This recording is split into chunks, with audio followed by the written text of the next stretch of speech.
Have kids with me. That's what the big banana druid asked. He directed this bold request to the blonde huntress, basically saying he wants her to have his children. Naturally, she slapped him for that, but she did give him the choice in the first place. I have a feeling this crazy request might actually happen later. So, all this drama kicked off because this cabbage head here got mad at our main guy and challenged him to a fight in the ring. The blonde woman, one of the examiners, stepped in and said the loser would face punishment. Of course, the cabbage head, who's a boxer, got knocked out with just one punch. He ended up sleeping without actually sleeping. To make things even crazier, our protagonist challenged her to a fight too, saying if she lost, she couldn't punish the cabbage head. She agreed and even said if he won, he could ask for anything. The fight was wild, with flying knees, spinning kicks, mid-air splits, and tons of epic poses. In the end, she had no choice but to give in. The space was just too cramped for her to use her techniques. Still, she promised to let him choose whatever he wanted. The big banana druid asked if there were many strong women like her on Earth. She replied that there weren't many. That's when he said he wanted her. He wants to have kids with her. It's because he's already familiar with her. Yep,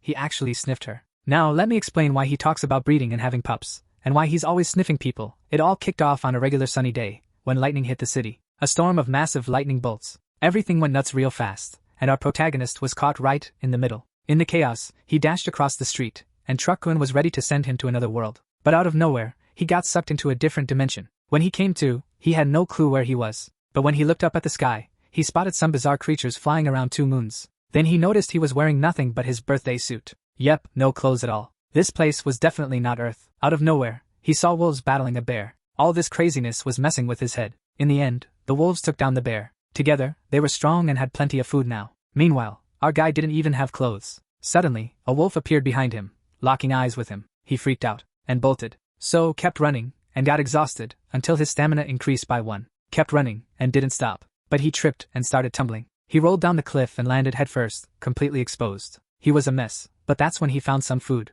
and ants were munching on it, so it seemed safe to eat. He started scarfing it down, but then he noticed something. A massive snake, bigger than any he'd seen, was ready to strike. It seemed like he was out of time. But then, out of nowhere, a massive frog gulped down the snake right in front of him. It was absolute madness. This place was totally bonkers. And then our guy just blacked out. A few months later, it started pouring rain. He was sipping on water dripping off the leaves. It had been 67 days since he landed in this world. The pack was still on his tail, trying to hunt him down. He desperately needed to find a new safe spot. A whole year flew by. Our druid was busy picking some massive bananas. That's why I call him the big banana druid. Out of nowhere, one of the bananas slipped free. But he snagged it before it hit the ground, and that boosted his strength by 1 point. His whole body was transforming, and now it was time for his reward. Besides surviving this wild world, he was also starting to adapt. One wolf pup kept trailing him, so much so that he felt its absence when it wasn't around. Suddenly, something splashed on his back. When he glanced up, there stood a giant gorilla. Maybe he had swiped the gorilla's banana. The beast swung with all its might, but he managed to dodge.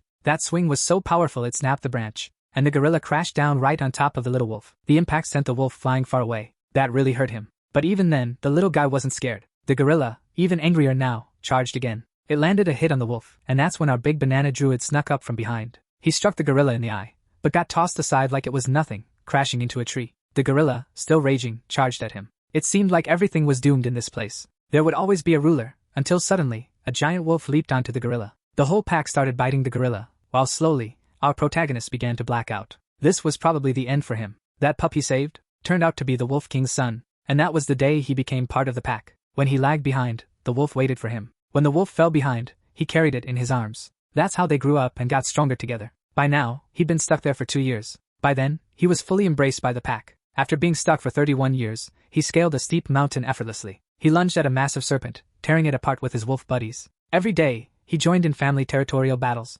Gradually, he began to fit in, becoming part of that wild world. Fast forward 120 years, and he might be the last human on that planet. Over time, he made and lost friends, until he completely lost track of time. He only knew centuries had passed. Much later, he waged war against the gorillas at Moonlight Hill. Wolves and gorillas charged at each other. The clash began. Our druid was right in the thick of it. He targeted one of the largest gorillas, but suddenly, a light appeared, and he was pulled into another dimension yet again. An explosion engulfed the area. Only his dagger remained. Meanwhile, the hunter sensed something strange. The dimensional energy was off the charts. They even called for reinforcements. Suddenly, a surge of energy appeared right in front of them. Everyone bolted, knowing a portal was about to open. Instantly drew her sword, ready for whatever might emerge. But when she saw the figure, she was in shock. It turned to look at her, and she froze. Her entire body shook like she was being hunted. The man yelled, absolutely furious. She realized that thing wasn't human. The energy was unbelievably intense. Then the man stumbled and collapsed right in front of her. No one had ever witnessed energy like that before. She hadn't felt such a threat even from top-tier monsters.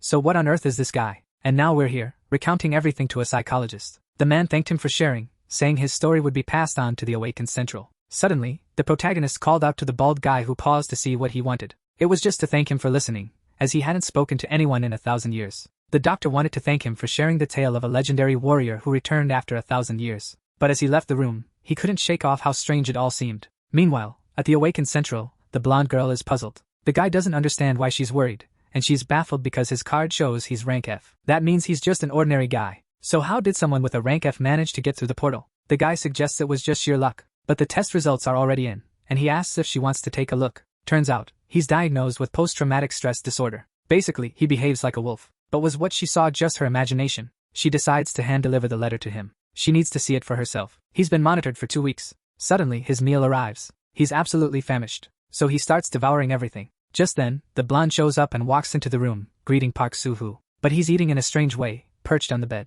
He looked like a dog when you pretend you're about to mess with its food. Plus, he had that L from Death Note vibe. The girl introduced herself as Choi Soo-young. Then he stood up and sniffed her, saying she seemed familiar. He picked up on her scent immediately. She was familiar because she was the first person he saw when he returned. Naturally, he looked like a predator when he emerged. But maybe she misjudged him. Out of nowhere, he rudely asks what she wants, which makes her wonder why he's talking like that, and he explains it's because he's 1,000 years old. That's when she realized why people thought he was crazy. Still, she hands him the documents he needs to sign to rejoin society. But he's fascinated by the pen, starts sniffing it, amazed they still use these after 1,000 years. Suddenly, she snaps at him, telling him to sign, not doodle, even asking if he's a Neanderthal. Her irritation keeps growing. That's because his signature looks like a wolf. She keeps the conversation going, asking if he picked up any cool skills like magic or voodoo while he was there. He admits he didn't learn anything, just managed to survive, which frustrates her. She points out that it sounds like he just spent 10 years running around aimlessly. To truly become a returnee, he should have been fighting monsters and absorbing their dimensional energy. But instead, she says he only managed to get through a portal and find the return stone by sheer luck.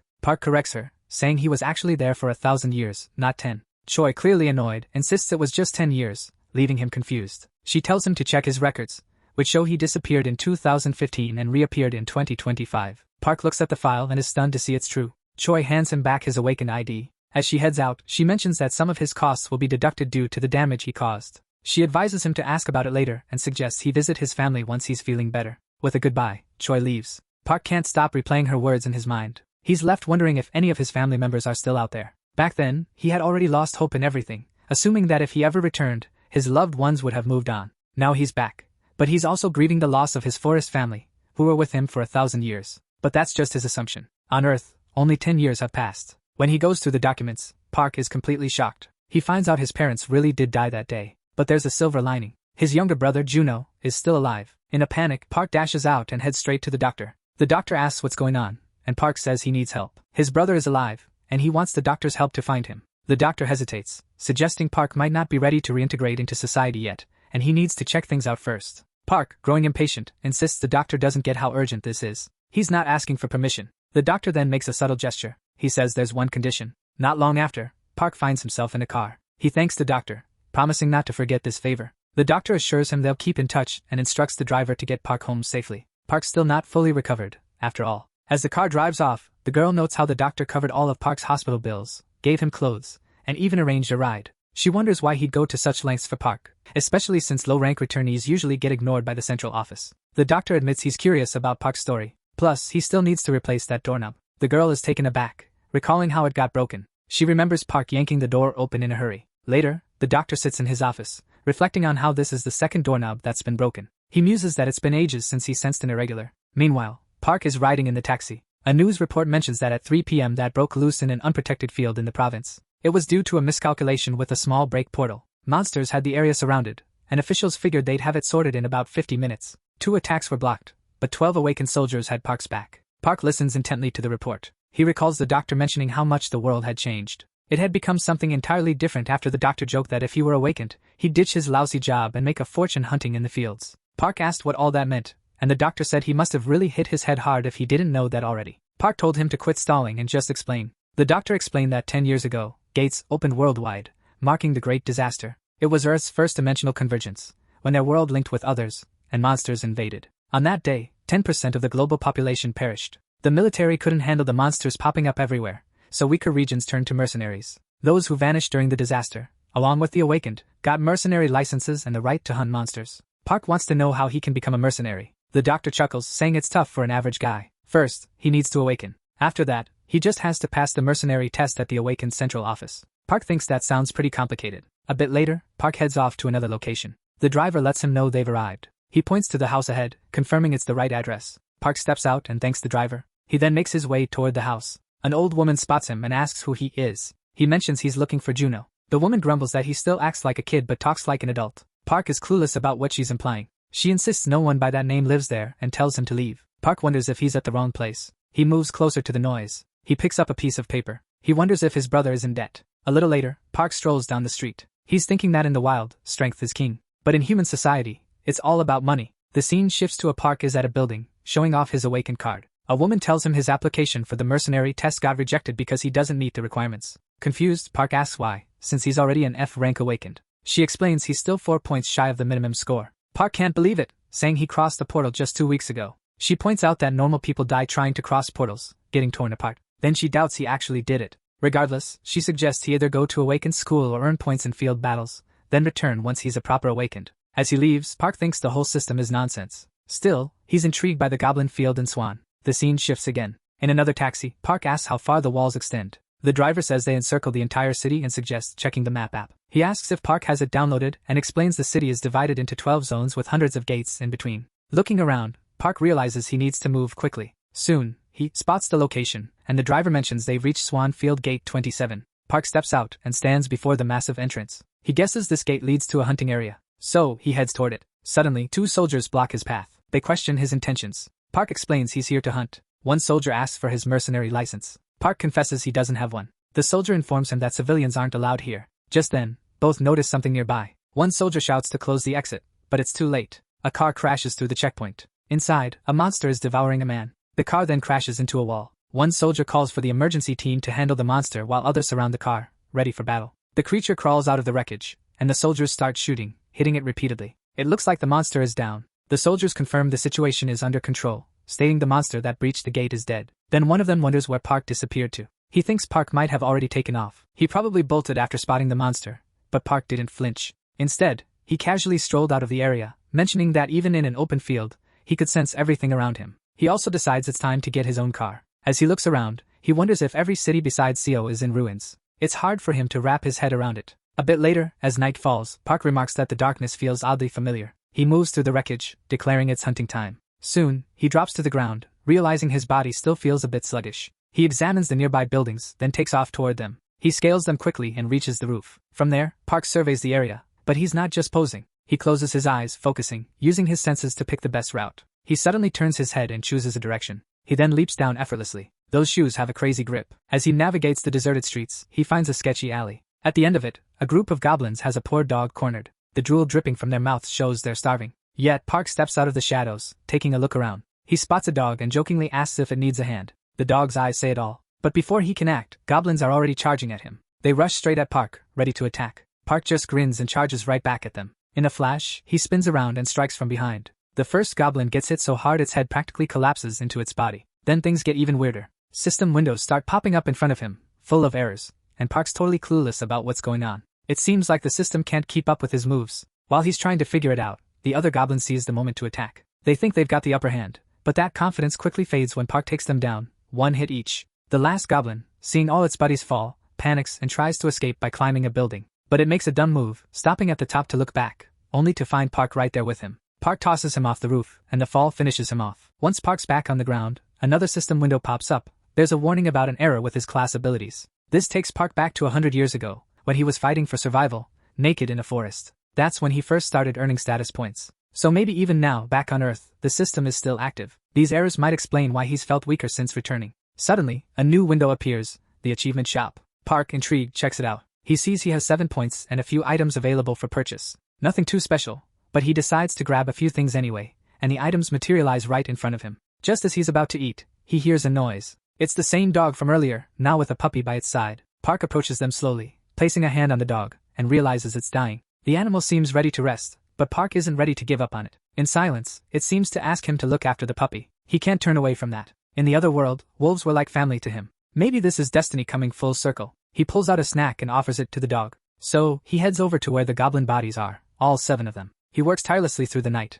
wrapping up just as the sun rises. He takes a moment to bury the dog that died protecting its pup. He stands there in silence for a bit. Meanwhile, over at the entrance to Area 27, the traffic is a total nightmare. Drivers are honking like crazy and losing their cool. But then, everything quiets down when someone shows up, hauling a bunch of dead goblins on his back. Even as corpses, these monsters are enough to make everyone back off. Park sells the goblin bodies and pockets over 10 grand. The real treasure is the crystals inside them. That's where the big bucks are. Since he doesn't have a bank account, they hand him all the cash. Seeing that stack, he starts thinking about how much he could earn by clearing more dungeons and collecting crystals. Somewhere else, a truck is parked outside a convenience store. Inside, a guy is catching up with an old buddy while grabbing a chocolate bar for his kid. Back at the truck, he's feeling pretty good. It was an easy day, and he's ready to head home. But that peace doesn't last long. Out of nowhere, someone calls his name, Park Juno, and a brutal punch sends him crashing to the ground. The guy says it's been a while, and they were worried Juno was serious about ditching his kid and running off. Juno looks up, recognizing the guy. Then the others start beating him up. They mock him,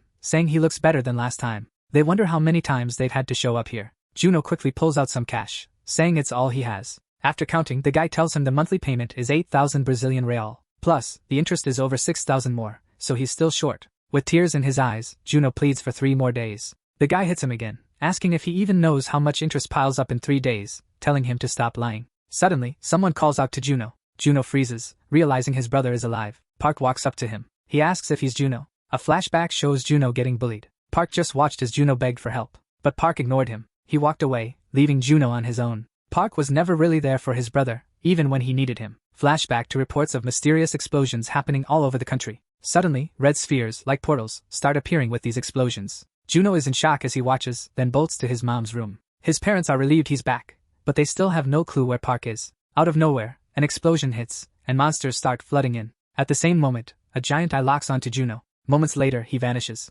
Jumping back to the present, Park comments on how much Juno has grown since they last met. Juno replies, saying he thought Park was dead. Then another guy interrupts. He questions if this is really Juno's older brother, and in a flash, tosses him aside. Juno is just standing there stunned. The guy is thrown so hard, it leaves everyone speechless. The 2 henchmen are in disbelief over what just happened. Park checks if Juno's okay, and Juno assures him he's fine. Then another dude charges at Park. Park goes for a kick, but his own leg snaps. He collapses, screaming in agony. The last thug is now trembling. He figures Park isn't one of the awakened, and Park just tells him to bring it on. The guy insists he never laid a finger on Juno and even told the others to back off. A moment later, Park slips him some cash and tells him to take it and scram. Later, woman shows up. Park and his brother stand before her. She asks if he's sure this guy is really his brother, and Juno confirms it. Calling her grandma, Park mentions he brought some meat. She says family should keep in touch and urges them to hurry because the kid fell asleep waiting for his dad. Inside, there's a child sleeping. Park wonders where the boy's mom is. Juno explains she left to live her own life and blames himself for not providing. Trying to lighten things up, Park suggests they have a drink. Later, they're at the table drinking. Juno mentions that after Park disappeared, he thought he was gone for good. But now he's back and hasn't aged a day. Park asks how much debt he's in, and Juno replies it's about 220,000 Brazilian real. Still, Juno says it's okay because he'll figure something out. He mentions he has a job now, and Park is curious about what it is. Juno tells him he's working at a logistics center. Then Park wonders if the truck belongs to him. Juno explains it doesn't. It was his grandmother's son's truck, but now he rents it from her. Park then asks what his grandmother's son used to do. Juno says he heard Park died during the Great Disaster. A bit later, the boy wakes up and notices a dog right in front of him. As he looks around, he spots his dad nearby. The boy, feeling shy, asks who the man is. Juno tells him it's his uncle and encourages him to say hi. A while later, the boy is playing with the dog. Juno is happy to see this because his son always wanted a dog. Then Park suggests they team up. Juno looks puzzled. Park says he'll take care of the tough stuff, but he needs help with the truck. Juno asks what Park has in mind. He mentions he wants to go monster hunting. Juno is completely taken aback by this. Later on, we're at the command center. A girl congratulates Park for registering as an awakened. Somehow, he boosted his stats in just 1 day. Park asks if that means he's now an F-rank druid. She tells him he can use his ID to open a bank account and manage his finances. She gives him something. It's a small gift for becoming an awakened. She mentions he'll be eligible for pensions and other perks, and asks if he knows how to access his status window. Because of recent tech issues, the interface got updated. Park says the keyword and the system screen appears with all his stats. Seeing them, Park wonders why they're so low. Then the scene shifts back to Juno's truck. He's thrilled his brother finally got a phone.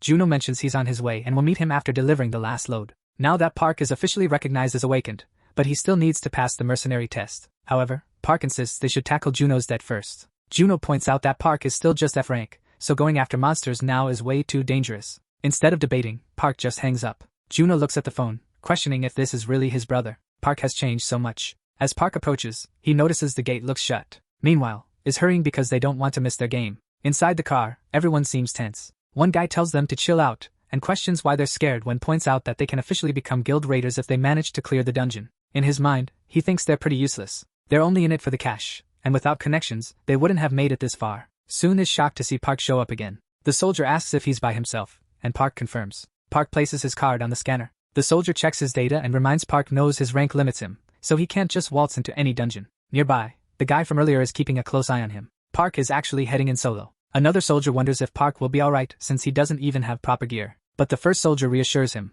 saying not to worry. That's the dude who took down 7 goblins alone at gate 27. Back in the car, another guy feels envious and questions who Park thinks he is. Charging into the field like that seems crazy to him. The soldier then apologizes for the delay, explaining there were technical issues. Once the check is complete, the guy tells his friend to hurry up because they're going to follow Park's trail. But then he gets puzzled, because Park disappears right in the middle of the tunnel. The other guy asks where Park went, and the man suggests they might have stumbled onto something interesting. Park is sprinting through it until he finally comes to a halt. He realizes this must be his body's current state. In other words, he's gotten a lot weaker. He tells himself he needs to get stronger and start training again. Then something grabs his attention. He hears some weird noises and guesses it's the sound of swords clashing. A little further along, he figures out where the noise is coming from. He grins, thinking a fight could be a golden opportunity, so he heads over. The next thing we see is someone losing an arm. From above, Park watches with a cold expression. Down below, a group is trapped and surrounded. Annoyed, Park comments that they're taking forever to start the bloodshed. Then a guy steps out of a car. He questions why those people haven't been dealt with yet. One soldier looks taken aback.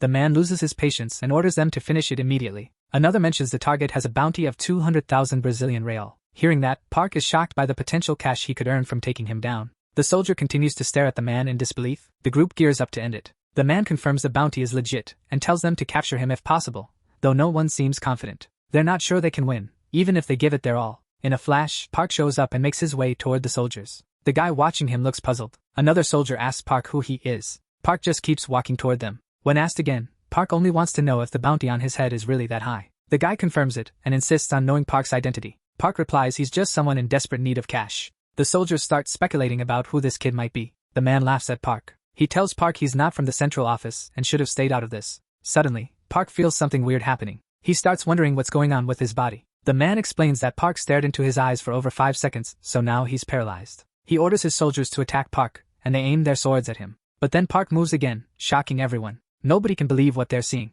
With a grin, Park asks if that was magic and admits it's pretty cool. The man uses his binding power again, freezing Park in place once more. He comments that it makes sense. Park isn't just some small fry. He then pulls out a dagger, warning Park he should have known better than to mess with him. But Park unexpectedly strikes first, injuring him. Park asks the guy if that's all he's got. Then he starts landing punches, one after another. The dude gets sent flying, looking totally defeated. Park comments that the whole fight was just boring. Seeing how easily Park handled him, one guy realizes Park must be insanely strong and wonders who he really is. The rest of the soldiers just keep staring at Park. Park points somewhere and tells them to move over there. A rope, and one guy says he does. Park asks what kind of reward they can get. The group explains they don't have bounties. They were forced to work for that guy, or face death, so just turning him in should make Park rich. With tears in his eyes, the guy can't believe his own people sold him out. The group starts cursing the guy, calling him trash. Park then asks if he gets nothing for dealing with the rest. The guy argues they're lying, saying they're criminals too, so some of them must have bounties. But they deny it, claiming they're just aimless wanderers. Then the guy calls out to Park,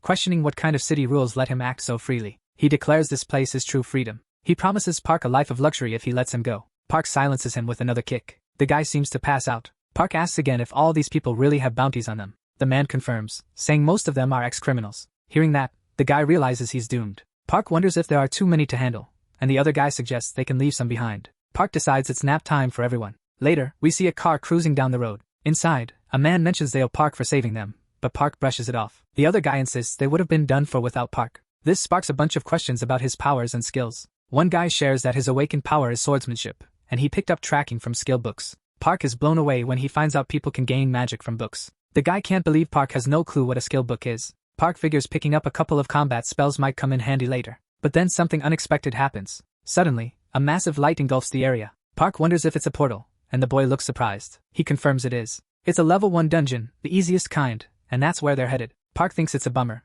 If he had a mercenary license, he could join them. The guy is stunned and asks if Park really doesn't have a license. Park insists he doesn't have one. The man explains that when a portal opens, the military locks down the area first, and any monsters outside are just weak ones that slip through. He mentions that fighting in level 1, E-rank fields can still help you grow beyond that stage. So honestly, Park should be tackling level 2 dungeons. The guy can't wrap his head around how a newbie who hasn't even cleared a level 1 dungeon managed to beat a C rank. Park gives him a look, and the guy asks what Park's rank is. The man apologizes and inquires about Park's rank. Kim jumps in, saying Park is just an F rank. The man is taken aback. Park then wonders what favor he should ask for. We switch back to the portal scene. Someone starts emerging from it. It's the same guy from before. His team stumbles out, looking beat up from their run inside. One of the guys even lost a hand in the fight, so they need medical help ASAP. Frustrated, the man grumbles that licenses must be getting handed out to anyone these days. He vows to give the guild a piece of his mind about whoever picked those idiots, but another guy tells him to chill. Still, he can't shake off the anger. He thinks rich kids just buy their way into becoming awakened. Then their parents hire mercenaries to carry them through dungeons. After that, they join the guild, leaving the real members to deal with the mess. Noticing his captain's frustration, one guy suggests they grab a drink to cool off. Instead, the man asks about the situation since a level 1 dungeon is about to disappear. He asks if anything's up, and a soldier replies that something big just happened. Someone turned in 10 looters. One of the looters was a C-rank guy he probably knows. The man wonders if a high-ranking visitor showed up at the camp. The soldier says nope, it was just an F-rank rookie without even a mercenary license who caught him. The man is in disbelief and asks how that happened. The soldier admits he doesn't have all the details, but witnesses saw the F-rank take the guy down. The man thinks it might be the person he spotted in the tunnel and asks where the rookie went. The soldier mentions he saw him heading towards the portals. The man hurries in that direction. He wants to see the boy's skills firsthand and maybe learn something useful. Soon, he hops into a truck. Another guy asks what's going on. He inquires if the boy who captured the man just entered the portal. Meanwhile, Park and his brother are already stepping into one. Park notes that this time it didn't hurt at all, and his clothes are still in good shape. Junior explains that items lacking dimensional energy can't go through portals, but these clothes can because they're made from dungeon materials. Park glances around, looking puzzled. He asks about the object in front of him. Junior tells him it's called a door. He explains that the portal they used is just one of many doors leading to all 38 dungeons. Both of them are surprised when Park notices something unusual. Park questions why the door vanished. The man explains it returns after the dungeon is cleared. Park asks if they have to defeat every monster, and the boy clarifies it's just the boss. Stretching, Park confidently says he'll wrap this up quickly. Junior tries to stop him, but Park ignores him. He jumps ahead immediately. The man watching is stunned and wonders about his identity. He suspects this might be the same guy from before, and with that strength, he could set a new record for clearing a level 1 dungeon. But then he recalls a potential issue. They lack tracking skills, so finding the door in time might be a problem. If they end up stranded, they might disappear when the scene shifts back to the guy with the analyzer. The door Park went through is already closed. This makes the guy even more furious. Then we're back inside Park's dungeon. A few monsters are wandering around. One of them suddenly gets smashed and tossed aside. Observing them closely, Park notes they have some intriguing items and starts extracting stones from their bodies. After taking down 3, he only finds 1 blood crystal. But right now, leveling up is the top priority. Meanwhile, that guy is keeping an eye on everything Park does. He's curious about how many monsters Park has already defeated. Locates Park, and checks out his stats. He notices Park has 102 achievement points, enough to snag 2 abilities, so he opts for beast taming. Just then, 2 monsters rush at him. He freezes them in place and takes them down effortlessly. The system announces he's earned an achievement, a data sync conflict. Park is clueless about what that means. Right after, he levels up to level 2. He's thrilled since his stats have increased again. So, he drops 100 points to snag the next tree spirit skill, for searching and 1 for tracking, so he buys both to improve further. Park asks the boy what he's doing here. The boy grins, happy that Park returned. Park reminds him he mentioned hunting solo, but the boy insists that's not the case. He's actually the one being hunted and pleads for Park's help. Park jumps in and blocks the creature's attack. The monster quickly recovers, but Park strikes again immediately, smashing it into a rock. The creature is left drenched in blood, but Park doesn't let up. He's already on top of it. He finishes it off, and the system notifies him of a level up. He also earns 120 achievement points. The young guy looks at Park, impressed by his skills. Park mentions the door should be open by now. The young guy confirms it is. Soon after, they're both out of the portal. That group from earlier is watching them. One guy wonders if Park is the same dude who caught the bounty target before. He mentions Captain Kong wanted to know if Park returned. Checking the records, the guy is surprised at how quickly that dungeon was cleared. Our guy says he needs to get back to his team but promises to hit up Park later. Park nods and mentions he'll stash the clothes in the warehouse. Next thing you know, we're at the warehouse. Park's already switched outfits and is complaining about how hungry he is. Suddenly, some dude rolls up and asks if he's Park. Park's like, "Who's asking?" The guy introduces himself as Kong, the captain of the guild's 27th combat team, and asks for a moment of his time. They end up sitting down for a chat. Park's curious and asks if Kang's from the Sheila Guild. Kong tries to recruit him, saying the guild's the perfect spot for him to grow. Park just shrugs it off, saying he's not interested. Kang's getting frustrated, thinking, what's up with this kid? He can't wrap his head around Park turning down a guild offer so casually. Kong mentions that if Park's already with another guild, they can work out an official deal. But Park says he's not part of any guild. Khan points out that his guild might be ranked 4th, but the top ones are almost equally powerful. Park replies that he just doesn't like taking orders from others. Time skips ahead again. Park's back. He gets home and notices it seems like they still haven't come back yet. Lying down, he guesses the father and son are probably having a good time together. Soon, an old lady shows up and grumbles about how young folks never respect time anymore. Park suggests she take a seat too. The weather's just right for a nap, but she replies she's got clothes to hang and no time for resting. Seeing his grandma handling it all by herself, Park steps in to help her out. Then she asks if he's really Juno's older brother. Park confirms he is. She mentions it's a pleasant surprise to have him visiting, but Park says it's not exactly a good thing. The old lady responds that with all these weird monsters popping up and causing chaos, looking younger isn't that surprising. She heard he hadn't seen his brother in a decade and advises him to take care of himself and not hurt his family again. Park grins and assures her not to worry. He's not going down that easily. Soon, his brother shows up with his son and greets Park. Park hands him a piece of paper, and the man asks what it's about. Park explains it. Park handed over some cash for the debt, telling him to use it to get his life back on track. He added that his brother should pay it off quickly so they could enjoy a meal together.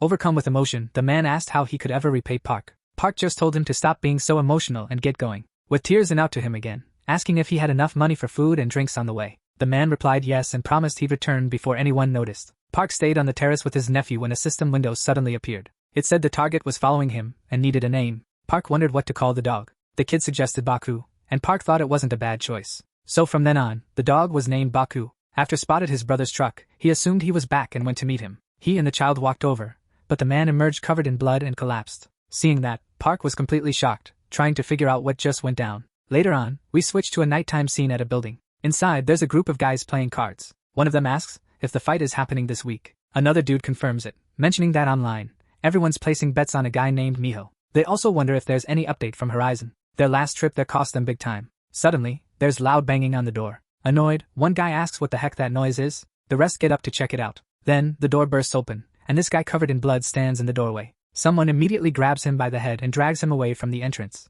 The men watching are clueless about what's happening. Then, a chilling stare comes from the door, and all hell breaks loose. They're still in shock when a cabinet and a weapon come flying at them. The whole place turns into chaos as guys get tossed around. Their boss is stunned because Park just dropped everyone in seconds. Another guy asks if he knows who this dude is. He figures Park must be an awakened fighter. Then he threw a table at the guy and charged in. Standing over him, he asked if his name was Kim. The guy snapped back that it was, then demanded to know who Park was. Park said he was there to settle Park Jong-go's debt. The man called him crazy and asked if beating up honest workers was what awakened people did. He warned Park he wouldn't get away with this. Park responded with a hard slap. He asked what that had to do with anything and why they beat his brother when he came to pay. All they had to do was take the money and leave. So why did they go too far and do that to his brother? As Park kept slapping him, the man begged for mercy. Park asked if he wanted to clear the debt or get beaten to death. The man quickly chose to settle it all. A little later, the whole group was kneeling in front of Park. They said their client, John Rodham, no longer owed them anything, and every debt was cleared. Park told them that if they ever came near his family again, they were dead.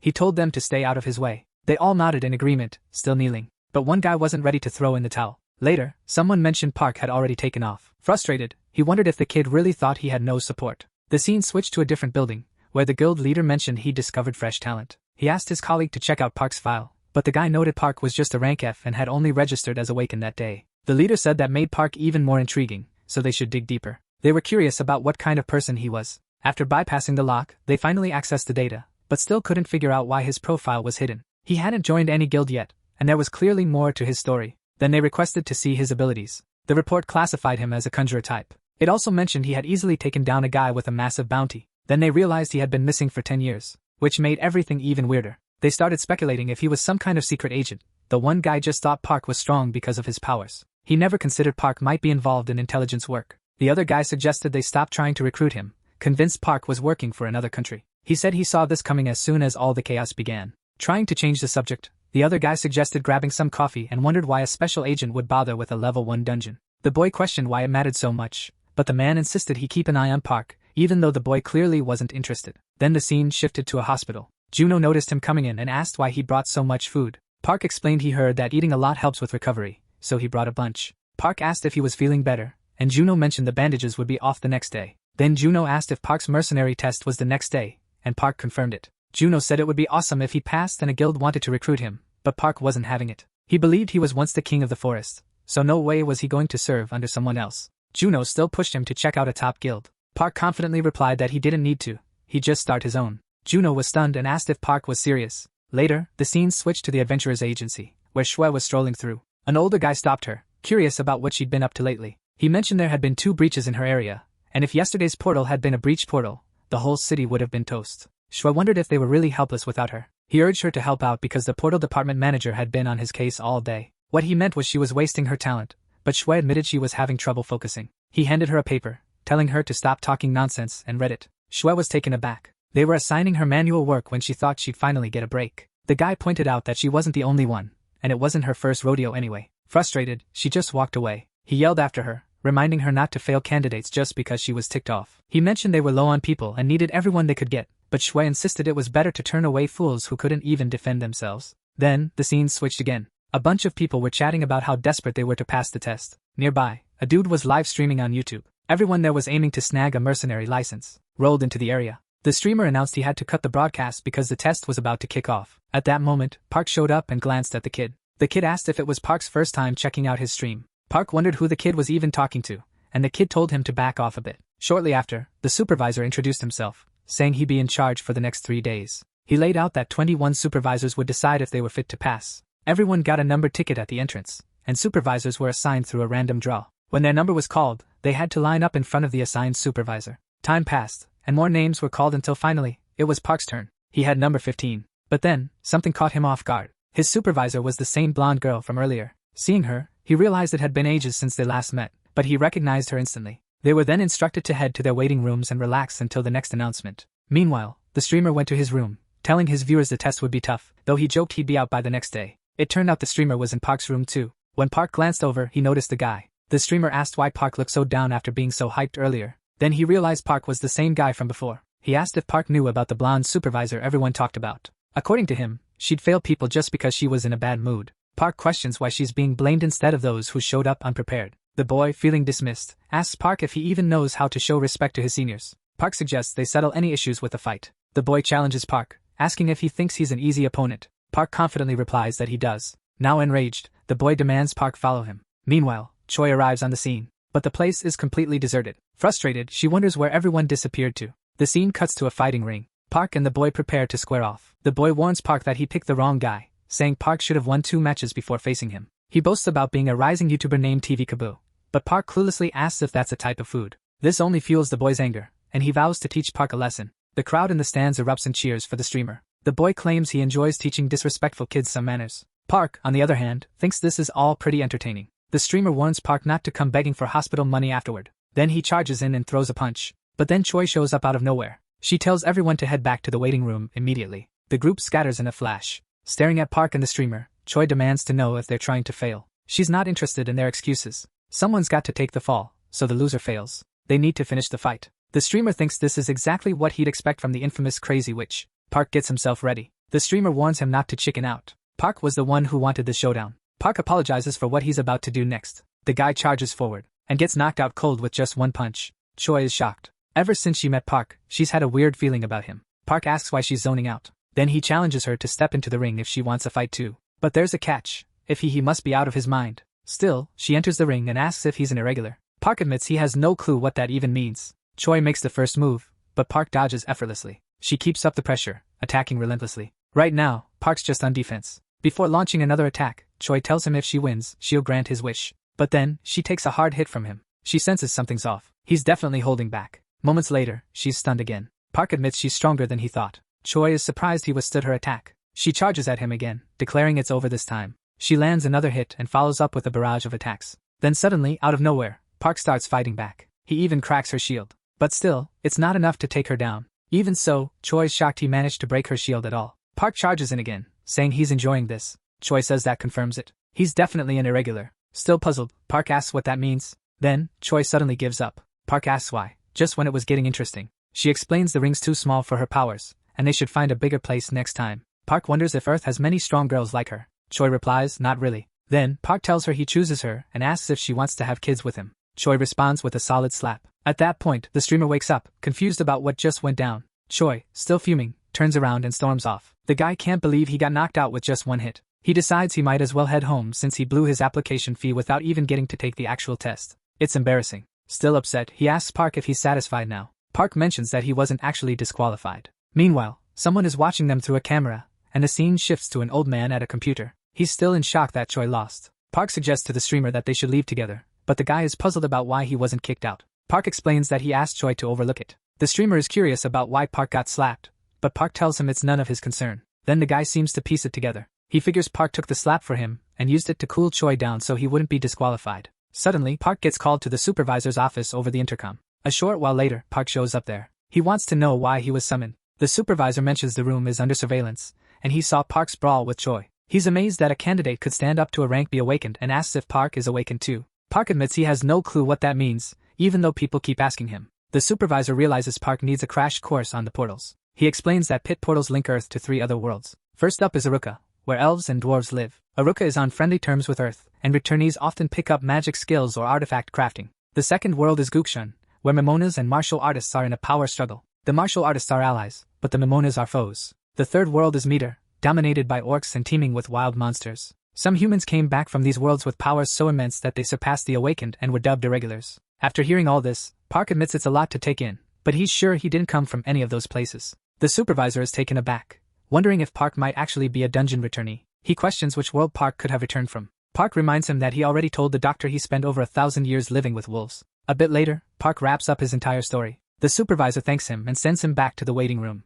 Once Park is gone, the supervisor admits the story sounds too wild to be true. Right then, another guy walks in and introduces himself. He mentions he was called in, and the supervisor asks him to take over room 15. The guy asks if that's Captain Choi's room. The supervisor confirms it but says Choi took off. No big deal. He wants this guy to keep an eye on candidate Park and provide a detailed report after the test. Meanwhile, Park is back with the other candidates, waiting for the next test. Soon, everyone lines up with their captains, and the new guy actually takes charge of Team 15. Noticing this, the streamer wonders if Choi got the boot. The man introduces himself as saying. He announces that he's now in charge of Team 15. For today's physical test, they need to complete a 100-meter dash in under 9 seconds and finish the triangle course in under an hour. As soon as the test kicks off, several participants are quickly eliminated. A girl argues that healers should have an easier test, but Sang asks if she thinks monsters would cut her any slack. He then calls up the next candidate. Han steps forward, confident that 9 seconds is a breeze, and tells Park he'll catch him in the next round. Sang gives the go-ahead, and Han takes off running. Sang announces Han's time as 8 seconds, so he passes. Then, the next candidate is called, and Park gets ready to go. From the sidelines, Han cheers him on. As soon as the race begins, Park bolts and finishes in no time. Everyone is left in awe. Shortly after, the director receives a call from Sergeant Kim, who reports that candidate Park Soho's test results are in, and they're unbelievable. Back at the field, reporters start filming and snapping pictures of Park because of his incredible performance. Meanwhile, someone else receives a call. The woman on the line introduces herself as Miso from the association and the returnee center. The caller mentions he's sending over some videos of Park and asks her to check them out. After watching the footage, Miso is taken aback. The guy explains that Major Young can sniff out lies, so Park must have been honest in his interview. Still, Miso finds it hard to wrap her head around the doctor's report. At the very least, Park seems to be an irregular, which means he's probably stronger than a rank B. If his story checks out, Park Soho might have actually returned from a 4th planet. Miso then instructs him to ensure reporters stay away from the training grounds. But the guy is stunned and says it's too late. Park's already hit the news. Miso quickly demands that all the articles be taken down. Then we see photographers snapping away. Meanwhile, Park and Han are strolling down the street. Miso realizes this means Park somehow kept in peak physical condition. Even after going through a portal without any protective gear, she starts to wonder. Maybe he got ranked F just because he didn't have any dimensional energy. Either way, if he really did return from a 4th planet, South Korea could score big in exploring it. Meanwhile, a bunch of reporters are trying to get into a building. Inside, there's a group of test participants chowing down. Han is blown away. Almost nobody has ever knocked him out in one hit. Noticing Han staring, Park asks if something's up and if he's finished eating. Han brushes it off, offering to grab Park some water if he's thirsty. Just by watching Park eat, Han can tell this guy's on another level and destined for greatness. Shortly after, time flies, and Park looks like he's ready to crash. Han spots all the empty lockers and figures the others didn't make it. He mentions they're in a bind, and Park wants to know why. Han explains that the next phase involves dungeon raids, and bigger teams have it easier, while smaller ones struggle. Even so, Park reassures him, saying they don't need more people. Han is taken aback by Park's confidence. Still, dungeons are unpredictable, and anything can happen, so Han thinks having more people and skills would be beneficial. Park tells him again not to stress, then asks what Han was doing on his phone when they first met. Han mentions he was streaming on YouTube, and asks Park if he's really never heard of it. Park admits he hasn't, joking that he's been living under a rock. Han pulls out his phone and tells Park about this app called YouTube. He starts giving Park a quick tour of how YouTube works. After watching for a while, Park comments that Han is a genuinely nice guy. Later, as they step outside, Han thinks Park has everything it takes to become a YouTube sensation. Park's got the looks, the perfect physique, and he's already famous for breaking a world record. If Park can also show off some serious skills in dungeon raids, all the guilds will probably be lining up to recruit him. Park then tells Han he likes him and invites him to join his clan. Han is shocked and asks if Park wants to start his own clan instead of joining an existing guild. Park confirms, and Han starts picturing a video about forming the clan and tackling dungeons with the top candidate from this year's mercenary test. Suddenly, it cuts to Han collapsing to the ground. Boxing was the only thing that got him through his rough childhood. Even though he kept losing, he still managed to get his pro license. But then, the big disaster shattered all his dreams. With nothing left, he turned to YouTube. Now, Han realizes this is exactly what he's been looking for. He can't believe this opportunity is right here and says he'll do anything for Park. Park mentions he's starting to like him more and wants to hear more about the stream. With tears in his eyes, Han insists he won't go back on his word. Then he explains that a clan needs at least 3 members to be officially recognized. Park had no idea. Suddenly, a stranger walks into the room. Han wonders why that monk is here. The man introduces himself as Miyuki Jin and says he's been assigned to Team 15. Just then, a device goes off, instructing the candidates to put on their battlesuits. They need to gather in the 3rd floor conference room within 30 minutes. Park and Han exchange surprised looks, questioning if they really have to gear up this late at night. Park is confused, asking if the dungeon run wasn't scheduled for tomorrow. Miyuki Jin explains that Reapers sometimes kick off dungeon raids at night without any heads up. Han thinks that's just nuts. Everyone gathers, and they're informed that this dungeon raid is actually part of the test. The dungeon is located in Seoul Sector 5, under the protection of the Phoenix Guild. Because of that, it's classified as a level 1 dungeon with 250 doors. Park wants to know what under protection means. Han can't believe Park is that clueless. He breaks it down for him. Ever since doors started popping up everywhere, the government couldn't manage them all, so they hired private mercenary clans to oversee the 12 sectors. A guild is basically a private mercenary clan working for the government, and in return, they get to harness the dungeon's dimensional energy. Park asks if that means it's like a tax-free hunting zone, and Han confirms he's got it right. Park reflects that he only wanted a clan because he missed hunting with his crew. But now, he realizes he could even claim his own territory. Han points out that having your own dungeon is awesome since you don't have to pay to use it. Park mentions that his clan's ultimate goal is to become. Han from the guild suggests they should focus on passing the mercenary test first. He starts to suspect that Park might be pretending to be clueless. Shortly after, the instructor shows a picture of a portal in Sector 5, mentioning the dungeon will break in just 15 days. It's a labyrinth-type dungeon, known for being the easiest with the fewest monsters. The downside? The monsters are so weak that they won't gain much dimensional energy from them. That's the end of the briefing, but Han feels there's a bigger issue at play. If they're not careful, they might get lost in the maze. A tracking skill would definitely solve half of their issues. Park casually mentions he has one, leaving Han stunned. Han wonders if Park really picked up a tracking skill before even taking the mercenary test, considering how pricey it is. He starts thinking Park must be from a wealthy family. Meanwhile, the monk is still standing next to Park. Han asks if the monk has any awakened abilities. The monk stays silent, leaving both of them puzzled. Then, he pulls out a strange tool. The scene shifts to a flashback of his house and charge towards it. They're tearing it apart as they charge at the monk. Another monk opens the door and tells them to quit making noise. Miyuki-jin asks why he's up so late. The man urges him to grab the priest and evacuate immediately. Suddenly, a monster shows up behind him, and he takes it out instantly. Back in the present, the man looks terrified. Han asks why he seems so scared. The man explains that from this point, they're heading to the marked target. They're supposed to start the dungeon assault as a team under the supervisor's guidance. He hopes everyone succeeds and nobody fails. Soon, they all head towards the portal. Once inside, they need to pretend the supervisors aren't there and stick to the rules. Han notices his team is the only one with just 3 members and wonders if the supervisor will really step in if things go south. The man ignores him and tells them to keep moving. Then Park asks why Han is so jittery and if they can use their personal weapons. The soldier confirms they can. Han can't believe the monk has a dimensional weapon just for this test. Meanwhile, all the groups finish entering the area. A soldier signals, and Team 15 heads in. Han wonders why Park always takes the lead, which only adds to his anxiety. He tells Park to secure the area first, but suddenly stops mid-sentence. He realizes he might have already lost points for making noise and not holding his position. Worse, the noise attracts monsters, and one is right in front of Park. In seconds, Park snatches it and takes it down. Han thinks maybe making noise to lure monsters into a trap could actually work. Trap, and arrows start flying at them. Suddenly, the scene shifts to a dragon getting blasted by gunfire. The monk seems to have cleared out all the nearby monsters. With tears in his eyes, Han apologizes, admitting it's all his fault. Then the monster is completely obliterated. The scene shifts back to Park's battle. Watching Park wield the staff, Han comments on his impressive skills. The exit slams shut, trapping them inside the dungeon. When they glance up, the entrance is completely blocked. Han freaks out, thinking this is where his dreams crash and burn, and they're doomed. But then he spots something unusual. They realize they've attracted even more monsters. The monk quickly apologizes, explaining his awakened skill lures every monster nearby. Park says that's awesome since he didn't feel like hunting them down. Suddenly, he kicks off and leaps out of the pit, leaving Han stunned. Han can't wrap his head around how someone could kick that hard.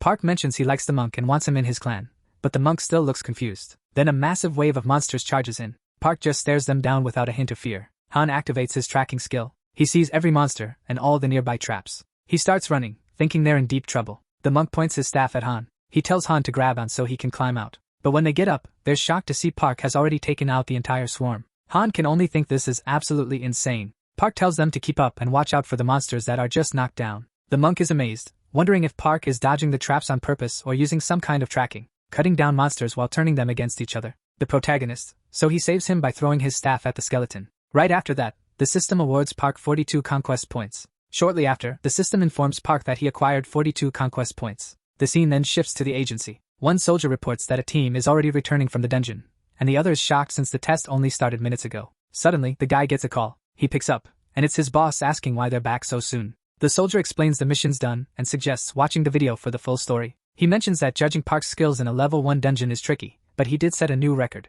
The action shifts to the city. Han kicks off a live stream, announcing they'll be streaming daily about his clan. Someone in the chat asks what's happening today. Han replies that they'll watch the Su clan's house video together once it's uploaded. He then shows where everyone's dorm is located. Afterward, he approaches the protagonist's grandma, asking her to check his subscriber count. Irritated, she tells him she's got better things to do and warns him to scram before she loses her temper. Han falls silent, wondering why she's acting so off. She's usually super nice. Next, he visits Park in the monk's room, introducing the monk on stream as Myung-jin. He asks Myung-jin to say a few words. The monk mentions he lost a lot during the evil spirit attack, but he still has the Staff of Clairvoyance, a gift from his oldest disciple. Just then, a truck rolls up, and the protagonist's brother checks if everyone's set to go. With that, they all head out. On the way, a drone buzzes overhead. Park wonders what that flying thing is and asks if he should take it down. Han is caught off guard by the question. He then explains they're on their way to Gate 30 in Area 4 for their first dungeon mission as a clan. Back on stream, Han reassures viewers that his awakened skill is video memory, so they can expect an even better video soon. A bit later, Park and the crew enter the dungeon. Han asks Park if he has any long-range skills, but Park says he doesn't. Han's puzzled about how they'll deal with the bats without one. The monk tells him to leave that part to him. He starts pounding on a drum-like instrument, creating a massive, deafening sound. The entire swarm of bats charges toward them. Han is shocked and asks why they're all coming out at once. The bats swoop down on the monk, who counters with a fire skill. But hold on, a massive bat shows up. It doesn't faze Park, who slices it in half. With that, the mission seems wrapped up. Park mentions the gate's open, so they gotta move. The viewers can hardly believe what just went down. Then we switch to Miso's office, where she's also shocked. The guy with her comments that with how quickly those 3 clear Area 4, they could tackle 20 dungeons a day, smashing every level 1 gate. He pulls out his phone to check that streamer's channel again. Miso mentions she tried hard to keep Park out of the limelight, but one of his guildmates is streaming. He notes Park's videos are already 3rd in real-time popularity, and if they don't act, it'll blow up even more. He asks if they should step in now. Miso says she's aware. Meanwhile, she's watching footage of a battle between and one of them wins effortlessly. The guy on screen is Lee Sung-woo, an SS rank irregular from South Korea. Miso wonders if being too reckless in approaching Park could accidentally create another Lee Sung-woo. She gets up and tells them to arrange a meeting with Park. She's going to see him personally. Not long after, we're back at Park's house. Han asks the monk if he doesn't have somewhere else to be. Park wonders where he'd go since he no longer has a temple. Junho reminds them that the monk mentioned living in Seoul with a temple family that survived that day. Seeing Han getting irritated, Junho suggests they should at least take a day off since their clan is about to renew its rank. He also mentions the clan account has hit 140 million and won, leaving Han speechless. Han is amazed, thinking all he did was collect blood crystals, yet he made 20 million in just 3 days. Park stays silent, while Han keeps going on about how insane it is and wonders if this pace will continue. Park's got over 3,000 conquest points now, which means he can snag all sorts of skills. He decides to take it easy for the day. Junho gets up and plans to take his son and grandma to the local park. Grandma's busy feeding the dog. Watching her, Park wonders if dogs can awaken too. He then asks his brother if constantly fixing that truck isn't a hassle. Junho admits he doesn't even know where to start. Finding parts is tough, and the repairs are exhausting.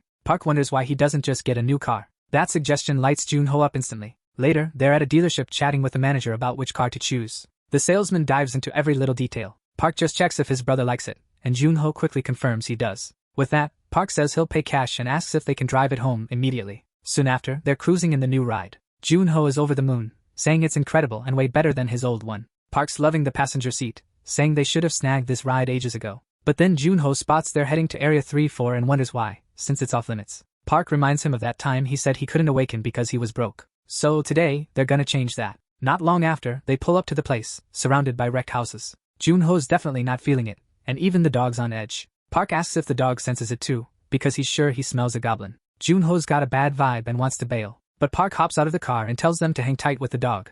He'll be back soon. Then he jumps away. Junho's clearly not thrilled about this. Meanwhile, the scene shifts elsewhere. A group is checking out footage of Park and his crew. One guy mentions Park's blowing up on YouTube, and, as an irregular, his combat level's off the charts. Another points out that if he's really that powerful, hiring a hitman would be a waste. Still, they can't just ignore him, so one of them asks for a list of Area 4 guilds that have regular sponsors. He recalls the name Shri, but suggests that someone else would be a better fit for this task. He instructs them to reach out to that person and offer whatever money is necessary. Later on, the scene shifts again as rain pours over the city. The elderly woman from earlier is out walking, thinking about how she still needs to do the laundry. Then a car pulls up next to her, and several people get out, asking if she's Sukja. They mention they're from the returnees department, and inquire if they can meet Park. The woman remains silent. Then we cut back to Junho's car. In the pouring rain, he complains he can't see anything and wonders what Park is up to. Just then, the dog becomes alert. A goblin suddenly leaps out, but someone takes it down immediately. Then Park shows up. Right after that, they both step out of the car. More monsters begin to appear, and tells him to stick close while he deals with them. Panicked, Junho pleads with him to wait. Park asks Junho why he's hesitating. Junho wonders if he really needs to awaken his powers. Park insists that staying weak means he won't survive, so he has to act fast and take them out. Suddenly, another goblin shows up. It charges directly at the dog. Park urges the dog to bite it. The dog leaps at the goblin and bites its arm, but that's still not enough. Park explains the dog is too young and will die unless the goblin is weakened. He tells Junho to step in and finish it off. Yet, Junho can't bring himself to do it. Meanwhile, the dog is about to get eaten. Then, out of nowhere, Junho rushes at the monster. He stabs it to save the dog, but the goblin still won't go down. Park urges him to keep at it. So, Junho attacks over and over. When it's done, his hand is drenched in blood that looks like ketchup. He's horrified by what he's just done. Junho insists he really can't do it. Park warns that if he doesn't kill, he might end up dead. The dog suddenly goes on high alert. Another goblin shows up. Park tells Junho to stick with him and take them out. They're running out of time. In a panic, Junho remembers the days when he was bullied. Back then, Park turned a blind eye to his struggles. He left Junho to handle it all by himself. But now, things have changed. Park is doing everything he can to support him, and Junho's expression shifts. He finally embraces the change. He picks up the dagger again. He admits this is just how he's always been. He charges at the goblin, attacking effortlessly. He shouts for it to shut up and die. Then he slices its face open. Even after it drops, he keeps going. Eventually, it's over, and the rain washes away the blood like ketchup. Junho looks like a completely different person now. The fear is gone, replaced by a chilling gaze. Just then, another goblin shows up. Junho spots it and blocks its attack. They both hit the ground. Still, Junho manages to kill it. He stands up, realizing he actually enjoys this feeling. From above, Park watches his brother in action. He's surprised to learn Junho's new nickname is Butcher. Park comments that his brother is evolving, and it's kind of adorable. He asks if Junho ever worked at a slaughterhouse part-time. Junho, with a serious expression, denies it. Park calls out to Junho. Junho walks over, still looking intense. Spotting the heap of monster bodies, he mentions he needs a break. The scene then shifts to the Awakened Association. Junho and Park show up, drenched in blood that looks like ketchup. A woman, shocked, asks what went down. Park explains that Junho just awakened. She advises him to shower, get checked for diseases, and then head to the third floor's dimensional energy room. On their way up, Junho inquires about the meter. Park explains it gauges dimensional energy, needing over 100 to qualify as F rank. He only hit 96 last time, so he didn't make it. Junho is still puzzled about how he passed. In the room, the doctor instructs him to lie on the machine. Junho glances at an energy orb, and his score shows up as 1 out of 11. The doctor tells him to get up and proceed to the ability room. Then he asks if Park wants to give it a try too. A moment later, Park is lying on the machine. He glances up and the system warns him that something is monitoring and recording his data. His eyes snap open immediately. The number 189 pops up in front of him. Park is completely taken aback. The woman mentions that his dimensional energy spiked quickly, just like the rumors suggested. Park questions the machine's accuracy and who designed it. She assures him that the scientist who created it knows his stuff. Later on, the same woman hands over the results to both of them. They also receive a phone as a gift, and Junho now qualifies for the mercenary test. As Junho processes everything, Park congratulates him. He asks Junho if he felt anything odd while inside the machine. Junho replies that he didn't notice anything unusual. Park wonders if Junho just isn't as sensitive, then asks what ability he gained. Junho says it's decapitation. Then they bump into Choi's group. Park approaches her. The guy next to Choi thinks Park must have a death wish, then realizes who he is. Park apologizes for the mix-up, saying he's still getting used to talking to civilized folks. Choi, with a frosty tone, tells him they won't meet again. As she walks away, Park falls silent. He mutters that it's a shame. She's a captain, but her attitude is terrible. The scene shifts to the Soho clan's house. Miso is sitting with an elderly woman, who compliments the wine. The old lady remarks how nice it is to see someone enjoying their meal. She mentions her husband made this wine a decade ago but passed away before he could taste it. Miso comments that Park is taking his time. Soon enough, someone shows up. Junho notices they've returned. Miso approaches Park, and the boy asks who she is. Park asks if she's the captain of the returnee department, and why she's here. Miso replies she's here to make a contract. She questions if he knows the official term for a returnee. Park admits he doesn't, and she reveals its human coordinate. Then she inquires if he came back to Earth through a red portal.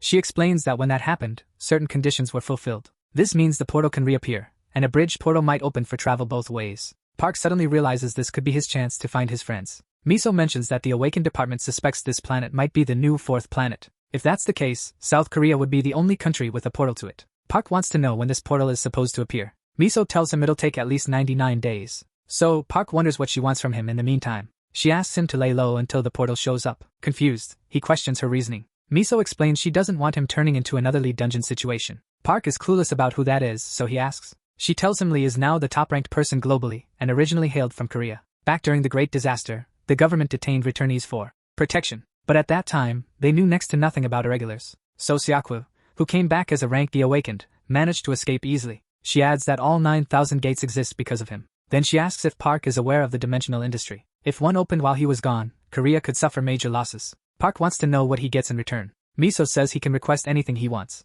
Park asks about a promotion opportunity at the So Guild and some exclusive territory. Across the room, Han is eavesdropping on everything. Miso asks if he needs anything else while jotting down notes, and Park wonders if she knows when the portals will show up. She mentions that a top expert in dimensional energy disruptions will be sent, and she's their best agent. Then Park remembers asking Choi if she ever thought about having kids with him. Miso questions if he was really joking around like that. A guy nearby is puzzled by her strong reaction. An irritated Choi thinks Park should have been jailed for that. Miso arrives and asks what's happening. Choi tells her she's upset, so Miso should just leave her be. When asked what she needs, Miso says she requires Choi for a mission. As she looks over the documents, Choi wonders why she was chosen. Miso explains that Choi is the best at detection on the team, making her the ideal pick. She questions what would occur if a portal opened right in the city, especially one leading to an unknown planet. Choi says it would be chaos. Miso informs her if she spots any sign of a dimensional breach, she's got to grab Park and get out immediately. Until then, she needs to stick by his side. She makes sure Choi gets it, then heads out. Annoyed, Choi grumbles that one day she'll quit over this. Then we switch to Park's place.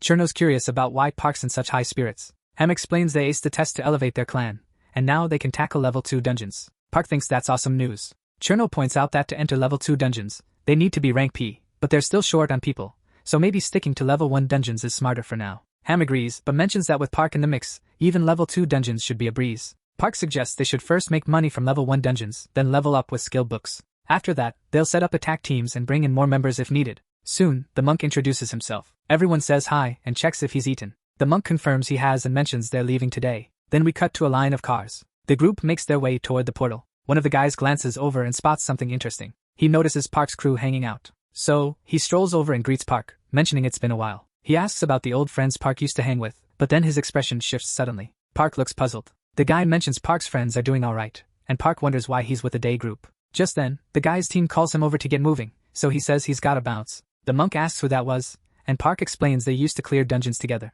Then he tells everyone to forget about it and head inside. Meanwhile, a stranger watches Park's group head toward the portal. He seems to be grinning. The other guy's team also gears up to enter. As he walks, he reflects on how he couldn't admit his clan had fallen apart. His 2 former teammates left, saying they needed medical help. Stories like that are pretty common. When core members bail, the guild crumbles, and a level 0 clan can disappear as quickly as it formed. In a job where one slip-up can mean death, the stress eventually gets to people. That's why mercenaries without a clan often band together during the day to raid dungeons. He convinces himself that at least one person in that crowd could become a true ally, and because of that, he's ready to start fresh. Soon, we see Sue cruising on her motorcycle. She mentions she's been on the road since morning. Misa tells her she'll send over the location. Then we're back at Park's dungeon. The monsters are getting obliterated effortlessly. Han is pumped, saying the skill he picked up from the skill book is incredible. Nearby, someone is going all out against the monsters. Suddenly, one sneaks up behind him, but Juno catches it and takes it down. Han is stunned to see Juno grinning after the kill. From above, Park observes everything. He comments that the 3 of them seem more than capable. Then, a flash of light cuts through the trees. Another hunter comes sprinting in panic, chased by monsters. The guy from earlier shows up to help him, but things don't go as planned. He asks why the dude threw a firebomb at him. Moments later, another teammate gets snagged by a monster and looks like they're being eaten. The guy on the ground admits the team was already crumbling. He can't help but feel a bit jealous of Park's crew. Still, he refuses to give up and stands back up. Han mentions he's quicker now and doesn't tire as easily. Park compliments him and suggests they start splitting into teams for attacks. Suddenly, a man approaches and asks if they're from the civil clan. The boy wants to know who this guy is. The stranger introduces himself as Choi Myung-woo from the Biggie Guild. Everyone's shocked because that's a well-known guild, ranked 20th nationwide. He mentions it's pure chance they ended up in the same hunting area as the civil clan, so he offers them a gift, a free pass to a level 2 dungeon since they just ranked up. Han gets pumped because a ticket like that is worth about 10 million won. Myung-woo asks if they're ready to head out immediately, but they think they might need some prep time. He reassures them, saying everything's already planned, and gear will be provided. Han tells Park that this kind of support is a massive deal. But Suvo tells his crew to hang back in a level 1 dungeon and practice teamwork while he tackles the level 2 one solo. Hearing this, the guy gives a sneaky grin. Suvo's team agrees to follow his lead. Then Myungwoo tells the young man to hop in his car. On the drive, he mentions they'll be using Portal 47. Suvo notes the absence of mercenaries, and the guy explains the portal just opened. He adds that all the entry paperwork is sorted, so the kid can head straight in. He also mentions his guild would appreciate it if the Suvo clan kept using their portal. The main guy says he just likes portals that are nearby. When they arrive, someone informs Myungwoo that everything is set. A soldier hands over strategy notes and a survival kit. Before heading in, the protagonist looks back and says they'll grab food when he's out. Myungwoo waves and tells him to hurry back so they can grab a drink. The boy activates his helmet and steps into the portal. Right after, a motorcyclist shows up. She parks, takes off her helmet, and asks if Suvo has already gone inside. The guy confirms and asks who she is. Choi dashes toward the portal, saying she's part of the Suvo clan and is heading in too. The man grins when he hears that. Myungwoo tells another guy it's going to be 2 billion per person, and the guy questions why it's so expensive when it's not even a murder job. Myungwoo explains that tricking them was easy enough, but the risk is high because the boy is well known. Then the woman steps into the portal. Earlier, she had met Park's crew and asked about his whereabouts. After they filled her in, she raced off to catch up with the young man. She informed Miso that he was heading to another portal and that she was going after him. Miso then instructed Choi to accompany him and personally verify his skills. Choi argued there wasn't much to see in a level 2 dungeon, and she wasn't even dressed for it. Miso pointed out that she was already wearing the bracelet. The girl replied that she liked her current outfit. She mentioned she'd get a double bonus for any property damage. Someone questioned if they really needed to go to such extremes. Miso wondered if capturing Soho wasn't a priority. While riding, the girl mentions that Miso said the contract was already finalized. Miso replied that guarantees are just standard business practice. In the present, Choi steps through the portal. On the other side, Soho comments that the place feels different. He notices someone else coming through, and then Choi appears. She tells him to close his eyes because her clothes disappeared during the trip. A moment later, she uses her bracelet, and a new outfit materializes. She mutters that she should have demanded triple pay. Annoyed, she reminds him she told him not to peek. Embarrassed, Soho compliments the bracelet and asks if it functions like an inventory. She brushes that off and asks how long he was watching. He then asks why she came all the way here. Choi explains she's there to keep an eye on him. Soho thought they'd send someone more capable. Irritated, she snaps back that she's the most qualified. The kid points out that she doesn't really look the part. Choi explains she only showed up like this because she was in a hurry. The main guy tells her she can stick around, but she better not mess with his target. She promises she's just there to check out his strength. Then she mentions it looks like their welcome committee has arrived. In front of them is this massive creature. Choi comments that he's lucky to run into the boss right off the bat. Soho corrects her, saying there are actually 4 bosses. That leaves her scratching her head. Suddenly, 3 more monsters start appearing. Choi is baffled, saying this shouldn't happen in a level 2 dungeon. The main guy tells her this isn't a level 2 dungeon and asks if she didn't notice when she came in. Choi admits she didn't, blaming the bracelet's barrier. As he heads toward the monsters, Soho reminds her again not to get involved. Out of nowhere, a massive explosion erupts. Choi watches in awe, wondering about the speed he just showed. The protagonist headbutts an orc, sending it flying. Then he snatches the orc's axe and chops off its head. Another orc charges, but Soho hurls the axe right into its skull. He swoops down from above. Outside the dungeon, Manga is chatting on the phone. He mentions they can already cash in since even S-ranks couldn't get out of there. Meanwhile, the boy smashes the monster's head, leaving Choi completely shocked. The last orc charges at him. Soho just grins, saying the dungeon's level doesn't matter if he can wipe out everything inside. He dodges the attack and delivers a solid kick. The impact sends the orc flying into a tree branch, impaling it and netting him 32 conquest points. The MC remarks that this place is a treasure trove. Then he tells Choi to quit standing around and start collecting the blood crystals. She thinks that even as an irregular, his skills should barely be F-rank, yet he hunts and kills without any hesitation. This makes her question what kind of person he truly is. Then she activates her search ability. As he gathers the loot, the boy comments on how massive the blood crystals are here, but Choi interrupts, saying this isn't the time for that. Points out that even after taking down 4 orcs, the gate still hasn't opened, and the supply bag is just filled with rocks. Our protagonist mentions he can still use it to carry blood crystals. Choi points out that this dungeon is at least level 4, and escaping alive will be tough, even if they team up. That's when the boy realizes Maimu tricked him into entering a level 4 dungeon for free. Instead of freaking out, he yells that he'll treat the guy to something awesome once he's out.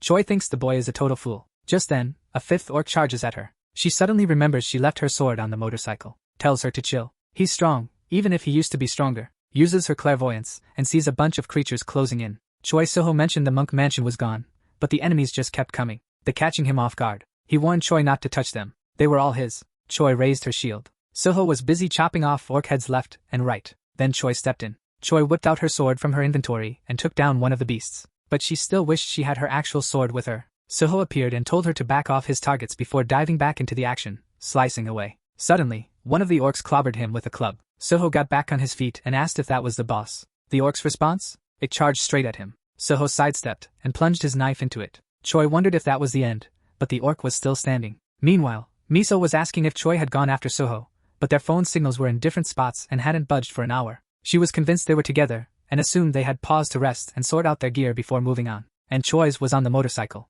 Miso suggested tracking Choi another way and found out she was inside a newly opened level 5 dungeon. Miso was puzzled about why they were there, and told the DGB guild portal operator to make the call immediately. Back in the dungeon, Soho got tossed aside as the orcs kept closing in. He muttered that things were getting intense. Then he sprang up, pinned one of the orcs, grabbed its axes, and threw them at the others. Arrows started raining down, and Choi dodged them, but she stumbled. The monsters rushed to finish her off. Soho pulled her away just before the Warchief's attack hit. Choi asked what he was doing, and he said they needed to run. But Soho noticed one open path. Choi said that route led to a cliff, which was exactly why he picked it. He scooped her up and told her to hang on tight. Then they leaped off the cliff, with the monsters still chasing them. Park landed safely. Choi was stunned she was still alive, especially after realizing just how far they had come. The scene then shifts to a cave, where Park and Choi have taken refuge. She asks him what his plan is, and he replies that if he takes down 4 more orc warriors, he'll level up, and then they can strike again. Choi points out that leveling up only increases your potential, but Park insists that for him, it actually removes his limits. Each level genuinely makes him stronger. A little while later, 2 ambulances speed to the scene. The gate Soho entered is now completely surrounded, with reporters broadcasting everything live. Han and his crew are in despair, as the news reports that the suspect claimed Park, Soho, and Choi went in alone. But once his lies are exposed, the officer from Army headquarters confesses. Reporters swarm him, demanding to know Soho's last words. The guy watching finds it all annoying. He never expected Choi to be from the department. Now that the focus is on their safe return, people are speculating that Park might be a returnee from a 4th planet. Then we cut to Miso, questioning what the director is doing, since they need to go after those responsible. The director mentioned they had already caught the person directly involved, but the head of the driving loan had escaped. However, there was a bounty on his head. Miso argued that this was just dealing with the small fry. A level 5 dungeon couldn't have been managed by one person alone. The director questioned if she really wanted to take on a level 5 guild investigation, and if it would bring Park and Choi back. Miso insisted there were already plenty of reasons to investigate. He replied that Park was only rumored to be a returnee from a 4th planet, and he might have just returned from one. On the news, the reporter mentioned that crimes linked to criminal groups were on the rise,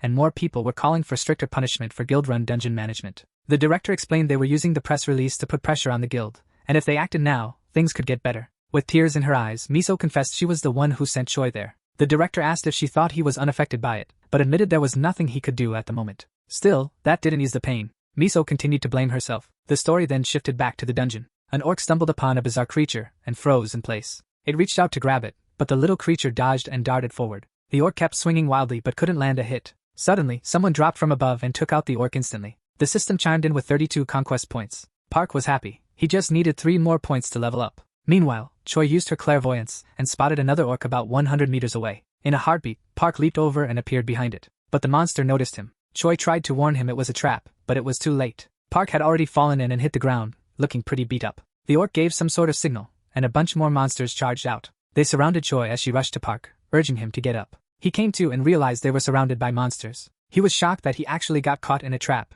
and his senses were fading. His body wasn't responding properly. Still, he refused to give up. He'd been through worse. Choi hurled bombs at the monsters, taking out a good number of them. With that opening, Park got up, grabbed he took out his dagger, and took down a few more enemies. He figured just one more kill would get him to level up. But then, bam! Another monster hit him hard, almost taking him out. Choi was lying there, just watching. He mumbled something about the orc being massive. Right after, Park got tossed into another creature, sending both of them tumbling down. His axe slipped right out of his grip. It landed squarely on the monster's head. The system chimed in with 1075 conquest points and asked if he wanted to unlock beast transformation. Park kept quiet. Meanwhile, the giant orc was closing in on Choi, who said she couldn't even stand anymore. Then, we cut to Park's home, where an old woman was calling the dog for dinner. She mentioned it had been 2 days without any news from them. The scene switched back to Choi and the orc, just as Park activated beast transformation and returned home. The dog looked different, surrounded by a sphere of energy. The old woman was shocked, asking what was happening. Then, the story cut back to Park. A black aura enveloped him, transforming his body. Claws emerged, and he no longer looked human. Right after that, Choi got hit by the monster. He looked way too exhausted to keep going. Then Park, now in his wolf form, showed up in front of the orc. He immediately grabbed the orc's head, and Choi just stared in disbelief, wondering if Park was actually a werewolf. Wolf form Park then launched a barrage of attacks on the monster. He bit into its neck, and the system rewarded him with 45 conquest points. That seemed to wrap up the fight. Still in shock, Choi looked at him and asked if he was really Park Soho. Park barked a few times, basically confirming it. Surprised, she asked if he was a dog or a wolf. Then the scene cut back to the reporters, who mentioned it had been 3 days since the two disappeared, with no updates since they entered the dungeon. One reporter asked the director about the type of dungeon it was. He explained it was a level 5 dungeon called Orc Castle. It usually required at least 30 B rank or higher hunters. The story then shifted back to the dog, still enveloped in that energy sphere. The old woman kept staring, unable to wrap her head around what she was seeing. Meanwhile, Choi looked completely shocked again. Park had turned back into his human form and explained he could merge with the beast he had before. Choi saw him glancing around and asked what he was up to. He replied they should grab as much loot as possible and cook some later. She said it didn't matter, because that place was going to be their grave. Park was confused by what she meant. Choi explained that the gates still hadn't opened, even after the orc war chief was defeated. She asked what he thought that implied, suggesting they might be stuck there forever. Park wondered if she meant that wasn't the real chief. Choi confirmed it. There was something even more powerful inside. Park questioned what kind of monster could make her feel doomed before even seeing it. Then Choi began recounting an event from 3 years ago. Back then, just after they hit B rank, the department flashback started with an unknown man looking at Choi. He asked if her ankles were okay, and she assured him not to worry. She mentioned a bunch of orcs charged at them, and the leader told everyone to hold their ground and push toward the central tower. The squad started slicing through the orcs in their path. He kept barking orders to help them move forward. Then, out of nowhere, he got killed. Choi hit the ground, and the orcs closed in on her. She froze, paralyzed by fear. But then another guy jumped in to rescue her. He took out the orcs surrounding her. In the chaos, Miso shouted for them to clear a path, taking down the monsters nearby. She told Choi and the guy to retreat. He grabbed Choi, felt something was off, and wanted to wait. He insisted they could figure it out once they were safe, so they bolted from the monsters. Still, Choi sensed some weird energy from the other side, while a terrified monster stood on the tower. Then an arm twisted unnaturally. Choi fell, and a katana dropped in front of her. Mitsu and the others were in shock. The captain was gone. That goblin monster stood there, tears in its eyes. Choi watched as the dying man rambled on about the sword. Choi was in shock. All she could think was, why did that sword even matter? But then she remembered his lesson. Pour your emotions into your blade. Treat it like it's part of you, body and soul. Hold it like it's your everything. Back in the flashback, that man was already dead. Choi could only stand there, completely rattled. In the present, Park watched Choi shivering in the rain, haunted by the memory. He walked over, hugged her, and asked what was going on. Then the scene shifted to Han, freaking out about what they'd do if Park left them. Meanwhile, outside, chaos was brewing. A reporter mentioned a powerful shaman performing a ritual to save Park's life. An elite squad from Su District was gathering outside the dungeon, ready for revenge. One guy nervously pointed out that none of this would have happened if Park had joined the Su Guild from the start. Then the scene cut to some unknown guy watching that report.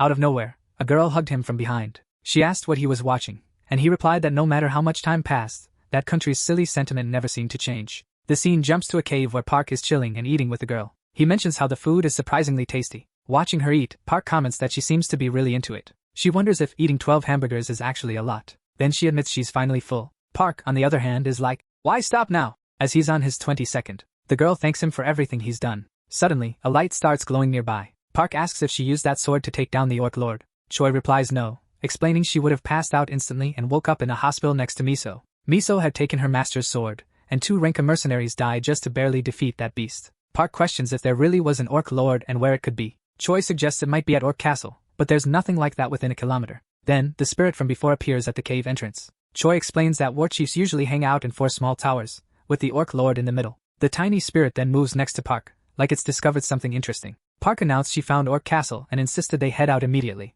Choi asked if there was a plan. Park replied, simple, find them and take them out. Choi, a bit shocked, joked about wanting to smack him but admitted she had no better idea. Suddenly, we're at Orc Castle. Just then, the gates swung open, and a pack of monsters on wolves charged out. Park and Choi made a dramatic entrance, charging toward the castle. The orcs noticed them and blocked their path. Choi warned that orc knights were hot on their heels, urging them to hurry. The monsters aimed their bows, but Choi's shield magic deflected the arrows. They leaped onto the bridge, breaking through the defenses. Choi tossed a bomb, triggering a massive explosion behind them. Once clear, she instructed Park to head to the center and lure all the orcs. Then she glanced up and saw more monsters approaching. She was grabbed and began to fall, but she told Park to keep going without her. She managed to grab part of the castle and hold on. Just as she was trying to get back on her feet, more orcs appeared in front of her. Choi quickly drew her sword, ready to fight. Meanwhile, Park kept climbing towards the top. He reached a room with a throne inside. A terrifying goblin was waiting there for him. The goblin stood up, ready to attack. But before it could do anything, Park bit its neck. He slammed it down,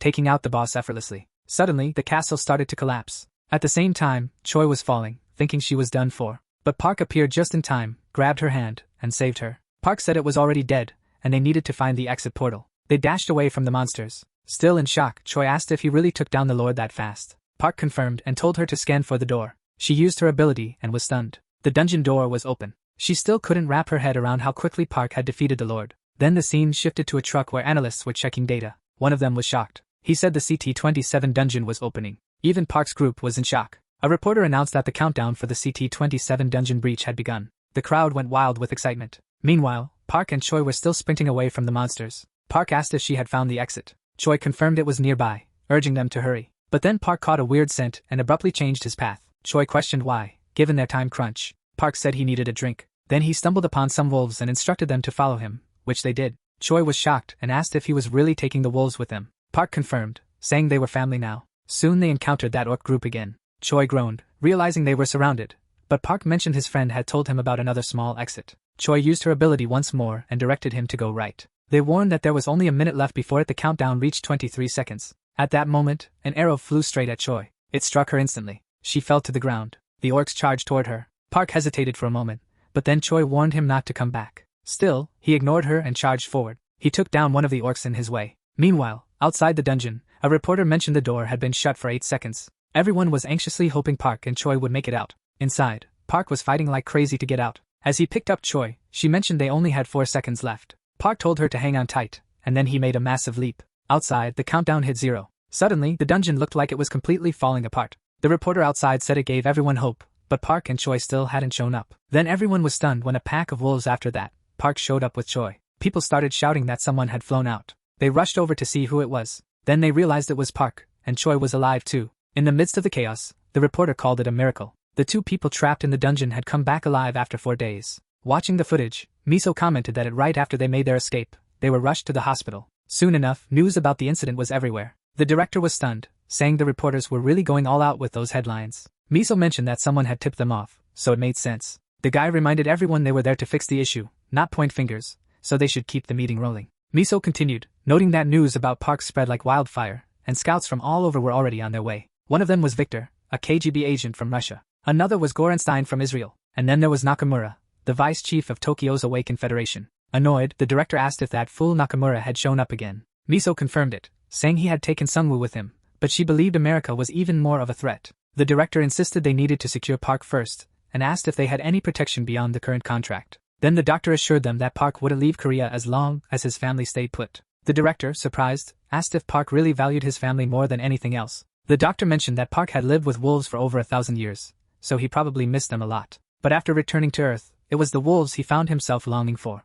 The director thought Park was hard to figure out, while the doctor believed he just cherished family time more. In a sense, he was just like anyone else. They should find a place where he and his family could live safely. This way, Park wouldn't have any reason to oppose the department. The director liked the plan but noted they needed to prevent foreign scouts from recruiting him first. Miso showed an image on the TV, suggesting an abandoned factory could be the new territory for the Soa Guild. They could also designate the surrounding area as private property. The director agreed the buildings could be useful after some repairs. He asked if Soa would continue keeping an eye on Park. Miso confidently said she was the best person for the job. Then the director inquired if she had woken up yet. Miso replied that she was already recovering. He asked if she was taking a break after writing that report on Park. And then Miso said he was like a dogman. That left everyone stunned. The director encouraged her to continue. The scene shifted to an arena, where the announcer greeted fans worldwide. It was the ultimate showdown to crown the strongest fighter, and the final match was finally here. The crowd went wild as the silhouette of a mysterious man appeared. The announcer began to introduce him, mentioning he was the reigning #1, defending his title for the 21st time, still undefeated after 45 matches.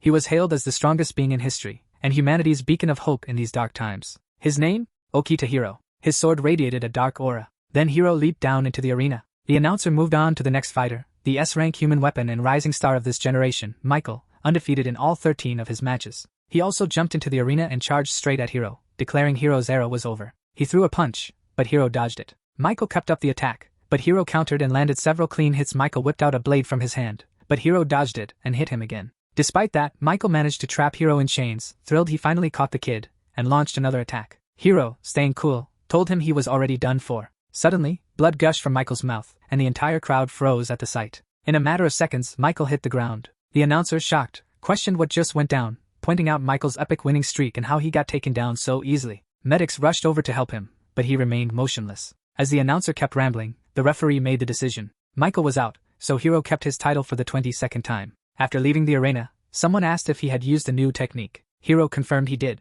He had sent the aura from his sword into Michael, letting it spread on its own. He mentioned everyone did great, and suggested they grab drinks later. Then he opened the door, and right then, the woman from earlier hugged him. She asked if he had killed Michael. Hiro mentioned that Michael was destined to be one of the 7 future villains, so maybe that was his path all along. She advised him not to shoulder everything alone. Hiro then inquired if anything unusual had occurred. She replied that the department had called, but aside from that, nothing significant. She mentioned that the director cautioned her to avoid getting hurt, so they should prepare to leave since everyone was waiting. The scene switched to that guy from earlier, watching the match on TV. The woman remarked that she heard the person trapped in a level 5 dungeon had survived. This news clearly caught him off guard. She said people were dubbing him Korea's second Samu, and expectations were through the roof. She also noted the Defense Department's keen interest in him. Hiro asked who this person was. She replied that his name was Park and asked if Hiro remembered the guy the reporters talked about, the one stuck in a level 5 dungeon. She then showed Park's details on her phone. Hiro said he didn't recognize him, and wondered if maybe he wasn't a swordsman since none had shown up in the past year. She mentioned she'd heard Park was a druid,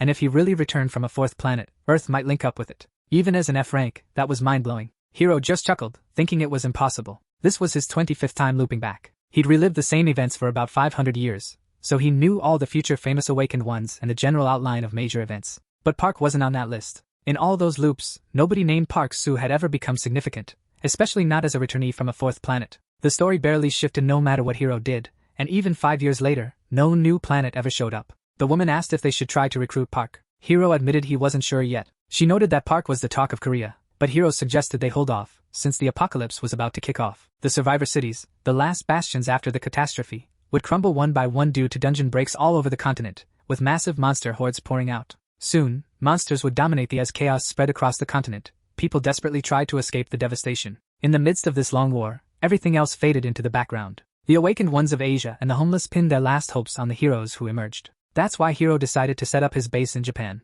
Even though some called him a traitor, he believed that if he cleared Japan's dungeons, and gathered those with hidden talents, Japan could become the ultimate refuge for survivors. Yet, Korean survivors didn't see him as a traitor. They called him by his name, and saw him as a hero. Fast forward to now, Hiro thought Park's story seemed like a performance. Maybe it was all fake. If Park was still around when the apocalypse hit, it might be too late to bring him on board. So, for now, they decided to keep an eye on things. The scene shifted to a hospital. Miso walked into Choi's room. She asked if it hurt, and Choi confirmed it did. Miso sat on the bed, noting that Choi didn't look hurt, but Choi insisted she was. Miso mentioned a rumor circulating in the hospital. Every night, a masked guy showed up and left by dawn. She wondered if it was Park. Choi was engrossed in her ebook. Then she asked if Miso had managed to get what she wanted. Miso replied that she got lucky, sent one over, and even brought some food. A little while later, Choi finished her meal. Miso told her to get back to work and questioned why she was still lounging around. Choi said she just napped for an hour, but Miso wasn't having it. Then we cut to the CIA headquarters. A few agents were glued to the news about Hiro. One of them remarked that it didn't matter who faced him. It was still Michael, and he got taken down way too easily. Another agent noted that Hiro kept leveling up. At this rate, an SSS rank might pop up soon. He wondered where Park and Seho had vanished to, but then mentioned they hadn't really disappeared. These were fresh photos from their agents. The guy looked puzzled and asked if that was Seoul Station, curious about what Park was up to there. The other agent mentioned that Park had been frequenting the place a lot lately. He joked that maybe Park was chatting with pigeons or got turned down by someone. This guy claimed he could hook Park up with tons of gorgeous women. They were determined not to let anyone else snag their main character. He mentioned his special agents were leaving Korea that very morning, which left the other guy completely stunned. He added that the skies didn't seem too safe right now. The other guy asked what he was talking about. Suddenly, we cut to a jet, packed with several passengers. A girl peered out the window and pointed out a really beautiful bird outside. Her mom looked too, but froze when she saw a massive monster flying above them. The dragon wasn't as big as they initially thought, but it still left everyone in shock. Panic spread as people on the plane speculated the monster was tailing them. Maybe it was a wyvern. Another guy mentioned it was still young, so it probably wouldn't attack. He couldn't figure out why a creature like that was there, and guessed a dungeon might have appeared nearby. Then he was floored because a huge wyvern soared right over the plane. Moments later, it geared up to attack, and flames engulfed the jet. The plane blew up and plummeted toward the ground. It joined a bunch of others. Then the scene switched to 2 cars. Han was like, "Man, this country's gone nuts, but we're almost there." Juno was curious, asking if this was their destination. Han just stared, wondering if it was supposed to be a haunted house because the place in front of them looked seriously weird. As they approached, Han couldn't help but say it really did look haunted. He started griping, questioning if this was actually going to be their guild HQ. He even doubted if the internet guy would bother coming to a place like that. Then Choi chimed in, claiming she just saw a ghost on the 2nd floor. Everyone started debating whether they should even step inside. Choi was adamant, saying she couldn't live in a place like that. Miso tried to calm her down, saying it was her first time in a place like this, so it was natural to be freaked out. She mentioned that renovations were kicking off the next day, so there was no need to stress. Park was confused about the fuss. He actually liked the place and was ready to move in immediately. Choi walked up, questioning if he had lost his mind. Miso mentioned that a guy who trusted his gut would act quickly, then asked if they should outline the land's edge. This way, they could figure out how much territory to claim, and Park seemed to be on board with the idea. Suddenly, he used some kind of ability. Light spread all over the area, and everyone watched in awe as tree spirits appeared. These spirits moved toward a specific spot. Miso asked what he was up to, and Choi realized he was marking the borders. The spirits kept at it, and out of nowhere, tree sprouts shot up from the ground. In mere seconds, they grew into a massive forest. Everyone was blown away by how fast it all happened. Park then announced he was finished. He estimated the boundary stretched about a kilometer from the house, suggesting that should be their limit. Miso, smiling, said it looked perfect. From that day forward, the area would be the Shujao Guild's territory. Everything within it would belong to the guild, but Park wondered if that wasn't too much, considering he only planned to stay for a few months. Miso assured him it was standard procedure, and her department already considered Park part of the family. Park said he liked the sound of that. A moment later, Miso asked him to go ahead and sign the contract. Choi interrupted, suggesting he should read it first. But Miso insisted he just sign it already. After that, everything seemed to be sorted out. They all agreed to keep giving their best until the portal opened.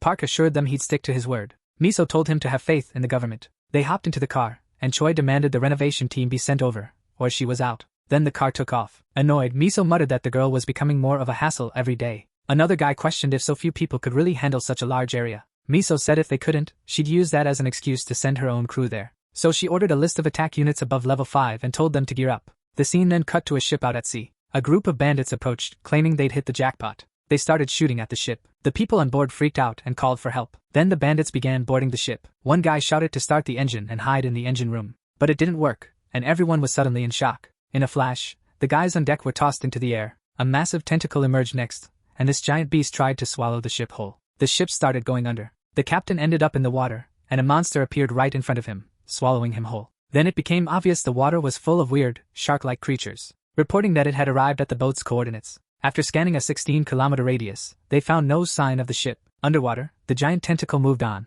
heading for another ship before the scene switched back to Park's clan house. The tree spirits kept at it, and the house was already being rebuilt. Soon, Choi's phone started ringing, but she was still out cold. She eventually picked up. On the other end, Miso joked that she seemed to be living it up in that house. Still half asleep, Choi asked why she'd say that and mentioned she was still on duty. Miso asked if she was with Park at that moment. Still groggy, Choi said she had no idea. She asked how it was possible she didn't know. When told to get up, Choi finally did and discovered a massive tree right in front of her. Sipping her coffee, she mentioned how Park had planted an insane number of trees in no time. All the trees were fully grown, and the enormous one by the house left her in awe. Wolves were wandering around the big tree. Meanwhile, system windows popped up in front of Park. They displayed data about the wolves. Park began naming each of them. The system cautioned that if the dimensional energy exceeded his own during fusion, he might lose his mind. Looking at the details, Park wondered if he could keep leveling up the wolves. Just then, Choi appeared and asked what he was up to. Park replied that he was naming his family members. Choi remarked he should have woken her up and questioned why he went off alone. Then, the dog from earlier trotted over.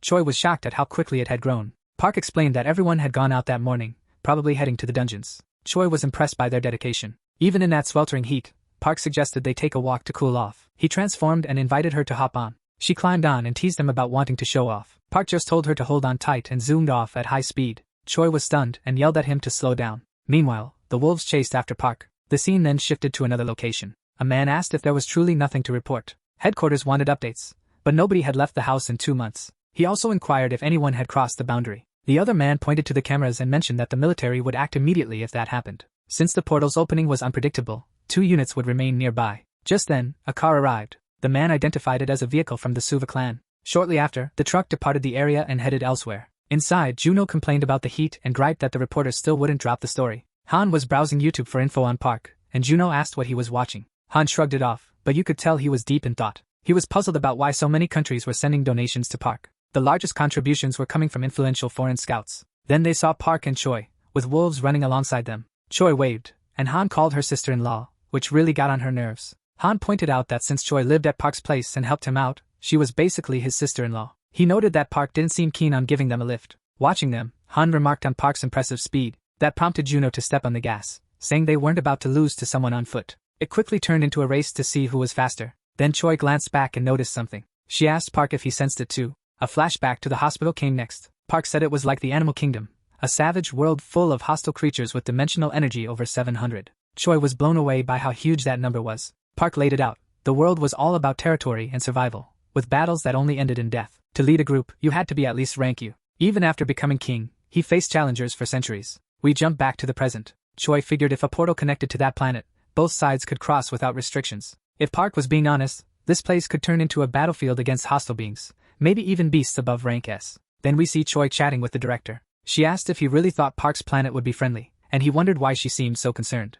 He reminded her that Park had been the king of that world. The scene switched back to Park and Choi. Choi asked why he claimed to be the king there. Park explained that if someone else was the current king, they'd likely try to kill him, seeing how weak he was now. Choi, puzzled, admitted that somehow made perfect sense. Then she told him to sprint full speed toward the northeast field. They needed to get far from the city center. They dashed toward the bushes. Han, curious about their destination, quickly followed. As they moved, a beam of light suddenly appeared. Choi mentioned the portal was opening, but the warped space around it left her puzzled. Soon, Miso received a call. Choi informed her that the portal was about to form. Miso asked for clarification on what she meant. Choi instructed her to send the portal's location to the guard units. Shortly after, several convoys showed up. They aimed their missiles, ready to fire if needed, while Park noticed something odd. He remarked that this wasn't his home planet, just a regular portal. Choi questioned how he could know that without any gear. Park paused, saying the sensation was different from his previous crossing. Choi explained. His old portal had been a teleport type, the kind returnees sometimes use, which might explain the different feeling. But then something clicked for her. Reflecting on it, she realized the teleport portal Park used had stronger dimensional energy than a bridge portal. Back then, she thought the device was faulty, but maybe her instincts were spot on.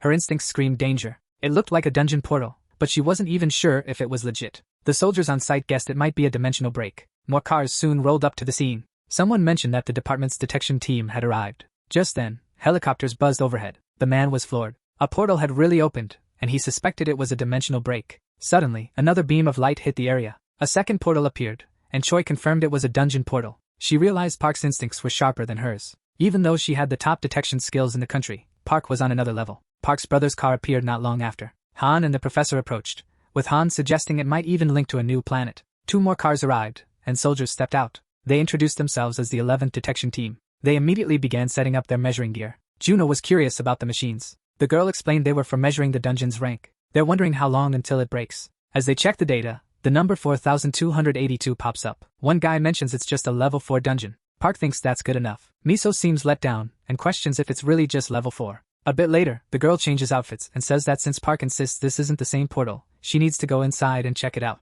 The scene shifts to the director on the phone, asking if it's really a level 4 dungeon. Miso replies they're still unsure. First, they need to verify if this new portal connects to where Park came from. The director, clearly frustrated, says this whole situation is driving him nuts and asks if she realizes how much money they've wasted on it. Miso repeats that they can't be certain yet because Park's abilities are off the charts. The director argues that if a portal shows up near someone who just returned, it's likely just a dungeon portal. Then he asks if she knows who had enough faith in this project to fund it. Miso retorts that Park is valuable simply because he's an irregular. The two were in a heated argument until the director stepped in, telling them to sort it out. If they couldn't recoup the investment, they were doomed. Meanwhile, Park finally got the full analysis report. One guy mentioned the dungeon would collapse in 50 days, so they needed to send a team ASAP. Park was on board with that plan. Another guy chimed in, saying Park would need to increase his current guild member count. The guy assured him it was no big deal. He explained that most guilds use dungeon energy meters, but the latest model was a whopping 3 billion. Park thought that was steep, but the guy mentioned they were instructed to leave one here permanently for this portal. He then asked Park to sign some documents.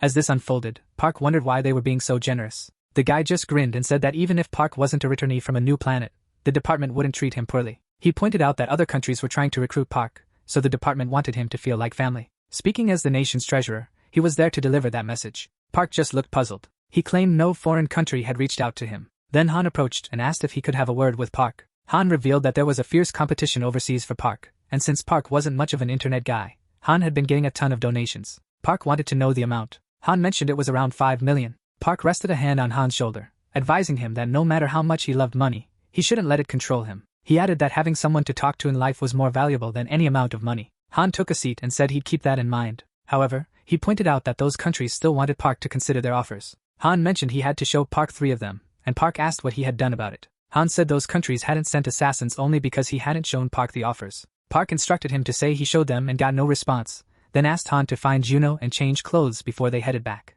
Han decided to keep some of the donations and put the rest into the guild fund. Park told him to do as he pleased. Han was over the moon, thinking Park was generous and totally his type. He was especially stoked because he had just scored over 3 billion. Some time went by. Park asked if everyone was set. They were about to dive into the dungeon. Just then, another guy came back and warned them to hurry because the department's combat team was on the way. Park turned down the help. He said if someone needed to check the contract, only 2 people could come in, and they wouldn't be joining the hunt. Troy told him not to worry. They were all set to head in. The guy warned that a level 4 dungeon wasn't a walk in the park for such a small crew, but Troy told him to zip it and keep filming. Soon, the dog from before showed up. Park said it should tag along and level up a bit. Then they all stepped inside and found themselves in a bizarre place. Park admitted he wasn't entirely sure where they were. Troy used her skill to scan the surroundings. Park mentioned the place felt a bit familiar. The other guy questioned why they were strolling around so casually when they should be on guard. Han said they just needed to follow Park's lead, no questions asked. Out of nowhere, Choi told everyone to halt. 3 monsters were lurking about 70 meters ahead. Han immediately grabbed his weapon.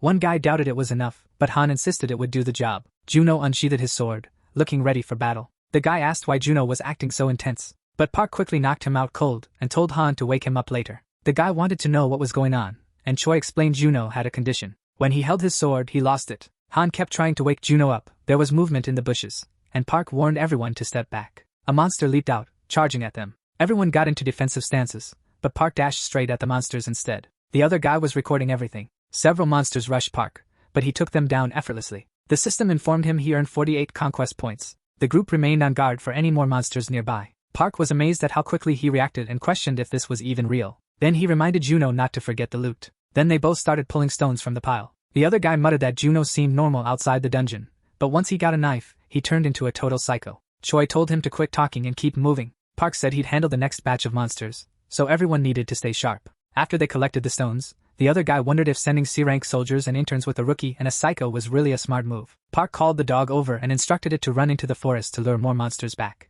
The dog obeyed and dashed into the forest. Choi and the other guy watched, wondering what they'd do if a whole pack of monsters charged at them. When the team leader asked if they'd be alright, Choi just told him to keep filming. Soon, Park announced the monsters were coming. A heavy rumble echoed around them. The other guy started freaking out. Han noticed Juno was losing it again and told him to take a tranquilizer. But Juno, totally crazed, charged at the monsters. At that moment, the dog came back, and an arrow flies straight at it. Juno dodges the arrow and slices through one of the charging monsters. He quickly finishes it off without breaking a sweat. Right then, another guy shouts a warning to Juno about a monster sneaking up on him. But it's already down. Han took care of it from behind. Han nailed it with his crossbow while covering Juno. Both are pretty happy with their teamwork, and Han levels up to 9. Seeing that, the other guy falls silent. He wonders if this is really a level 4 dungeon. Choi sarcastically asks if he thought it was level 3, then tells him to quit yapping and keep filming. Suddenly, the dog gets all tense. Park notices immediately. A monster bursts out of the bushes, charging at him. Park quickly pulls out his dagger. The scene shifts to a car stuck in a massive crowd. A man seems to be greeting the sector director. Miso asks what he's doing and if he's got a death wish. She wonders why he hasn't moved aside yet. The young man says he'll only move if something actually happens. Captain Lee's team had just entered the area, and if a team was involved, it had to be a level 4 dungeon. This new dungeon was likely one of those. Miso paused for a moment, then told them to clear the path immediately. As she walked away, the young guy sarcastically thanked her and called it a waste of time since it was just a level 4 dungeon. Then they started packing up. Meanwhile, Miso's car kept heading toward the site. One of the men asked what they'd do if the info got leaked. Miso questioned what was more important, the higher-ups gambling with money or Park. The man admitted Park was probably more important, and Miso said if people found out Park was a returnee from a dungeon, the news would blow up even more. The man wondered if Park would be alright. Miso explained that's exactly why they were going to him now, to figure out a solution. Meanwhile, the teams were gearing up to enter the portal. A soldier told him to hang tight because they'd been instructed to wait. The guy was like, "Why wait?" Just as a car rolled up, a woman stepped out of the car. Miso greeted the captain. He asked what she was doing there. Miso told him he couldn't enter. Confused, he asked why not. Miso explained that until Park agreed to join the combat team, no one could go through the portal. The man was frustrated, asking what kind of nonsense this was since his team had changed plans and rushed over for nothing. Miso said some issues had come up, so they couldn't enter the portal. He argued that the contract was flawed. Why send just a recon team with no combat skills? Miso replied they were planning to revise the contract, and she was there to sort it out. She mentioned the director was involved too. Annoyed, he asked why everything had to be so complicated. Miso suggested they discuss it in the car. Then it cut to the director watching the news on his computer. He mumbled that they had messed up and needed to double-check a few things before making any official announcements. Meanwhile, the guy got a phone call. Frustrated, he questioned why he still couldn't get in touch with Miso. The scene then switched to a building. The doctor from earlier was reviewing Park's details. He described Park as a shattered dream that had landed in Korea. This moment seemed like a major turning point. To him, the boy's life felt like a drama packed with conflict. He recalled Park mentioning he hid near the coast and found fruit there. In the past, the sea had provided him with plenty of food, but he quickly realized he couldn't stay because he saw something terrifying. A massive monster was circling the area. Shocked, the doctor realized a level 4 dungeon shouldn't have an ocean, and he understood what that meant. He pondered the current theory about dungeons, suggesting that an entire planet could become part of one. A flashback of Park came to mind. He mentioned his brother was coming and asked the doctor to help find him. The doctor agreed, but only if Park shared the whole story of those 500 years. In the present, the doctor reminded Park he had promised to explain everything after reuniting with his brother. For an F-rank returnee, Park seemed oddly normal. even after centuries as a jungle king. The doctor felt a pang of regret for missing out on a potentially fascinating tale due to one hasty decision. Back in the dungeon, Park was still slicing through monsters, taking them down calmly, one after another. Watching him, the other guy was amazed, saying it was crazy how Park could dodge an ambush like that. Park asked what the big deal was and told him to help gather the loot, so the guy did. Later, as the group continued through the dungeon, Kuei asked about the place. It looked strangely beautiful, and Han noted the shining stone seemed like a gem but had a dark vibe. Park mentioned he'd never seen a place like it, yet it felt oddly familiar. Soon, they stumbled upon another stone. It had words carved into it, warning them never to return to that territory. Park examined it closely. Kuei wondered if Han was pulling another prank, but Park assured him it wasn't the case. The girl chimed in, saying everything was under control. Kuei checked if the guy was still filming, and he confirmed he was. Suddenly, she spotted Park climbing to a different area. The group decided to follow his lead. They stumbled upon a new location. It was a cave, cleverly hidden in plain sight. Han was stunned. The walls were covered in writings, and none of it was what they had anticipated. One line expressed how much it missed humans. The walls also had a bunch of drawings. Then they found a larger message saying it missed even those it once despised, along with its family and brother. Han was taken aback because he saw the name Juno written there too. They discovered another line mentioning that Park Soho had been there. It all clicked. Han thought it resembled ancient cave art and might have significant scientific importance. Choi approached Park, asking if he had lived there. Park shot a sharp glance, his mind elsewhere. One message revealed it had been 500 years since he became the owner of Moon Hill. This triggered memories of an old foe. A massive black tiger always eyed him like he was prey during their battles. Then Choi asked if he was alright. Park kept his gaze fixed on the writing, recalling every fight and moment he spent there. Suddenly, something clicked for him.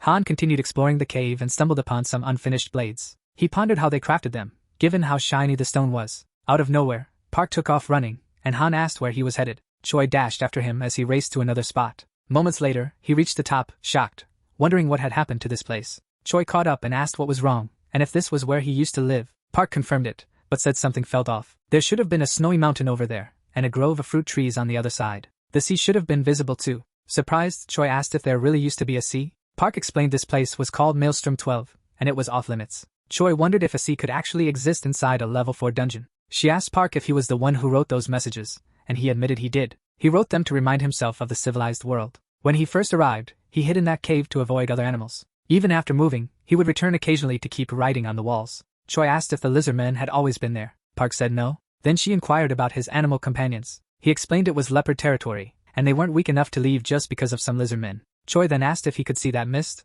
Park said it marked the end of the dungeon, so they couldn't go beyond it. Just then, a noise echoed through the forest, and Choi wondered if it was the lizard men. Using his ability, Park confirmed it was an ambush. Suddenly, several lizard men began climbing up. Meanwhile, Han and the others were still further up the slope. Choi mentioned there were 102 lizard men approaching, and questioned why they were all attacking at once. Below them stood the Lizard King, wearing a strange skull on his head. Park noticed the head and figured it was from one of those leopards he had battled before. He told Choi to stick with the group and then jumped off the mountain, heading straight for the monsters. Choi yelled, wondering what Park was up to. Then we cut to that woman from earlier, who was watching a pigeon. Suddenly, blue energy started swirling around the bird, and Choi was shocked as Park sprouted wings and zoomed toward the boss. The Lizard King hurled his spear, but Park dodged it like it was nothing. In no time, he was right in front of the Lizard King. Then, blue energy enveloped the dog from before, and Park transformed into his wolf form, crashing into the lizard. They both tumbled down toward the bushes. Choi was blown away by what Park had just pulled off. Han and the others soon arrived at the mountain. Choi assured them Park was fine. He wasn't dead.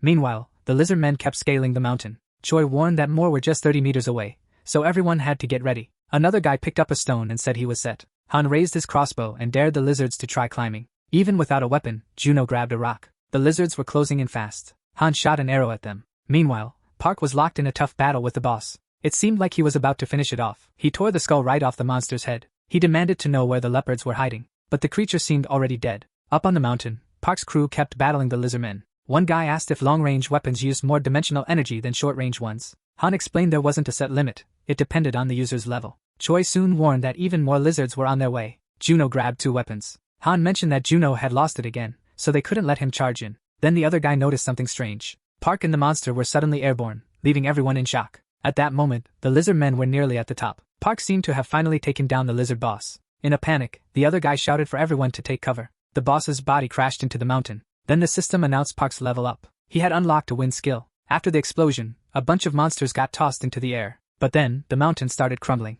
Choi yelled for everyone to take cover, but it was too late. They all started tumbling down. The monsters were falling too, and then, a landslide kicked off. Somehow, Choi managed to save himself. He shouted, checking if everyone was alright. Another guy replied, saying he was good, and Han felt relieved to still be alive. Juno was awake next to him too. Park shifted back to his human form and told them to get out, since the gate was already open. So, everyone quickly got up and made their way to the exit. Watching this, the other guy wondered what the point of all this was. Back in the real world, the portal was still active. Miso and the soldiers waited for Park, and he finally emerged. One soldier quietly observed as the whole group returned safely, without any casualties. Looking at Park, the man questioned if it was really him, since he seemed a bit weak. But Park suddenly transformed into a pigeon. The other guy is stunned, asking if Park really turned into a pigeon. A pigeon, seriously? Miso wants to know what's going on, but Choi tells her if she's here to negotiate, she should just leave. Miso then asks about the recording, and Choi suggests she head back to headquarters with Chief Kim. But Miso insists that Choi needs to come along too. Choi is curious why, and Miso explains that her mission to monitor Park is over. Because of that, she's been reassigned. Her new gig is to assist at the field border north of Taegu. Another guy mentions that 4 portal management members will remain there, as that's the minimum crew needed to handle the equipment. Juno shakes his hand and assures him not to worry. They'll treat them well as guests. The guy then looks at Park's brother, and is shocked because he looks so different in person. Then the scene shifts, and someone questions what she meant by going back, since they were supposed to team up with Park. Miso tells him to head back first, and sort out his pay later. The director is waiting, so they need to move now. The guy says that's not the issue, and they question why they even need to meet them. They start arguing while Han and Juno just watch. Han mentions that guy's way of speaking really got on his nerves, and Juno suggests they should just leave. Shortly after, several buses are shown departing. Then someone calls Miso, angrily demanding to know where she is and if she spilled everything to the press. Miso responds that everyone is pulling back except for the management team, so they should handle it later. A bit later, a man presents a recording, pointing out Korean writing on the cave wall. They discovered Park Soho's diary there. In the video, Park suddenly jumps up and tosses the Lizard King aside. The presenter mentions they couldn't film more inside the dungeon but managed to capture some footage outside.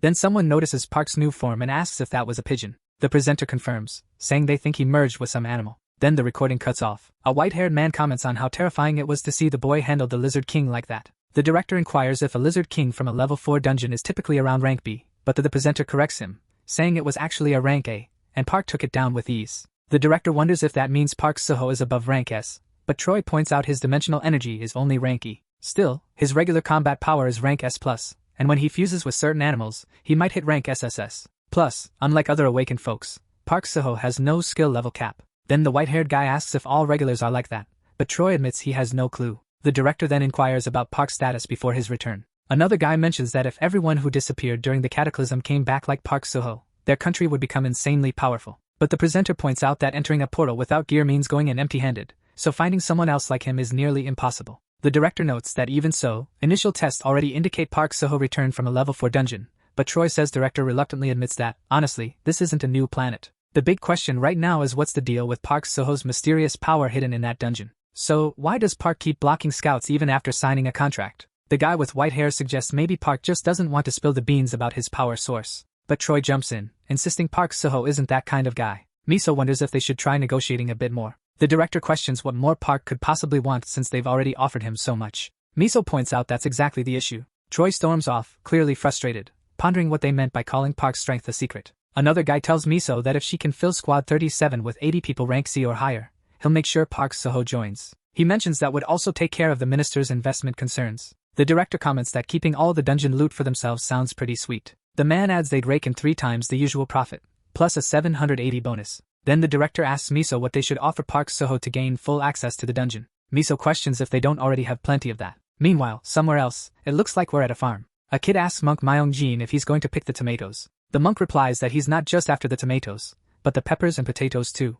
As they head to the shed, one kid boasts they'll pick 100 cherry tomatoes, while another chimes in about the peppers. They plan to grab the peppers as well. They're instructed to each grab a hoe and start harvesting. But as they work, a creepy guy is lurking, watching them from the shadows. Then we switch to a soldier saying they've got 10 minutes before they leave. He orders them to report troop numbers and check their gear. The others confirm everything's good, and detection is running smoothly. Meanwhile, Troy is busy on her phone. She reports that Detection Team 11 is all clear. A soldier announces the operation is about to kick off. They roll out in a tank, and Troy is still glued to her phone. The soldiers chat about how the Taegu border is a nightmare with constant dungeon breaks. One wonders if the detection team is really heading to the front lines. Troy confirms it, joking that they should write their wills before they lose signal. The scene shifts to the house where Park is crashing. A bit later, Troy tries to call him, but Park's out cold. Han is on the computer, mentioning that Park's been sleeping way more than usual. He also points out that now everyone knows Park is just a returnee from a level 4 dungeon, so the donations should have stopped. But then Han spots something that totally floors him. Right then, Juno strolls in. Han tells him to knock next time.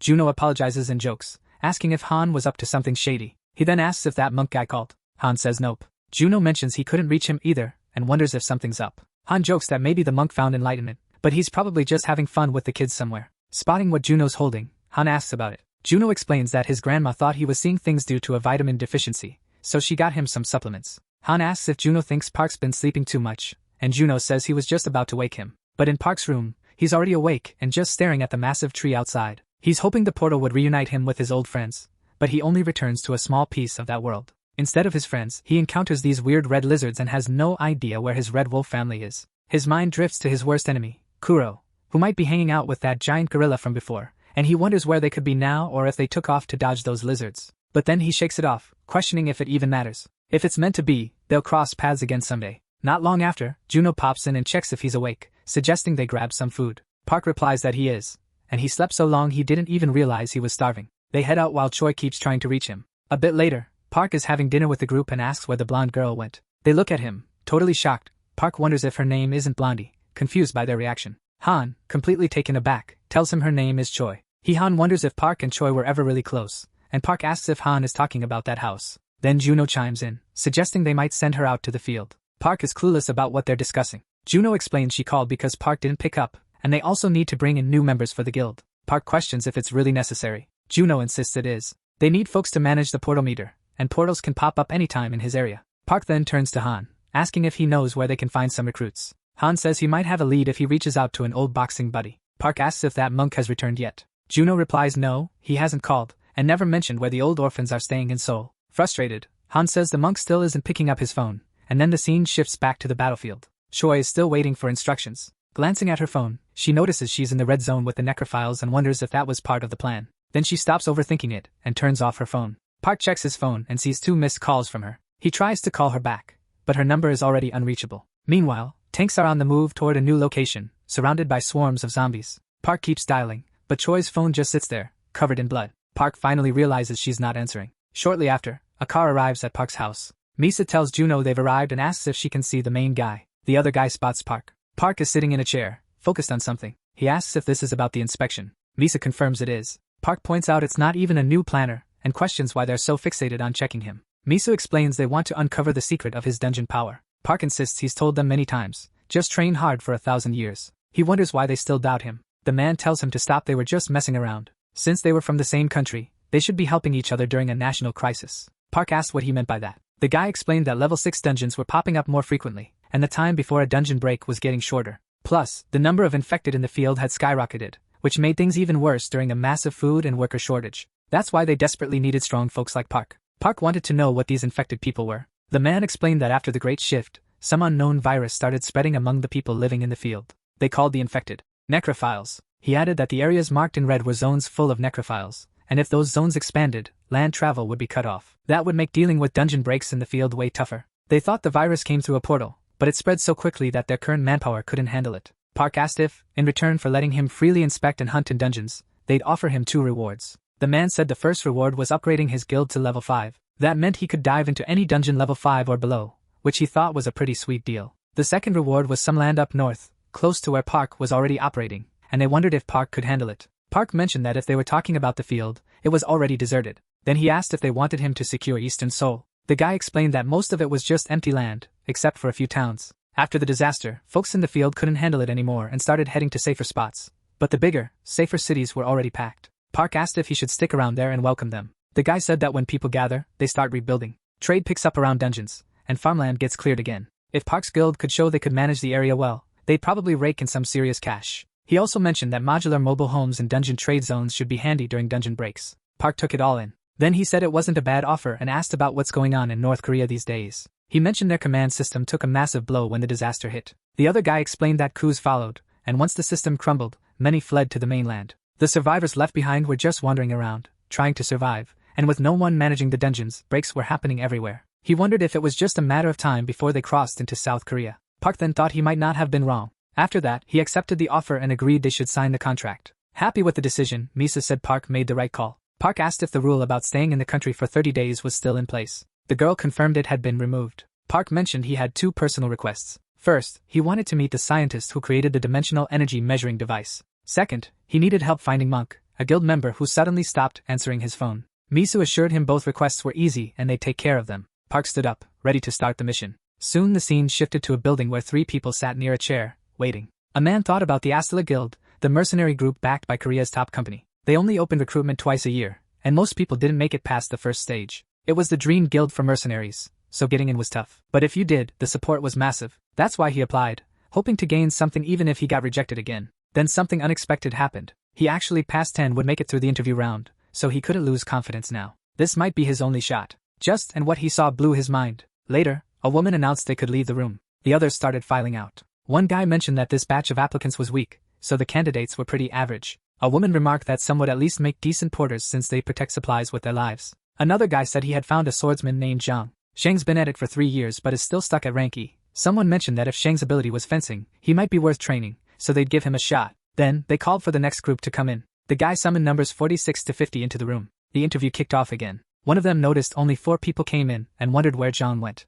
A boy explained that Zhang just up and left. The scene switched to Zhang's phone. Park had messaged him, asking if he wanted to join his guild. That's why Zhang bailed. He figured there was no point in overthinking it and should just agree. After all, Park saved his life and was the talk of Korea. Then, we cut back to a tank convoy heading to the battlefield. A soldier warned everyone to stay alert since an ambush could happen anytime. Monsters were already swarming the area. One soldier pointed out that the roads were getting too risky and they should have stuck to the usual path. Another replied they had no choice. They wouldn't make it in time otherwise. A soldier suddenly called his buddy over, pointing out something weird he'd noticed. When they got a closer look, they saw zombies chowing down on a monster's corpse. The zombies then locked eyes on the tank. The soldier ordered them to blast those creatures with a rocket launcher. But his friend cautioned that firing might attract even more necrophiles. The captain insisted they didn't have time to waste, so they should fire anyway. If they could clear this area quickly, they'd reach the military operations zone. Following orders, the soldier got the launchers ready. The captain then signaled them to fire. Instantly, 4 rockets shot straight into the zombie horde. The monsters barely had time to react. The explosions tore them apart, and the tanks moved forward, crushing whatever was left. Nothing stood a chance in their path, but all that noise attracted even more creatures. The remaining zombies howled, summoning the rest. The tanks prepared for the oncoming attack. The creatures charged, snarling as they tried to reach the vehicles. The sergeant shouted from the cabin that they were pushing through and ordered full firepower. The cannons responded with a deafening barrage. Meanwhile, a white van was tearing down dirt roads. A swarm of infected was hot on its tail. Suddenly, the dashboard flashed a warning about low fuel. The driver yelled they were almost out of gas, but Monk insisted they push on to the camp. They zoomed past the road sign. The monsters were relentless, but Monk believed if they pushed a bit more, they'd make it to the mountain camp. The driver felt guilty. He had suggested this route, not expecting it to be so risky. Monk reassured the older monk, saying he just wanted to cook fresh meals for the kids. The older monk, slightly embarrassed, thanked him for the effort. Monk pointed out there was still a lot of work in the fields, and they needed to lose the monsters to enjoy a peaceful meal with the kids. The older monk agreed, noting the kids must be starving by now. The infected were closing in. As they reached the camp, Monk shouted that the gate was open and instructed the driver to slow down. He pulled back the curtain to check inside. Then he asked the kids if they were ready to run because as soon as the van stopped, they'd need to bolt. The kids were scared stiff, and the women nearby were speechless. But Monk had already decided. He was going to get everyone out of there. The monsters were awkward but quick. The moment the van halted, everyone jumped out and dashed, with the infected hot on their heels. Monk was carrying 2 kids when he heard a scream from behind. He turned around, and saw a monster almost on top of them, reaching out with heavy breaths.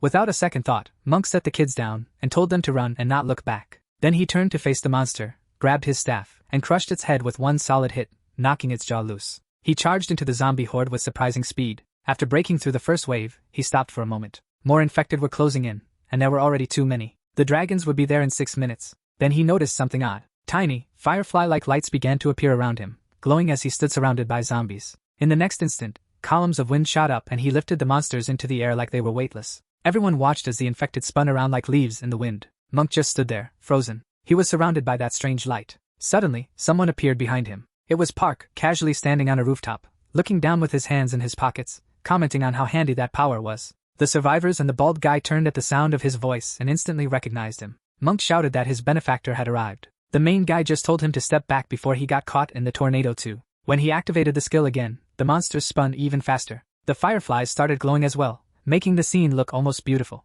With eyes full of excitement, the main guy said he was into it. Meanwhile, the military convoy kept shooting to slow them down. The sergeant, clearly stressed, yelled into the radio for a military channel. He urgently called for backup. They were getting overrun by zombies. Then, out of nowhere, stones began raining down on the convoy. Tank clawing at the cabin while the sergeant told everyone to hang tight. Rocks kept tumbling down, and even when the infected fell, they just climbed back up again. Suddenly, the vehicle hit a cobblestone and flipped onto its side. The soldiers behind them saw it happen and immediately ordered a turn. Meanwhile, Choi, clueless about the chaos outside, noticed her sword glowing inside the car. A message came over the radio. The first vehicle had overturned. Their car stopped, and the soldiers asked what was going on. One nervous soldier muttered, "Captain, we're finished." Zombies climbed onto the car, only to be knocked down like bowling pins. On the other side, red eyes stared directly at her through the glass. The infected were piled all over the vehicle. Choi ordered them to unlock the door immediately. One soldier grumbled that he should have known something bad was coming after last night's nightmare. The driver turned away from the window and said he was opening the rear door, and the monster's growls got louder. Choi yelled for everyone to back up as rotten hands forced the door wider. The soldiers freak out, unsure how they're supposed to get past that obstacle. Choi tells them to lock it up again, head to car 7, and take out anything in their path. She conjures a yellow fireball in her hand and orders everyone to spread out. Then she unleashes a fiery pillar that blasts through the zombies ahead. The soldiers are blown away by her power, and one of them points out the path is clear. She urges them to hurry up because more monsters are on the way. She also insists the driver join them since that vehicle is toast. Suddenly, a zombie jumps down from the roof to attack her, but Choi swiftly draws her sword and slices it clean in half. With more monsters closing in from all sides, she mutters a curse under her breath, annoyed, then swings her blade in a smooth arc, blasting the infected away and yelling for them to clear a path. Meanwhile, at the first vehicle, the sergeant keeps firing to hold the infected back. He commands the soldiers to form a circle around the vehicle. One soldier moves in to check on the people in the second car. After checking inside, he reported that both the driver and the front passenger were dead, but the infected just kept coming. The soldiers tried to open the door but couldn't, so one of them called for a blowtorch. They announced they were from Group 7 and warned everyone to step back as they opened the door. The others formed a line to protect the survivors, but there weren't enough of them, and the infected quickly broke through, rushing in. The line was getting overwhelmed and wouldn't hold much longer, but the captain stayed calm. He told them not to panic, just hold on a bit longer. A soldier with clairvoyance looked ahead and shouted, 40 meters left! More zombies kept flooding in, surrounding the soldiers as they fired non-stop. The sergeant drew a dagger and ordered everyone to get ready for close combat. Suddenly, blue lightning started flashing behind the horde of monsters, slicing through them like paper and sending body parts flying everywhere. The attack intensified until the entire horde was engulfed by it. The soldiers stared in disbelief, asking what was happening, until one of them pointed at the sky was filled with people dropping from massive drones marked 707A. The captains felt a wave of relief. They had arrived just in time. One of the special unit soldiers landed on a car, catching the troops below off guard. Meanwhile, Choi was busy hacking through the backup forces. Reinforcements had arrived. She turned to strike again, but another soldier grabbed her sword from behind. Seeing his face, she wondered, "Is that Jin Woo's son?" The soldier on the car announced he'd take over and began setting up a device on his back. Jin Woo's son placed a hand on Choi's head, pulled her close, and shouted, "Shield!" At the same moment, another soldier on the car launched several red spheres. They flew toward the horde but didn't explode immediately. Instead, they moved forward as if carrying something. Then, the soldier shouted, "Fire!" The spheres exploded one by one, tearing the monsters apart. Rocks, trees, and bodies were flung everywhere. Choi and Jin Woo's son were caught right in the middle of the blast. Soon, the area that had been packed with monsters turned into a field of fire and debris. Drones and helicopters hovered over the area, trying to reach any surviving soldiers below. They were asking for a report on casualties, when suddenly a pilot shouted over the radio about something unknown approaching fast. Meanwhile, the infected that the tornado had tossed into the air earlier began to fall back down. The protagonist grinned at Monk, who returned the look with a serious expression. They stood amidst the glow of fireflies as zombie bodies started raining down around Monk. The orphans watched in awe. Once they saw it was safe, they rushed to Monk, celebrating that the monsters were gone. The protagonist chuckled, saying it was fun, but now it was time to head home. Monk called him his savior and asked how he had found them. The other monks and children finally noticed him too and wondered who he was. Monk began to introduce him with pride, but he couldn't finish. One of the monks slipped down and saw a zombie biting his leg. Meanwhile, in Osaka, Japan, a new portal opened, causing the road to collapse and swallow cars. A massive monster emerged, throwing civilians into a frenzy. A woman tripped, and her baby stroller rolled away. Just in the nick of time, Okita Hiro shows up at the portal. The crowd goes wild, chanting his name. They're saved. Suddenly, guys in black suits surround the monster, each wielding a sword. The creature lifts its head and starts launching fireballs. One dude vanishes, and his swords ignite with black flames. A fireball heads his way and detonates right next to him, as the monster keeps spewing fire everywhere. More guys in black pop up out of nowhere. They're clones. While the clones keep the monster busy, Hiro charges in and slices it clean in half with pinpoint accuracy. His swing is so smooth, like he knows exactly where to hit. With a few swift moves he chops the monster to bits, leaving it in pieces. The crowd goes nuts, chanting Hiro's name. It's Hiro's crew. They save the day again. Military vehicles roll up to the portal. News reports say a giant monster came through and caused chaos, but Hiro's team stopped it before things got worse. Akiko compliments Hiro on the flawless victory. Curious, he asks what she's watching. She mentions it's a video about the protagonist and wonders if he remembers the druid she talked about. With a grin, Hiro asked what went wrong this time. Did he get trapped again? Akiko mentioned he just got back from the dungeon. Hiro watched skeptically, thinking the video was overly dramatic. He'd been there himself, so why all the theatrics? Something caught his attention, and he asked her to scroll down. The screen paused on a group photo labeled "In-Depth Analysis of Park's Guild." Hiro's eyes widened. He recognized one of the faces, and Akiko asked if he knew someone there. He was shocked. That kid was definitely the 8th evil. He recalled the boy should have just lost his father and been in an orphanage. That's why Hiro had put him last on his hit list. There should have been time before he became Korea's worst villain, but now nothing made sense. That kid was the terrifying 8th evil, so what was he doing there? Then Hiro spotted another face, young Yasuk. He was listed as a new member of the Soho Guild, and Hiro remembered him well as the Infernal Swordsman. He also recognized Monk, the guy he once called the Immortal Destroyer Monk. Hiro was baffled by how they all ended up in the same guild. Then, Akiko pulled out more videos she had collected for him to check out. She mentioned that either no one was steering that guild, or something much bigger was at play. In one video, Park effortlessly wiped out a swarm of monsters. Another showed Hiro battling the Lizard King and hurling it into a mountain. Hiro was stunned as he watched. Akiko pointed out that Park seemed way too powerful for someone from an F-rank dungeon. Hiro agreed. That kind of power didn't match an F-rank. Akiko suggested maybe Park was an irregular, like Hiro. That got Hiro thinking, what if Park had awakened too and just wasn't in the database? Suddenly it all started to click. What if Park was a regressor as well, gathering future villains into one guild to change the timeline? Then, the realization hit him hard. Park wanted to alter the future too. If that was the case, Hiro's plan to rewrite the past could be at risk. Akiko noticed his stress and asked if he was alright. He took a deep breath, still rattled. Then, he mentioned he wanted to visit after the apocalypse hit. She was surprised and asked what he meant by that. Hiro quickly explained he needed to return to his homeland. He had to talk to Park, but Akiko informed him that wasn't an option right now. Hiro wanted to know why. Meanwhile, over at Park's place, the tree by his guild had grown so massive that even deer and elephants were hanging around. Refugees, including the orphans Monk had taken in, started camping nearby. People were amazed by all the animals and the abundance of fruits and veggies. The kids saw apples and wondered if they could eat them. Monk told them to dig a lake, and the kids were thrilled, running around and pointing at everything excitedly. Near Soldier reported that 37 squads of 20 had been in the dungeon for 28 hours, while Park's guild cleared it in just 2.5. Another added that their 8th raid only took 11 minutes. Miso, frustrated, calculated that at this rate, working 10 hours a day would wrap it all up in 4 days. That she realized they had agreed way too quickly. She mumbled about needing to limit the number of dungeon runs. Meanwhile, Yan was flaunting his new weapon, the Infernal Blade, and one of the guys said it suited him perfectly. Park mentioned it was a gift, and asked if Yang liked it. Yang was thrilled and said yes. His old sword was pretty much done for. Han chimed in, saying the blade would unleash its true power once Yang hit B rank. Until Yang grinned, thanked them, and promised to grind hard to reach that rank. Then Monk turned to Park, saying he wanted something too. His staff just wasn't packing enough punch, and he needed something with better crit chances. Jean quietly asked Han if Monk was really a monk. Han shot back with, "Did you think he was a nun?" Monk said he wanted a winged spear, but his level made it a no-go. Park flash appeared, and suddenly the spear was in Park's hands. The guys all reacted at once. It was really the legendary winged spear. Park he handed it over, and Monk immediately spun it around to check its balance. Monk thanked him loudly, promising to repay with endless curses and their enemies' blood. Zhang asked Han again about these curses, and Han explained that Monk was all about nasty debuffs. Park asked Han if he needed anything, but Han just lifted his rifle and said he was all set. Then someone wondered why there was an elephant roaming Park's land, but even Park was clueless. Zhang was still amazed that an F-rank group was casually strolling through level 4 dungeons like this. Zhang looked puzzled, so Han said if they refused to take it, he'd force it down their throats himself. Juno grinned and said, "Alright, let's get started." Meanwhile, Hiro was still waiting to find out why he couldn't go home. Akiko explained that all flights were grounded, making it impossible to get to Park and Korea. Hiro hadn't heard about that and asked why travel was blocked. She showed him a headline on her phone. Her tablet showed that a wyvern attack had taken down a passenger plane. Akiko mentioned that it wasn't just the skies. The sea routes were blocked too. She pulled up another article about a ship that had disappeared, and Hiro read it in disbelief. He couldn't understand why the wyverns had broken through already. The voice on the line was urgent,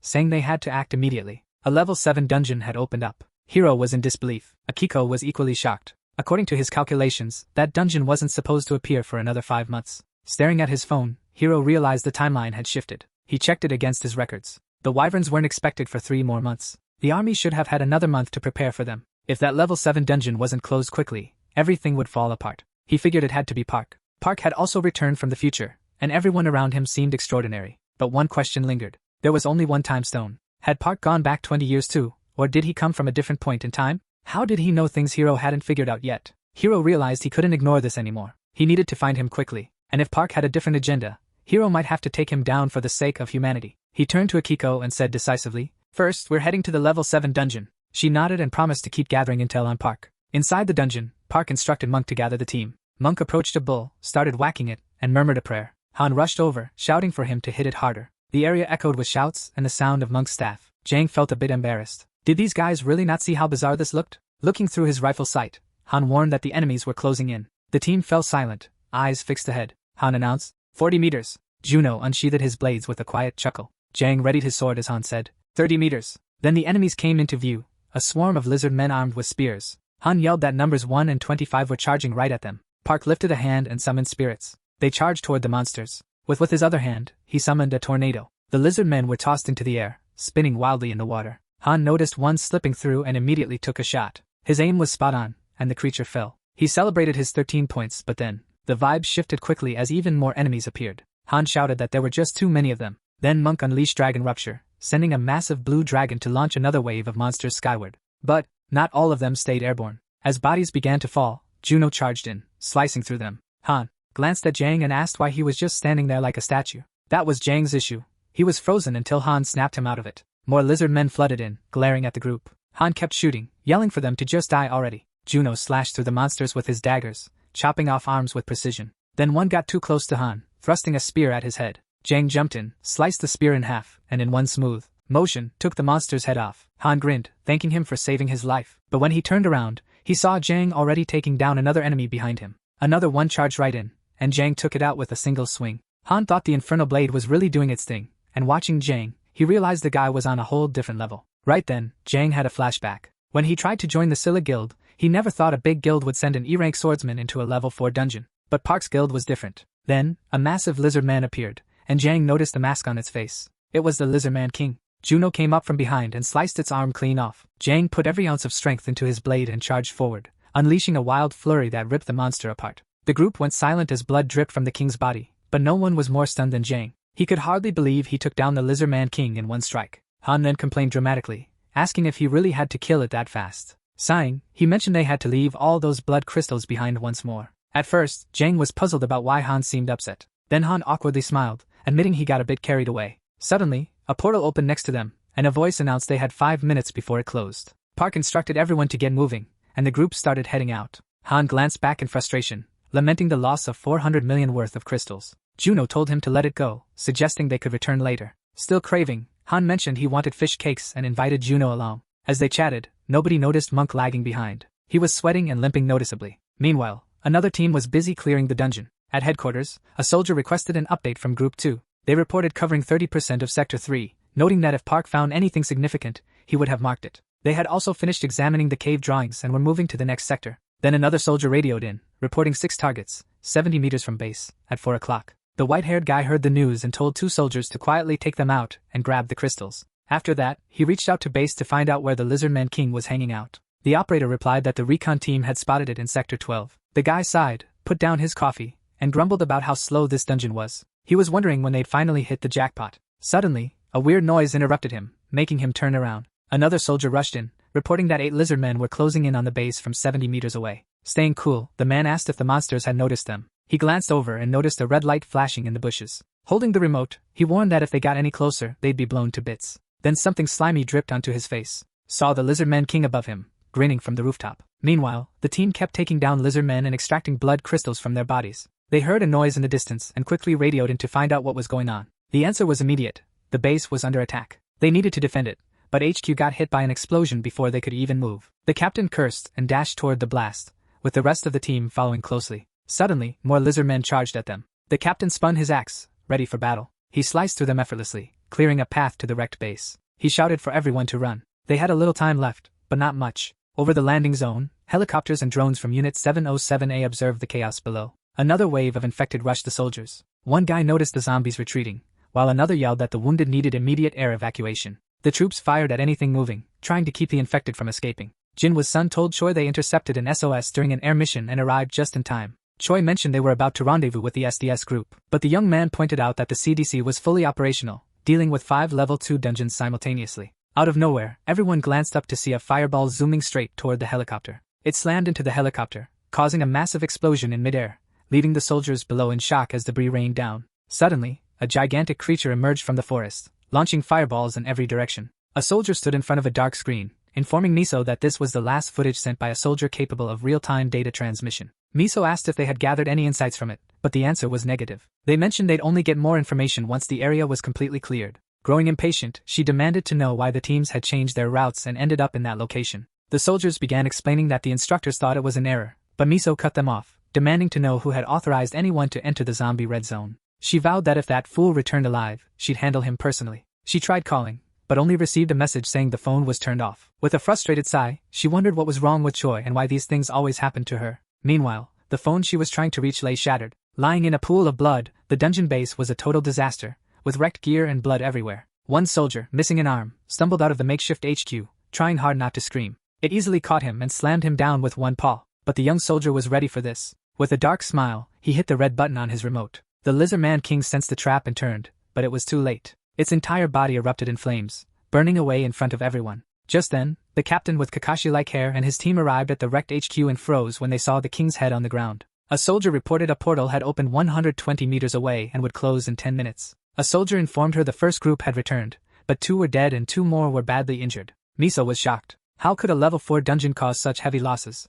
The sergeant explained they had split into 2 teams, one for fighting and one for scouting, planning to return in 2 hours. Miso advised them to hold off. She needed backup first. She asked what the other groups were up to. The answer was straightforward. Everyone was busy with an incursion. She inquired if they had found anything valuable, but the soldiers said they were too occupied defending the base. There was no major update, except one thing: they confirmed time distortion. Group 1 spent 48 hours inside, but only 24 hours passed outside. Miso recalled that when she entered a dungeon, time moved twice as fast inside. Park had disappeared for 10 years, meaning he spent 20 years in there. She remembered him saying it all made sense now. If true, he must have trained for 500 years in real time. How could anyone survive 1,000 years in a dungeon? She said out loud that Park's guild was way ahead. Even with more mercenaries, catching up wouldn't be easy. Another soldier confirmed that Park's team had cleared the dungeon 50 times in just 7 hours, and they had already reported they were leaving the island dungeon. Miso was shocked. They were already heading out. And right then, Juno was the one behind the wheel. His stats had improved, and the others were knocked out in the back.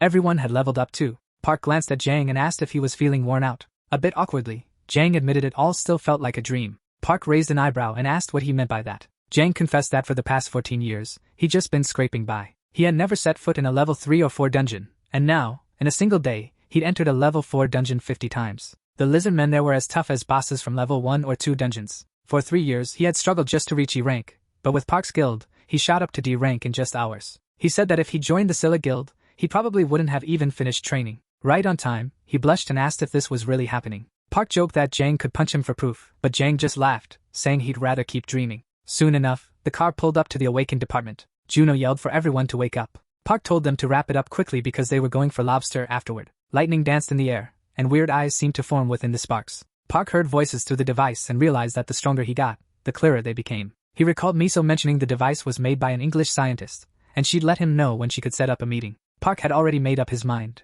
He wanted to go to England and meet the scientist. Han checked the results, and noted the number was way above C rank, questioning why they only ranked him there. Still, Park found it amusing that they were just now catching on to his level. It seemed like he was the only one who could see other people's levels. He approached a staff member and asked who created their system. Han, looking surprised, mentioned it felt like it had been around since the awakening started. The staff member compared it to an ancient legend known as the Godstone. After the Great Cataclysm, this item was discovered and sparked the rise of spatial engineering. Han admitted he'd heard that tale before. Curious, Park wanted to know what the stone actually was. The staff member explained that post-cataclysm, a red stone covered in symbols showed up in Europe. Ever since, every awakened person in Europe had an integrated interface. People thought the stone held a divine message, and once decoded, its fragments were distributed worldwide. This allowed awakened individuals to use their interfaces, with one piece in the department's processor. That's what powered the interface system, leaving the group stunned as they never heard this before. Park then inquired about what exactly had been decoded. The man explained it included the basics of the dungeon world, the level system, and spatial energy. Park remarked that it seemed like all of this was part of God's plan. As they left the building, the group kept chatting. Park was curious about how anyone could actually find God, and Han joked that maybe it's only possible after you die. Park then wondered if it was possible to create an artificial awaken by injecting atomic energy during a raid. Han dismissed the idea, saying it was pure fantasy since awakening required special conditions. Park shifted gears and congratulated everyone on leveling up. Jang kept saying it all felt like a dream, and Park laughed, asking how many times Jang would repeat that. Then Junho mentioned his level had reset, surprising everyone. Junho clarified that his level had actually increased. Park asked if he remembered the orc dungeon, and Junho groaned, questioning if they really had to go back there. Park, with a smile, said that with his new level, he could tame even more wolves. It was time to expand the family. Han asked what their next move should be, and Park suggested running raids with Yang to gain experience and build teamwork. Jang, feeling grateful, called Park captain. Junho said raiding with Park was awesome, and Han added that with their new levels, their teamwork would be even better. Junho shrugged it off, saying they shouldn't worry about government benefits when they're already making a killing in the dungeon. Han thought it over and nodded. They really were rolling in cash now. Monk, ever the serious one, calculated their haul to be around 5 billion. Han chimed in, mentioning they also snagged a bunch of blood crystals. Junho turned to Yan, reminding him that the guild takes half of everything, and the rest gets split among the raid members. Jang was floored when he saw 500 million had landed in his account. Feeling awkward, he admitted he didn't think he deserved that much. Han reassured him, saying Park was just generous, but Jang still couldn't wrap his head around it. Out of nowhere, Han shouted that he was starving and suggested they all go grab some lobster. Suddenly, Han clutched his head, exclaiming that he forgot something major. The others jumped, asking what was up. With tears welling up, Han cried that he might be facing death soon. The group looked at him, baffled, and asked why anyone would want him dead. A bit later, they arrived at a restaurant. The guys huddled around Han's laptop, and Yang couldn't believe the huge number on the screen. Junho scanned the names linked to the transfers, totally shocked. Han, with tears in his eyes, guessed the cash was from the Yakuza. Junho wondered why the Yakuza would care about a hunter who just got back. Han explained their interest was in Park's plant growing power. With so much farmland wiped out, most food now came from planet Aruka. Park's ability could solve a nation's food crisis. Han forced a nervous grin, saying that with Park around, no disaster seemed hopeless. Park then questioned why Han thought he was in danger of being killed. Han revealed the money was just the beginning. They wanted a meeting, and if he didn't show up in 2 days he'd be dead. Park got serious, and said he'd already told them he wasn't going. Han mentioned they kept pushing, reminding them that once, while drunk, he sent a message saying Park couldn't even afford to meet them. Yang was horrified. Park, staying calm, asked what exactly they wanted from him. Han was desperate, pleading with him to film a video, or they'd face some serious consequences. Park didn't hesitate and agreed immediately. Han jumped up, gave a deep bow, and thanked him with tears streaming down his face. He promised to use all the money for the guild and even joked about renaming the YouTube channel to Park's Guild. Park urged them to hurry up so they could all go eat lobster. Everyone was on board. They were starving. Han set up the camera, greeted the sponsors, introduced himself, and pulled Park into the frame. He hyped Park as the guy everyone had been waiting for, then handed it over to him and stepped aside. Park looked straight into the camera and declared, "I'm not leaving."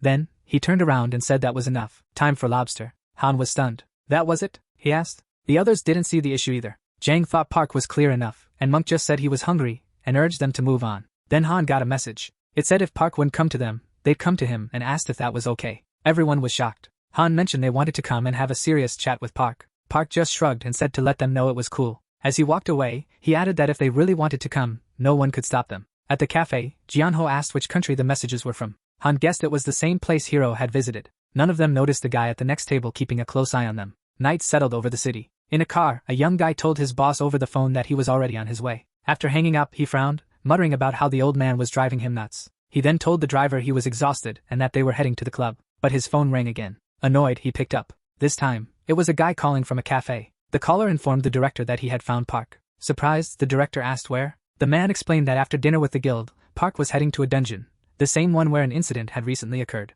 Grinning, the director instructed him to keep Park there. Meanwhile, inside the DGB building, a guy lounging in an armchair picked up the phone. He asked the director what was up. The director mentioned they had Sony from the Vitamin Group, and in her last interview, she mentioned she liked Park. The guy confirmed that she really did say that. The director then added a new song was dropping soon, and he wanted to use this scandal for promo. The guy frowned, not quite getting his boss's angle. Then, the director told the driver to turn around because they needed to pick up a client. The car swerved sharply and took off in the opposite direction. Meanwhile, the guy in the car got another call from the chairman. He answered with respect. The old man was already yelling, calling him a bastard and demanding to know why he wasn't there yet. The guy calmly explained he was dealing with DGB stuff and asked why the chairman was so worked up. The chairman just yelled louder, accusing him of scheming against him again. He ordered him to come immediately and warned that if he went anywhere else, he wouldn't make it out alive. The director tried to calm him down, reminding him that he was still his son and the vice president of DGB. He assured him that this time, he genuinely support the company. The chairman, puzzled, asked what he was getting at. With a cunning grin, his son revealed he wanted to bring Park on board.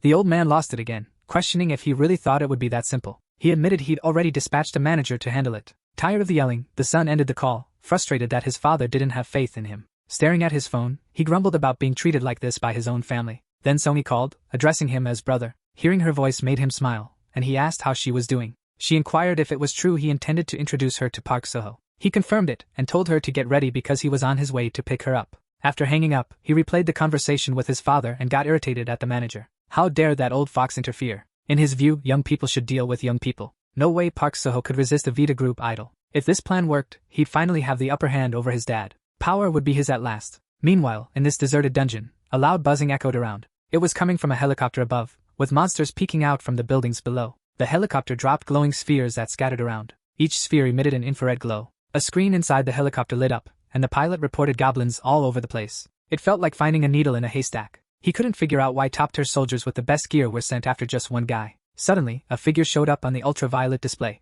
The pilot yelled to turn left, and the red light shifted. A man was hiding in a corner, crouched low, with a massive scar on his face. Annoyed at being discovered, he muttered about being used before and now hunted again. From the helicopter, the soldiers told him to stay put. They were there to rescue him. The pilot cursed, noting the guy was surrounded by goblins. And just then, a goblin appeared right in front of the scarred man. The soldiers shouted to pick up the pace and catch him. The guy whipped out a pistol and started firing like crazy. He took down the closest goblins and made a run for it. But those creatures were hot on his heels, almost nabbing him. A helicopter was tailing him from above. He sprinted until a goblin nearly clipped him with an axe. He spun around, fired again, and took out more of them. He dashed up some stairs, shooting to keep them at bay. But then, his luck ran out. He tripped and hit the ground hard. His pistol went flying. Before he could get up, a goblin was on him, jaws wide open. Just in time, its head exploded from a perfect shot. Glass shattered as a squad burst through the windows. The guy recognized the old DGB team and knew he was cornered. He cursed under his breath. Then he died of natural causes. Meanwhile, a black car sped through the city. On the dashboard,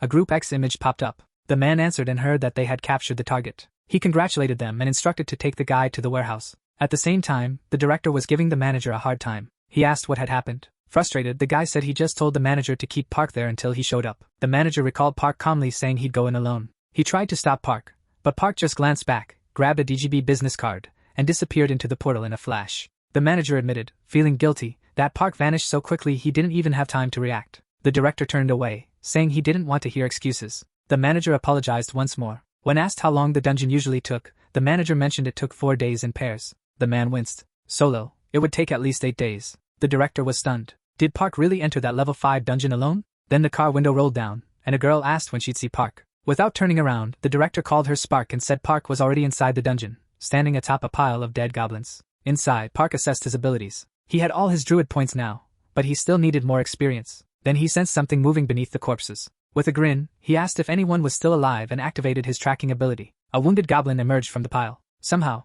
it was still clinging to life. Park the goblin had no chance to react. The strike was so powerful it not only took out the goblin but also the bodies nearby. Park pulled out a blood-soaked stone and smiled at the notification. He earned 23 experience points, exactly what he needed. The stone disappeared from his hand and when had enough points, and the system offered a new hunting area for 5,000. Park accepted. The map appeared, and he picked a spot, confirmed the hunting ground was now active. Then he checked his tamed creatures. The limit was 100, and he had 24 so far, including one hybrid. Park quickly realized the hybrid had to be Baiku. Just then, another group of orcs appeared, and they charged forward, weapons raised, ready for battle. Park was barely focused on the task of killing. His mind was still on the command he had just received. He extended his hand, and a blue glow appeared. He commanded, "Summon beasts." Suddenly, lightning and blue light exploded across the field. But the orcs kept charging, grinning with their sharp teeth. A wolf's jaws emerged from the light first, followed by the rest of the pack. Park couldn't help but smile, satisfied with what he saw. The wolves charged at the orcs, while a dove circled above, keeping watch. Moments later, Park jumped into the fray with a dagger, grinning because today was perfect for filling all 100 slots. Meanwhile, a club was blasting loud music as young people danced. But the director complained that the place felt dull and demanded more attractive girls. Then his phone rang. It was the manager again. He answered irritated but froze when he heard Park had already returned from the dungeon. He thought the manager must be drunk. Who clears one in just 2 hours? He was even more stunned to learn Park had already gone back in. The manager mentioned a vendor had seen this before, and Park was reportedly clearing level 5 dungeons in just 2 hours. The director couldn't wrap his head around it, insisting the manager was out of his mind. Nearby, Songy glanced up from her tablet, startled when she heard her name. Inside the dungeon, Park was having a blast, effortlessly tearing through orcs. Then he noticed arrows pouring down on the wolves. He quickly commanded them to retreat, and they leaped one by one into blue portals. The arrows ended up hitting the orcs instead, who cried out while trying to fend off the barrage. At that moment, Park launched himself skyward, white wings unfurling from his back. The orcs yelled in their tongue as he swooped toward the enemy archers. He circled above them and then dove down to unleash a tornado. Shimmering whirlwinds erupted, lifting the monsters and tossing them around. Then something else caught his attention. He noticed a massive creature plummeting from the sky. Park dashed toward where it would land, while the tornado kept the others busy. He got there just as the orc king slammed into the ground. Without missing a beat, he declared it was time for the Grey Wolves. In an instant, Park transformed into this massive white wolf, all set to take on the orc king. The orc king grumbled something in its own tongue, and Park shot back. "I have no clue what you're saying. Right before landing a punch square on its face, the Orc King went flying backward. Park unleashed a tornado attack, and the wind engulfed the beast. Still in his wolf form, he jumped into the air, chasing the orc. With a spinning strike, he hit the Orc King directly and slammed it into the ground, leaving a massive crater. Park landed on top and delivered the final blow. A notification popped up. He leveled up and earned 238 experience points. Another portal appeared 500 meters away, set to close in 15 minutes. Park sprinted toward it as the orcs started to recover from the chaos. On his way, he passed a wolf pack and used his taming ability. The orcs noticed and began to chase him, but Park and his new wolf allies were already racing toward the portal. One by one, the wolves slipped into smaller portals he opened. Back in his human form, he noticed how the side effects were totally different from when he was a hybrid. Checking the menu, he realized he had tamed 88 wolves. He thought one more run could max out all 100 slots and still level up his hunting skills. Suddenly, a girl wearing a cap blocked his path. It was Song-yi. She asked if he was Park, and he cut straight to the chase, asking what she wanted. People around them started whispering, curious if they were a couple. Rumors about them dating spread, and the manager called the director to say they had finally crossed paths. The director got excited, wondering if this was their chance to catch Park. The manager mentioned that Song-yi was making headway, and Park seemed to be responding well. The director chuckled, noting that Park was just a guy at the end of the day. Song-yi took Park's arm, and the manager eagerly reported they were heading to a cafe. The director praised her efforts and instructed them to keep a close eye on things. In the car, he urged the driver to step on it. Meanwhile, Park was busy as ever. When the director finally arrived, he scanned the room. Song-yi was sitting at a table, tears streaming down her face. She explained they came together, but Park just wanted a drink, and then took off. The director was shocked, and Song-yi cried even more. She blurted out that Park rejected her because she was weak. He wasn't into girls like that. The director totally misunderstood and asked if she was on drugs. Furious, she slammed the table and yelled, "Of course not!" Then she stormed out, declaring she'd become a hunter too. The director, completely baffled, asked the manager what was going on. The manager explained that Park wanted his girlfriend to be strong. The director started freaking out, saying everything was falling apart. The manager tried to reassure him, mentioning there were strong, awakened women in the clan. The director asked who? The manager mentioned a red-haired Class A who was really strong, but the director cut him off, demanding to know where Park was right then. The manager said Park had gone back into the portal. Desperate, the director clutched his head, lamenting that nothing ever worked out. The manager gestured behind him. Park had already emerged from the portal, casually checking his interface as if no one else existed. He gazed into the distance with a slight smile. The director was stunned. It had only been a few minutes. He dashed toward Park, determined not to lose him again. Sprinting, he shouted Park's name. When he caught up, Park just asked what they wanted. The director said he needed a word and reached into his jacket, trying to introduce himself. Park ignored him completely and stepped back into the portal without a word. The director stood there, dumbfounded, wondering if he'd really just been dismissed like that. The manager confirmed it, saying apparently so. Enraged, the director started swearing and moved to follow Park into the portal, but the manager held him back. Still fuming, he asked if that really just happened, while the manager tried to calm him down. Then someone approached them. A voice interrupted, saying that was enough. Annoyed, the director demanded to know who it was. A man stepped forward, flanked by bodyguards in black suits. Instantly, the director spotted Chief Secretary Chaeyon and acknowledged him. Chaeyon suggested they drop the issue for now since too many people were watching. People around them started whispering. Someone pointed out, "Isn't that the president's guy?" Another person joked that Park was acting out because he was being ignored. Someone else laughed, wondering what he'd mess up next. The director felt his reputation crumbling and muttered that today just wasn't his day. Chaeyon advised him to take a break and let him handle things from here. Still frustrated, the director coldly insisted that this was his responsibility. But Chaeyon complimented his efforts and assured him there would be another chance to approach Park. The director brightened up and asked if he really meant it. Chaeyon confirmed he did. The director then left, grumbling about being fed up with that crazy guy. Right after, Chaeyon called the president, informing him he was waiting at the dungeon entrance. The president asked if his son Juno had caused trouble again. Chaeyon replied that the bigger concern was Park's speed in clearing the dungeon. It was way beyond their expectations. The president sounded pleased and remarked that this was exactly why they were pouring so much money into it. Just then, Park emerged from the dungeon again, catching Chaeyon off guard while he was on a call. Without glancing around, Park opened his interface to check his progress. He had finally tamed 100 creatures, and now that he was at hunting level 2, his cap had increased to 200. After reviewing everything, he figured his next move was simple: rest and grab some food. He didn't even notice the people standing right in front of him. Chaeyon greeted him, and Park joked about being quite popular today. The secretary introduced himself as part of DGB, and Park realized this guild must manage the dungeon. Chaeyon confirmed it, and mentioned he was there to apologize for the earlier incident. Park was initially confused and asked what he was referring to, but then it clicked. They were talking about the level 5 dungeon incident. He wondered why the apology was only coming now. Chaeyon explained they were offering more than just words and wanted to thank him too. Park's presence had significantly boosted the dungeon's value. Nearby, people whispered, curious about who this guy chatting with Chaeyon was. Chaeyon mentioned they had something special planned for him and suggested discussing it over a meal. Park was starving, so he jumped at the chance and said he was all in for some food. Chaeyon mentioned the cars were ready. Park complimented their taste, and when the secretary asked if he liked them, Park just grinned. Over at Soho's guild, the night had a special vibe. The main tree had shot up even more, and fireflies floated around. The crew came back home, buzzing about an epic day. They had great drinks, juicy lobster, a total feast. Jang said he understood why Monk acted that way, but he felt sorry for Juno, who didn't even get to. Han laughed, suggesting they should just hire a driver, and everyone was on board with that idea. Suddenly, Han's expression shifted. He cursed, and Juno asked what was up. Han admitted he forgot to schedule a meeting with folks wanting to join the guild, distracted by all the food and drinks. Monk mentioned he had to hit up the construction office tomorrow and, a bit concerned, suggested rescheduling the meeting. But Han got pumped and said they should make this a regular thing, eating and drinking lobster every day. He checked the chat, saw it was flooded with complaints, and asked Juno if he should handle the recruiting himself. Juno replied that it was his responsibility anyway. Without a license, he was just the doorman for the guild. Juno was taken aback, and Monk pointed out that getting that license was his first step. Juno mentioned he could finally start the process tomorrow. Jang warned them that tougher days were ahead since they still had a lot more raids to join. Kale apologized, but Han reassured him that Park would sort things out. Monk agreed, saying the guild leader would know what to do. Just then, Gumwoo dashed over and jumped into his dad's arms. Grandma, watching from upstairs, saw everyone arrive, and Juno embraced his son tightly. Han was also glad to see Grandma, who was holding a box of lobsters. She asked where they'd been all this time. They explained they'd been working, stopped for a quick drink, and brought lobsters as a gift. Park, rubbing his full belly, said the meal was fantastic. The secretary was pleased he enjoyed it. Park wondered if the extravagant meals and custom SUVs were a bit over the top, but Choi assured him otherwise. Choi explained that for someone who risked his life like Park did, no gesture was too grand, and there was more in store. Meanwhile, far from the city, muffled cries echoed from red DSS containers. A bloodied man was shouting, begging them to just end it already. Park, now feeling uneasy, questioned if this apology was just a cover for a feast. Choi chuckled at the joke but then got serious.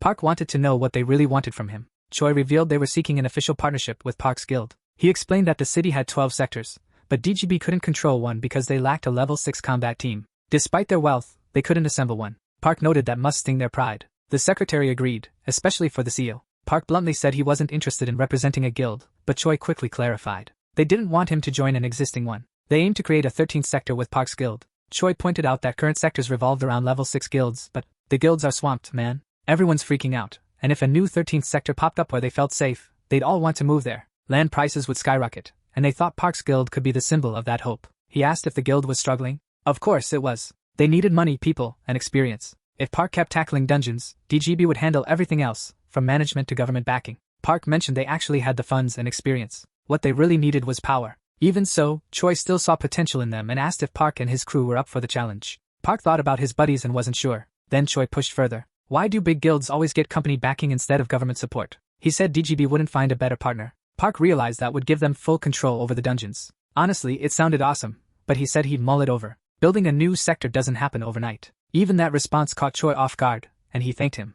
People said Park was a sucker for gifts, but maybe they just weren't impressive enough. Park got up, saying he had to head out, but Choi stopped him, mentioning there was one last surprise. The secretary chimed in, saying it took a lot of effort to track someone down. Park asked who they meant. Choi explained that after being put on the wanted list, the ex-director of the debt company went into hiding. DGB's team found him, and now he was in Park's custody, officially marked as dead during capture. Park was shocked, saying that guy had hurt many people. He told Choi to handle it however he saw fit. The secretary seemed hesitant, so Park clarified that the guy was done for anyway. No point wasting time. Choi wondered if Park really didn't want to see him after all that. Park replied that it was too much, even for him. He joked about throwing the guy back into a dungeon. Then Park suddenly had a brainstorm and told them to hold on. Meanwhile, Juno was getting smothered with hugs while his son proudly showed off what he learned at school, until his phone buzzed. He picked up the phone. It was his brother. After hearing Park's story, Juno was like, "Seriously? Right now?" Park confirmed, "Yep, right now." Juno asked what was going on, and got even more puzzled when Park mentioned someone wanted to meet him. Park said he'd text the address. When Park mentioned DGB, Juno was like, "What even is that?" In the car, Park said he was heading out. He told Juno he was leaving this one up to him. The secretary nodded, saying they were ready if Park needed anything. Even late at night, every window in the DGB building was still lit up. The president called Miso's boss to check if he was still at the office. The boss confirmed he was and asked why. The president said they had met with Park, and it went well, thanking him for it. But the boss said no need for thanks. He just wanted a return on his investment, since people would soon start moving to Park's land. He added that they needed to rebuild infrastructure and housing quickly. The boss said that in times like these, everyone had to pitch in. Meanwhile, Juno arrived at the address, and was met by two guys. After checking his name, they took him to a container. Inside, a man was yelling, cursing, demanding food, and threatening violence once he got out. This was the dude DGB caught. The one I mentioned died naturally. As soon as the door opened a crack, his attitude flipped. He started apologizing, saying he didn't mean it and was just starving. Juno walked in, and the guy froze. He recognized Juno and slowly gave a wicked grin. Juno responded quietly. The guy asked why he was there, and Juno said he heard the guy wanted to see him. The man commented that Juno hadn't changed and asked if Park was with him. When Juno said no, the guy looked relieved. Juno asked what he wanted, and the guy said he wanted to apologize. He explained he attacked Juno because he lost it after Juno's friend beat up the others and said he regretted it. Juno said he got it. It was all in the past. The guy thanked him and brought up the level 5 dungeon incident. Seeing Juno's hesitation, the guy wondered if a low-level debt collector could really pull off something like that. He explained that the government and DGB were the ones using Park, and he was just the scapegoat. Juno listened quietly, then acknowledged that it must have been tough on him. The man agreed, saying his business was destroyed, and he'd been hiding in goblin-infested ruins, thinking he'd die there. Juno expressed sympathy but said if that was all, he was out. The man panicked, pleading for help to escape. He mentioned giving Juno money and helping Gunwa's mom find a job. Then he paused, realizing he spilled the beans. Looking down, he admitted she asked him not to tell Juno. Juno's calm demeanor shifted to shock. He demanded to know what kind of job it was. The man explained he used to run an employment center, and Gunwa's mom had come to him desperate for work. He recalled the day they stormed into Juno's place and only found her holding the baby. He asked where Juno had been. The debt had spiraled out of control, and it was sad to see the whole family suffering because of one mistake. The woman was shaking and crying, pleading for her life. He held her face, saying he could never harm someone so beautiful, and questioned if Juno was worth all this suffering. He asked if they even had enough to eat and offered a way out, suggesting she could clear the debt in 3 months if she worked hard. She turned away, still crying, begging him not to force her into this. He pulled out a wad of cash, asking if she wasn't exhausted from living like this, hinting that a woman's life could change in a heartbeat. He left the money and a paper with his number, telling her to call when she was ready. As he walked out, he warned her that if her husband wasn't around next time, she'd have to settle the debt. She watched the door close, her eyes filled with fear and tears. Hearing this, Juno was rattled and asked if she went to his office afterward. The guy said after Juno vanished, Gunwa's mom showed up at his door, clutching the kid and pleading for a job. Little Juno couldn't say much, but the pain in his eyes was loud and clear. He recalled coming home to find his son in tears, and only in that note, she said she was done living with him and not to bother looking for her. Grinding his teeth, Juno asked if the man knew where she was now. The man promised to lead him to her if they let him go. Juno's heart was pounding, but one glance at the bruised man was all he needed. His mind was made up. Meanwhile, Park was driving when he got a message from Miso. She said Dr. Toddler was finally ready to meet up in England. Park's face lit up, and he replied instantly. He remembered Miso saying the power meter and blood crystal generator had sparked a new era of discovery. Now, he hoped the doctor could reveal where the dimensional rift originated, the planet he landed on, and maybe even if it could lead him to his brothers. Buzzing with excitement, he tried to call and share the news, but the phone, scar-faced man kept cursing everyone around him, earning a dry, sarcastic, "You're welcome." The scar-faced man leaned out and greeted them. The thugs crowded around the car and recognized him at once. One yelled that it was Boss Yomari, another was shocked he was alive, and a third joked they'd already written him off as dead. One peeked inside and saw Juno, asking who the kid was. Another recognized him. "Isn't that Juno?" Word spread quickly, and people started mocking him, calling him Loser Park Juno and making fun of his flashy car. Yomari claimed he was helping the guy find his wife and told everyone to cooperate. One thug peeked in again and said if he was talking about that woman, her name was probably Migyeong. He mentioned she was inside. They guided Juno to the entrance, surrounded by a crowd wielding axes and bats. Someone shoved him from behind, taunting him for being scared. Juno almost stumbled as he entered, while someone laughed, saying he must be desperate to see his wife. They instructed someone to turn on the lights. The sudden brightness blinded Juno for a moment. When his vision adjusted, he saw a massive grinder stained with dried blood. Juno stared in bewilderment. Yomari explained the place used to be a crushing factory, and one thug guessed Migyeong might be in the back section. Another laughed, saying there were already over 200 bodies in there, so who could keep track? Juno turned around, confused, trying to ask where Gunwa's mother was. But before he could, a bat slammed into his head. He hit the floor hard, blood streaming down his face. The scar-faced guy laughed wickedly, telling Juno he still didn't get it. They had taken her out, claiming they helped Migyeong, but she never repaid them and was called ungrateful. He said they were actually doing Juno a favor, blaming her for everything. As Juno struggled to get up, he heard them say his woman didn't matter anymore. Then the kicks came, and the scar-faced guy unleashed all his fury. He yelled that it was all Juno's fault, and his brothers too, for messing up his business. Another thug warned him not to kill Juno just yet, but he kept ranting, wondering how he was supposed to take out those bastards now. With a crazed grin, he looked at Juno's motionless body and asked if he knew how long he'd waited for this. Juno coughed, proving he was still hanging on. Someone mocked his toughness, suggesting they splash water on him if he passed out. But even then, Juno was plotting to take them all down. It was like being a kid again, repeating the same phrases while gaming. Back then, he thought life would improve after school, but now he was an adult, still stuck in the same loop, wishing his boss would just disappear. In his favorite games, the hero was a crazed killer, and Juno saw himself in that role. For him, it was the only way to cope and escape his miserable reality. The virtual world was his only refuge, the one place he felt truly free. The only person who ever showed him kindness was Mi-kyung, the one who had the guts to ask him out first. But even after their son was born, nothing really changed for him. Juno continued to vent his anger through violent games while his wife and child slept nearby. In his mind, he was just a burden, the guy who only made his wife's life harder with his temper. Then one thug flipped the switch on the grinder and yelled that it was ready. The scar-faced man ordered Junho to get up. He said he was done beating him and that he'd be seeing his wife soon. With his head down, Junho thought if she were really alive, he'd beg for another chance. But that wasn't the plan. The guy said they'd do to Junho exactly what they did to her, smash his knees and feed him into the grinder bit by bit. He pointed at a thug holding a sledgehammer and gave the order. The thug told Junho to brace himself because it was going to hurt. Junho just whispered, "Thanks, now I remember." He admitted he was trash and deserved the pain. But strangely, it didn't hurt anymore. The thug called him crazy and swung the sledgehammer with all his might. But in a flash, Junho stood up and swiftly sliced off both of the thug's hands. Blood sprayed everywhere, screams echoed through the warehouse, and daggers appeared in Junho's hands. The thugs were frozen in fear. Junho mentioned that when Gunwoo's mom left him, he promised himself he'd never become this again. But now, it was too late. With a dark smile, he vowed that no one there would make it out alive. The thugs freaked out, staring at the blood-soaked blades and shouting that he had awakened. They tried to run, but it didn't matter. Junho hunted them down, slicing through each one.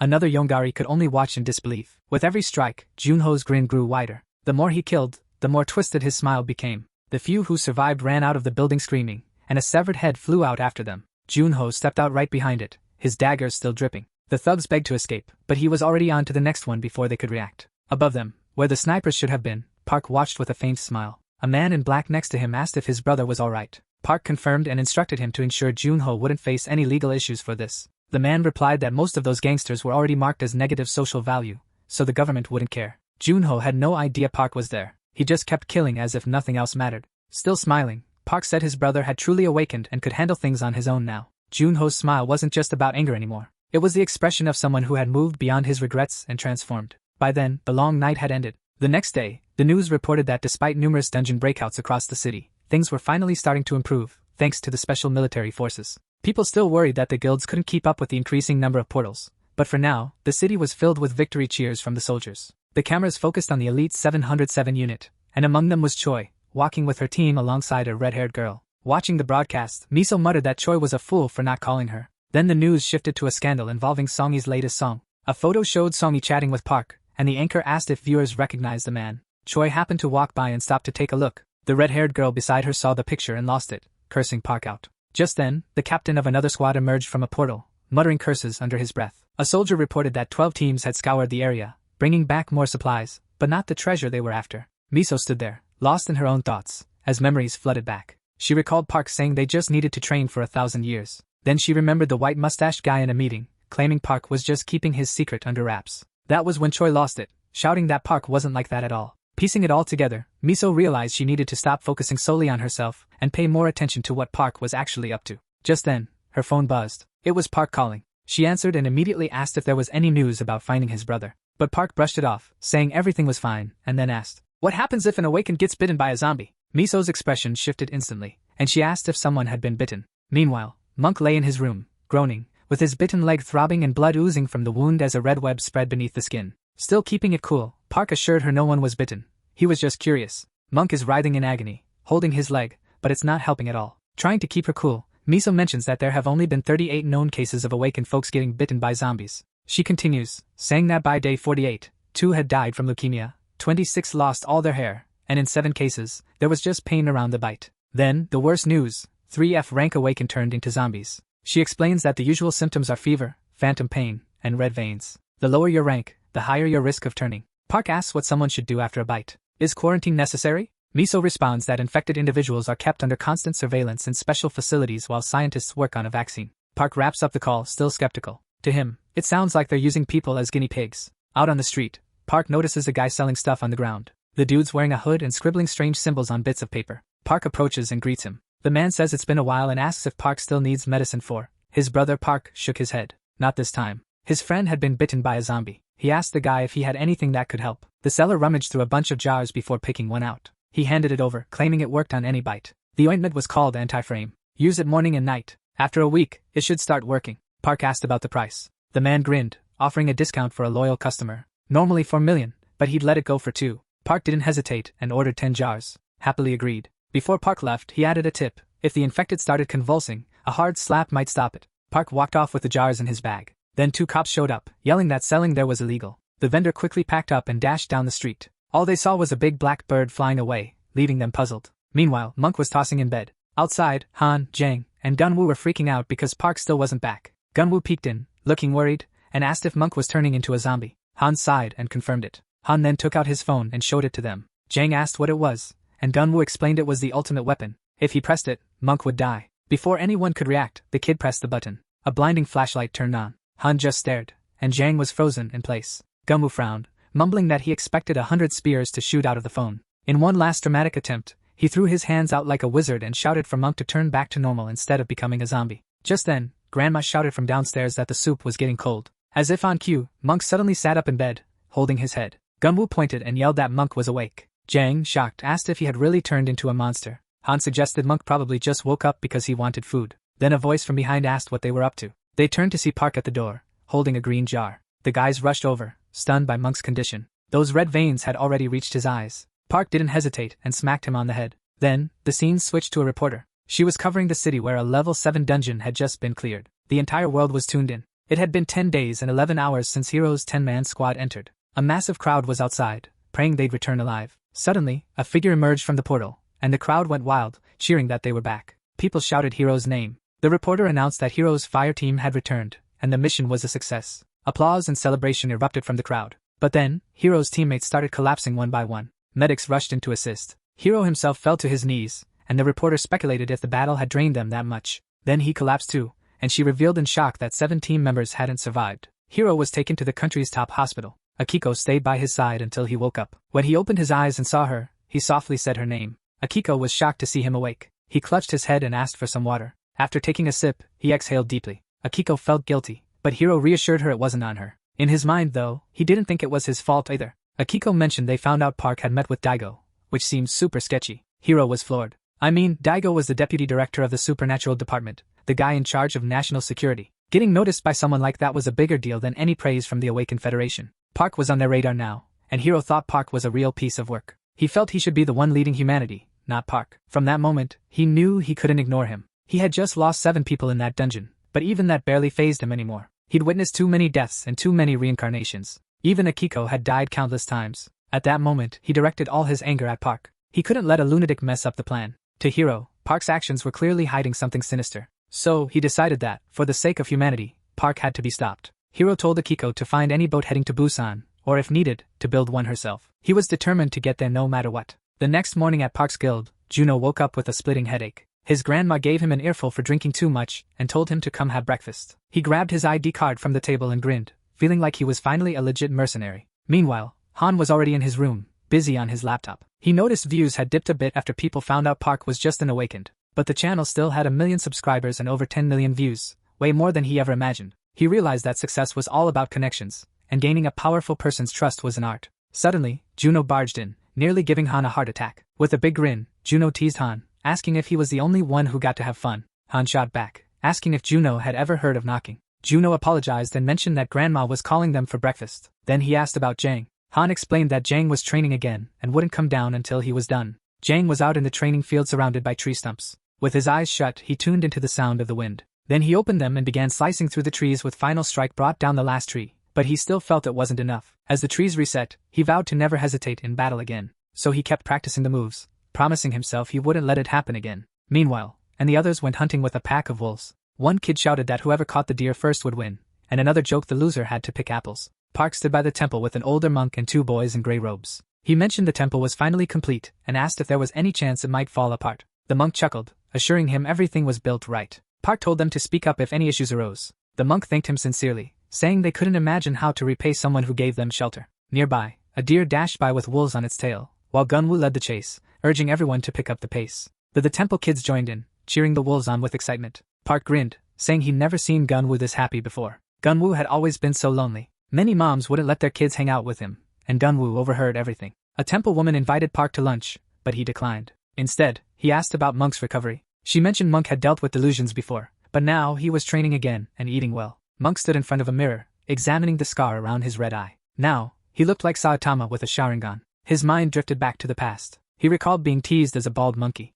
Orphaned as a kid, he was bullied until he shut everyone out. Then his master took him in and brought him to the temple. Years later, goblins attacked and destroyed everything. They killed his master right before his eyes. Monk told Park that was the day he began his killing spree. In a fit of rage, he hunted the goblins down one by one without showing any mercy. He searched every nook and cranny to eliminate them all, claiming that sin was his choice. He didn't care about the fate of his soul afterward. All he wanted was to extinguish the fire burning inside him. In his frenzy, he heard a voice. Maybe it was just his future self talking. It said if he really cared, he would have perished in that dungeon a long time ago. Monk turned to Park and thanked him. He said Park had once again saved him by restoring the temple and bringing peace to his heart. Then, with a serious look, he mentioned a new goal, leaving Park's group clueless. Out of nowhere, Monk summoned a winged spear inside the room, destroying everything around him. The boys stepped back in shock. With a dark grin, Monk declared he'd go to hell for the sake of the wrong. Jang looked confused, and Han muttered that now they had two crazies in the group. Just then, Grandma stormed upstairs with a knife, demanding to know which fool dared draw a weapon, and Monk didn't hesitate.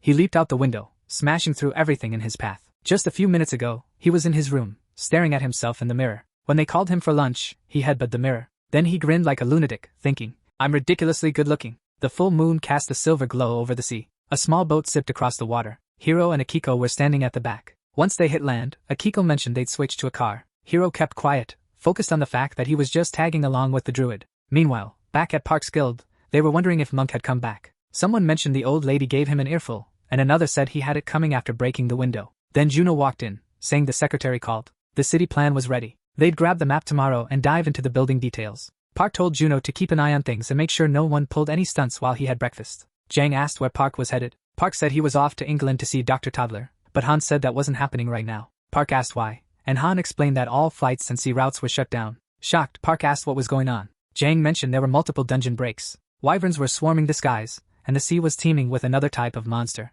Park wanted more details. Han pulled up a news report about the wyvern situation. Then, another report showed a giant octopus, but its current location was a mystery. Juno joked about Park flying there himself. Park replied that he could maybe manage if he turned into a pigeon, but he'd only last about 10 minutes in the air. Juno laughed, saying that wouldn't even get him around the block, let alone to England. Park sighed, wishing he had real wings. He asked how long this chaos would last, and Jang said the military was already trying to handle the creatures, but it would take at least a month to restore normalcy. Park was stunned it would take that long. Han suggested a crazy but possible solution, reaching England with a golden eagle. But not just any eagle, it had to be an awakened one. Park looked at him, puzzled, asking where he was supposed to find such a creature. Mentioned there might be one in a restricted northern zone featured on a survival channel. The video showed massive awakened animals, like a golden eagle. The blue SUV sped down the road, and someone inside muttered a curse. Park commented that Han had been slacking, but Han almost cried, saying running the channel was ruining his eyesight. Park chuckled, telling him to be grateful, but Han retorted that good footage just meant more editing work. Akiko was driving and told Hiro to get some sleep since they had 10 hours left, but he refused.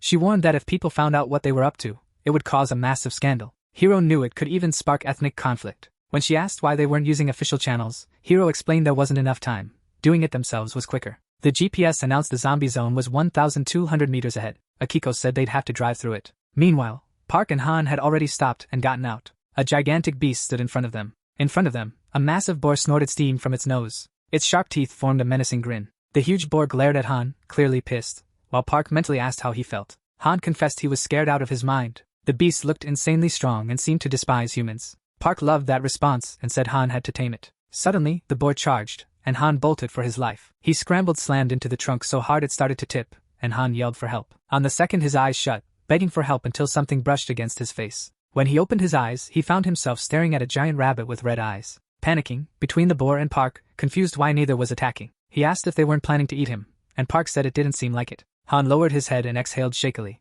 Then he pointed. Han freaked out at the sight of the rabbit and begged Park to get it away. It was terrifying, with a crazy rank of C, level 2. Just then, a blue portal appeared, and the rabbit hopped right in. Han wondered why the boar didn't follow. Park climbed onto the boar's back, saying it would carry them instead. He'd already named it Yucca. While Park rode Yucca, Han sat on a wolf and questioned if those transformations were really worth it. Park assured him they only slightly altered an animal's personality. Han wasn't convinced. Park explained he only transformed beasts weaker than himself. Curious, Han asked if the rabbit was truly that dangerous, and Park confirmed it. Even after finding 2 strong animals, they still hadn't spotted an eagle. Han asked how much longer they'd keep searching as they reached a spot overlooking the forest. Park said the eagle was the toughest to find, then called Miso, who picked up immediately. Park inquired about Blondie's whereabouts since he couldn't get in touch with her. Miso mentioned she was in a different area and asked if he wanted to connect. Meanwhile, dark clouds loomed over a devastated city. A soldier informed the captain they had just 10 minutes before the dungeon would break open. Choi immediately ordered everyone to retreat. The soldiers had requested an airstrike ages ago, so he demanded to know why there was no response. Finally, they got an answer. No airstrike was possible,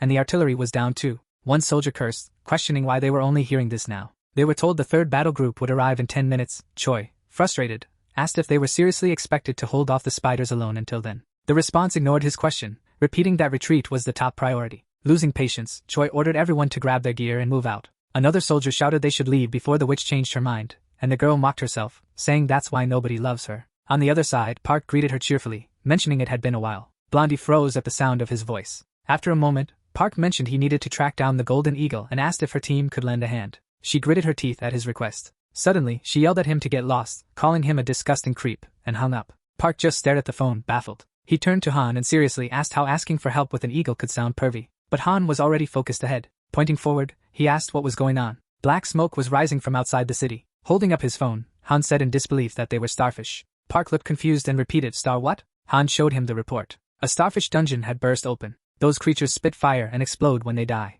Park was shocked they could still cause chaos after death. Then Han pointed up and shouted for Park to look at the sky. A whole flock was escaping the dungeon, and Park, strangely enough, watched the mayhem with a slight grin. Seeing the fire spreading, Han warned they needed to get out of there quickly. But Park just stood there, watching the fire creep closer. Animals dashed through the forest, but the slower ones weren't so lucky. Suddenly, the wolf Han was riding started to howl. Park calmly mentioned that the ones who started the fire had arrived. The flames were devouring everything in their path, even catching up to the swiftest creatures. Then, both of them glanced upward. Han yelled that it was a golden eagle. A massive eagle soared among the flock, dwarfing the others. Park commented on how incredible it looked. He checked its stats, rank C, level 6. Grinning, he named it Jayamsuri and declared it would now fly with him. Later, the news reported that the sudden fire was due to a natural disaster. Experts claimed a hurricane wiped out all the starfish. Watching this, Han muttered it was complete nonsense, adding that's why nobody trusts the news anymore. Relieved he had uploaded the real footage, he said people would finally see what truly happened. The drone captured Park riding the boar around the fire, using the Earth Spirit's power to form a ring.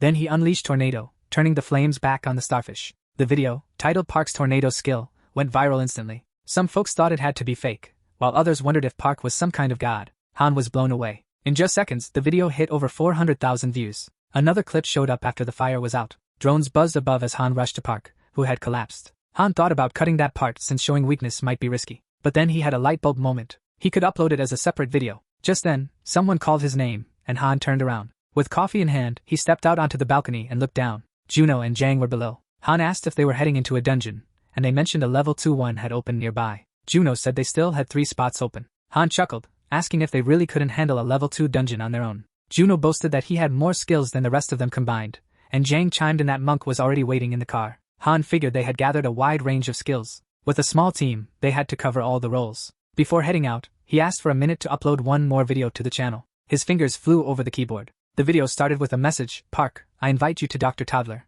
Then it showed monsters wreaking havoc, with the skies full of them. Even the sea was blocked off, and nothing could stop these creatures. Then Park appeared, facing away. He turned and said he'd be back soon, asking everyone to watch the house while he was gone. Next, massive wings sprouted from his back, and he shot into the sky. The caption read, "Your adventure continues." The last shot showed Park flying into the unknown. Han loved how it turned out and suddenly thought, this could be a movie. The clip went viral fast. Even people at their motel were already watching it. Akiko stared at the newly uploaded video, shocked that Park had gone to London. When Hiro came out of the shower, drying his hair, he asked what was up. She told him, looking tense, that Park seemed to have left the country. She showed him the video, and Hiro snapped in frustration. Why the heck did he go to London? Hiro figured that since Park came from the future, Hiro had a plan all figured out. If Park was avoiding a fight, he wasn't ready yet, and Hiro needed to catch him before he pulled off whatever he was planning. Akiko pointed out they couldn't just sit around, and Hiro gave a sly grin. He was ready to force Park out into the open. Surprised, she asked how he intended to do that, and Hiro quickly replied, he'd provoke him. Meanwhile, Park, unaware of all this, was flying toward London. In his eagle form, he realized he was moving too slowly and wouldn't make it in time. When he checked his menu, he was shocked. Using worse, he'd unlocked a bunch of fire skills that drained a ton of energy. Then deep in a vast forest, the sound of a chase echoed. A bull was desperately running for its life, while 2 men on motorcycles were pursuing it. One of them shouted not to waste bullets and to aim better. The other retorted that he'd already hit it 3 times, and they were almost out of gas. The younger one yelled for Uncle Jong Song to get closer. Just shoot it already. They were finally close enough. He fired, hitting the bull's leg, and it roared in pain. But it kept charging forward. The guy cursed, thinking maybe he needed a machine gun for this beast. Then he noticed something falling from the sky. "Uncle, what's that?" Wrapped in lightning, it crashed down in front of the bull with insane force, sending the animal flying and rocks blasting into the air. The biker froze and looked around. A crater had formed. The kid asked what the heck had just fallen. John Song shrugged it off and told him to focus on the bull. But then a massive scream erupted from the crater. They both froze. "Uncle, what was that?" A bright light started shining from inside as the lightning intensified,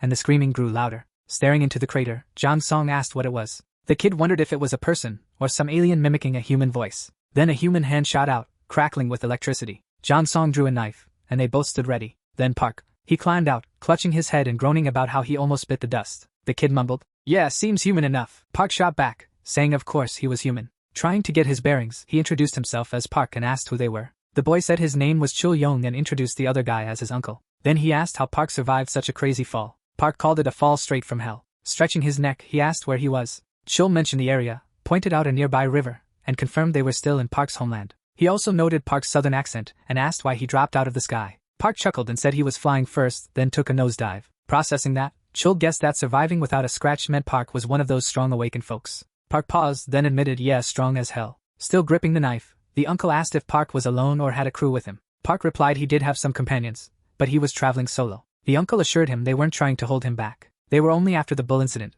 which should still be nearby. John Song told Chul to go find it. Chul figured it couldn't have wandered too far. Still feeling woozy from the crash, Park questioned if he'd flown in the right direction. He checked his pockets for his phone, but it was missing. Frustrated, he used his clairvoyance to locate it. He saw it in some nearby bushes. When he picked it up, he let out a sigh. The phone was completely smashed. Meanwhile, the two men found the bull far away and weren't sure if it was still alive. The uncle was stunned. Their bullets had barely done anything, but one hit from Park had knocked it out cold. Chul asked if they needed to cut it up to carry it back, and his uncle said bringing it back whole would be tough. They'd waste the entire day skinning it and still have to fend off wild animals from the meat. Regardless, he pulled out his knife. If they didn't bring it back, the village would go hungry. Then Park showed up on a rock and asked if either of them had a blood crystal phone since his was busted. Someone mentioned there was an awakened child among them. "How are we supposed to bring one back with us?" Realizing his slip-up, Chul quickly apologized. While they were chatting, Park casually walked over and lifted the bull like it was nothing. The guy just stared, completely amazed by Park's strength. Park proposed a deal. He'd carry the bull to the village if they handed over the phone. The two stepped aside to whisper. Chul pointed out Park's insane strength, and his uncle added that even bullets might not affect him. Despite that, Chul insisted they had to fight back, angrily reminding his uncle about what the Awakened did last year. They came in pretending to be nomads, were welcomed, then brought in their allies and wiped everyone out. Park interrupted, asking if they were going or not. The two hopped on the motorcycle, and the uncle started it up. Park followed on foot, carrying the bull like it was no big deal. John Sung told Chul to hang on tight. There was no way Park could keep up. The bike sped off at full throttle. Feeling guilty about leaving the bull, Chul heard his uncle shout to forget about it. They'd reach the river and find another one. But in a split second, Park was sprinting alongside them, still holding the bull like it was no big deal. The guys were stunned into silence. "Heads up!" Park shouted. There was a cliff right in front of them. Before they could react, the bike soared over the edge, and they screamed. Meanwhile, back at the village, chaos reigned. The gate was busted, and villagers gathered around, looking bewildered. When John Sung showed up, everyone was shocked and asked if it was true that a bull had been chasing him. Someone else yelled that it wasn't just a bull. Someone had been carrying it alongside him. As soon as John Sung stopped the bike, people swarmed him, demanding to know what happened and why the gate was destroyed. The injured villagers, wrapped in bandages, quickly filled him in. One said it looked like an entire herd had stampeded through. Another chimed in, saying they had all gone to rescue Hyan. Already tense, John asked what had happened to her. The villager explained that a winged monster attacked the village. It was brutal, killing people and even breathing fire. Shelter. But when he turned back, Hyan was lying on the ground. The beast noticed she was alone and snatched her up, by the monster snatched Hyan and took off, leaving only her arms behind. John Sung was furious, shouting to know where she had been taken. A man tried to calm him down, saying the elder and a group had already gone after her. But John Sung wasn't having it. He kept demanding to know which direction the monster went. Finally, a villager pointed toward the mountains, saying that's the way they went. Without hesitation, John Sung took off. Chul, with tears in his eyes, turned to Park, pleading for him to save Hyan, promising he'd never forget it. Park agreed immediately, catching everyone off guard. He just said that when he returned, he wanted the phone. Blue lightning wrapped around him, and massive wings erupted from his back. In a flash, Park shot up into the sky. The villagers could only watch in awe. They wondered who he was. One man mentioned he was a young nomad from the south, and as they saw him fly like lightning, he added that Park was also a beast master. Deep in the forest, a giant bear roared, blinded by rage. A group of men tried to lure it into a trap and make their escape, but one of them tripped and hit the dirt. The bear was almost on top of him. His buddy could only scream his name as blood splattered everywhere. The guy on the ground got tossed aside while the bear charged again. With one brutal swipe, it sent him flying. Another guy, furious, whipped out his knives and charged to get revenge, but the beast was way too fast and strong. One swing scattered the group. Someone yelled they needed to fall back. Another shouted, questioning if they were really going to run away. Then someone screamed, "Watch out!" and the bear hit another guy with a fresh swipe. Coughing up blood, he said they were all going to die at this rate. Only 4 awakened were left in the village, and they couldn't afford to lose anyone else. As the bear raised its paw to crush another guy, the beast got launched away. It was Park in eagle form, diving from the sky and kicking it right in the face. The guys were just standing there, totally speechless, trying to wrap their heads around it all. Then Park appeared in front of them, with glowing wings and a swarm of shining crickets buzzing around him. They all wanted to know who he was. Park simply said he was there to help Chul and asked, "Where's he in?" One guy mentioned that a flying monster had taken her to a nest in the mountains, and that the bear had caught them off guard, leaving the others injured. Park handed over a bottle, telling them to use the potion on the injured. A man grabbed the flask, stunned by its value. Park kept pressing for details on where the girl was taken. Suddenly, the bear let out a roar from behind. Without even removing his hands from his pockets, Park kicked it away again. He followed up with a punch to its stomach and then an upper kick to the chin, sending the bear spinning. Park landed softly as the bear crashed onto its back, but the system showed the bear was barely hurt. Park squinted at it. "Playing dead? Open your eyes." The bear immediately complied and looked at him. Park gave it one last command, "Get up and follow my lead." The massive beast sat obediently in front of him, like a well-trained pet. The men were in disbelief. Park had actually tamed the giant bear. The system prompted him for a name, so he went with Yahello. He also found out it used to rule the forest until a winged creature defeated it and took over. Park grinned. "So you know where she is. Let's go get her, and your revenge." Yahello roared in agreement, ready to roll. Just then, John showed up on his motorcycle. He rushed over, panting. When asked why he returned, he shrugged it off and inquired about Hyan's whereabouts. Nobody had an answer. They were clueless. Park turned to Yongshong and promised to bring Hyan back. But Yongshong had to keep his word. That's when John finally realized who Park was, and it blew his mind. Park didn't waste a second and told Yahello, "Take me there." They left immediately, leaving everyone else in awe. As they moved, a blue light spread over Park's body. Lightning coiled around him, his wings reappeared, and he soared into the air toward the mountains. The guys just stood there, stunned, as they realized Park could control beasts, and even transform into one himself. Yongshong fell to his knees, watching Park disappear into the sky. He poured his heart into a prayer, hoping Hyan would be okay. Meanwhile, weird noises echoed from a cave. A winged beast was munching on half a deer, perched on a heap of bones. In a shadowy corner nearby, Hyan was calling out for her dad. Her cries caught the monster's attention, making it whip its head around. With blood and drool dripping from its mouth, it terrified Hyan so much she curled up and hid her face.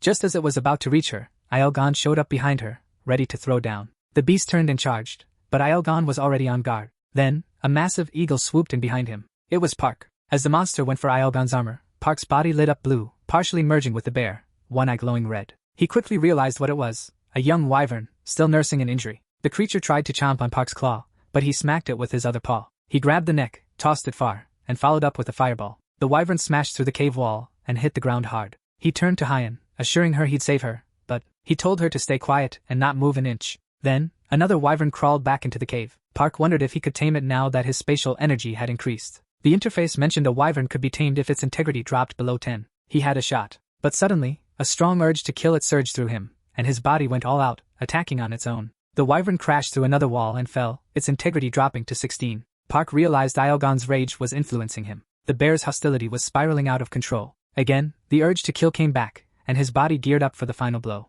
He slammed the wyvern with a powerful paw, mentally screaming not to kill it. Knowing Yahello wouldn't relent, Park cancelled the transformation. The bear retreated through a blue portal. The battered wyvern rolled down the rocks, and when its integrity fell below 10, Park seized the moment and used taming. An exclamation mark appeared above its head. It worked. He quickly used a healing spell, and the wyvern started to recover. Once most of its wounds healed, Park gave a command, "Fly." The creature growled, dipped for a moment, then steadied itself and took to the sky. Park climbed onto his new ride and soared into the sky. Bathed in blue healing light, the wyvern headed for the mountain peak. Down below, the villagers froze. They grabbed their weapons, ready to fire. Jang Song broke down, whispering apologies to his missing daughter through tears. Seeing his sorrow, the others fell silent, thinking of Hyan. One man pointed up, saying it was the same creature from before. Another shouted for everyone to fire. Guns were raised, fingers on triggers. Then the elder yelled, "Stop! Don't shoot!" Everyone hesitated. There was someone on its back. Then another man realized it was Hyan. Jang Song could barely believe it. The wyvern landed right in front of him, and Hyan ran straight into her later on.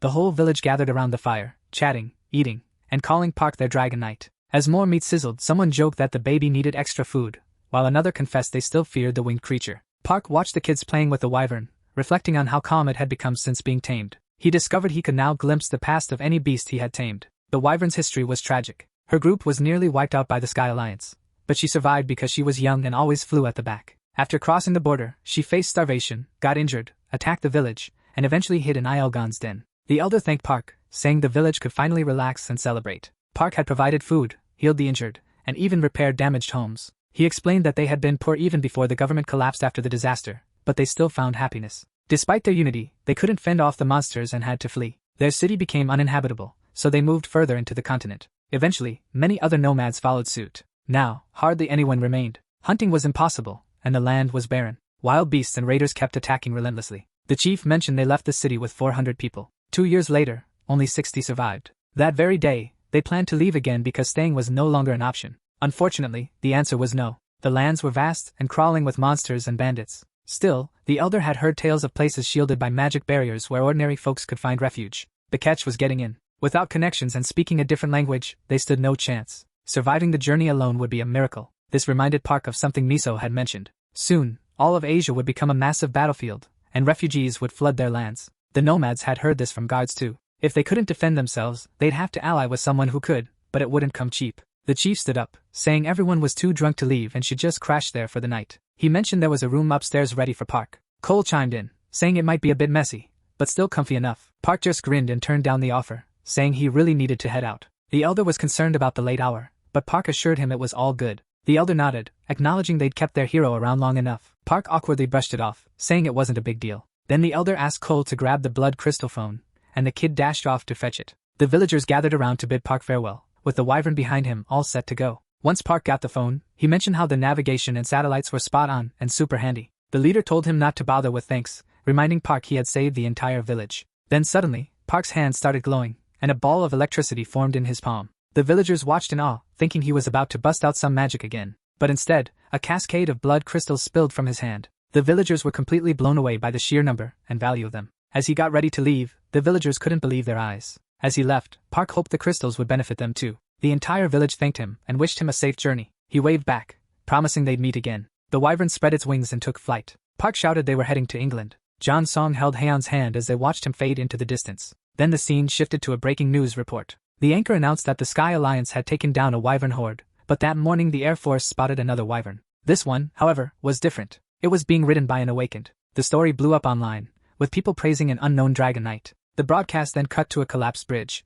2 massive fire ants had emerged and turned the area into a blazing inferno, but something was now speeding across the bridge. The anchor pointed to the screen, where a long-haired man appeared wielding 2 swords. The commentators were shocked. Was that the #1 hero? What was he doing in a neighboring country? People everywhere began questioning if it was really him. The resemblance was too obvious to ignore, and the news confirmed it. The most powerful awakened had suddenly appeared on that bridge. Battling alongside the Scylla Guild, he wiped out every monster in just 10 minutes. The commentators were divided. Some called him a legend. Then, the Dragon Knight joined the army for a mission to eliminate the Scorpions. Now, the top summoner awakened were gathering there, and everyone kept asking the same question. Who is this Dragon Knight really? In the past few days, more reports mentioned the Dragon Knight returning to assist the troops. After checking all the facts, they finally confirmed it. The mysterious knight was Park. The commentators praised him without restraint. They called Park a god, listed his abilities, and even suggested he might be the new #1. Then came a bombshell. Breaking news revealed that the current top hero had openly accused Park. The anchor explained that his sudden statement, along with his return to the country he once left, caused a huge commotion. He then urged viewers to watch the interview.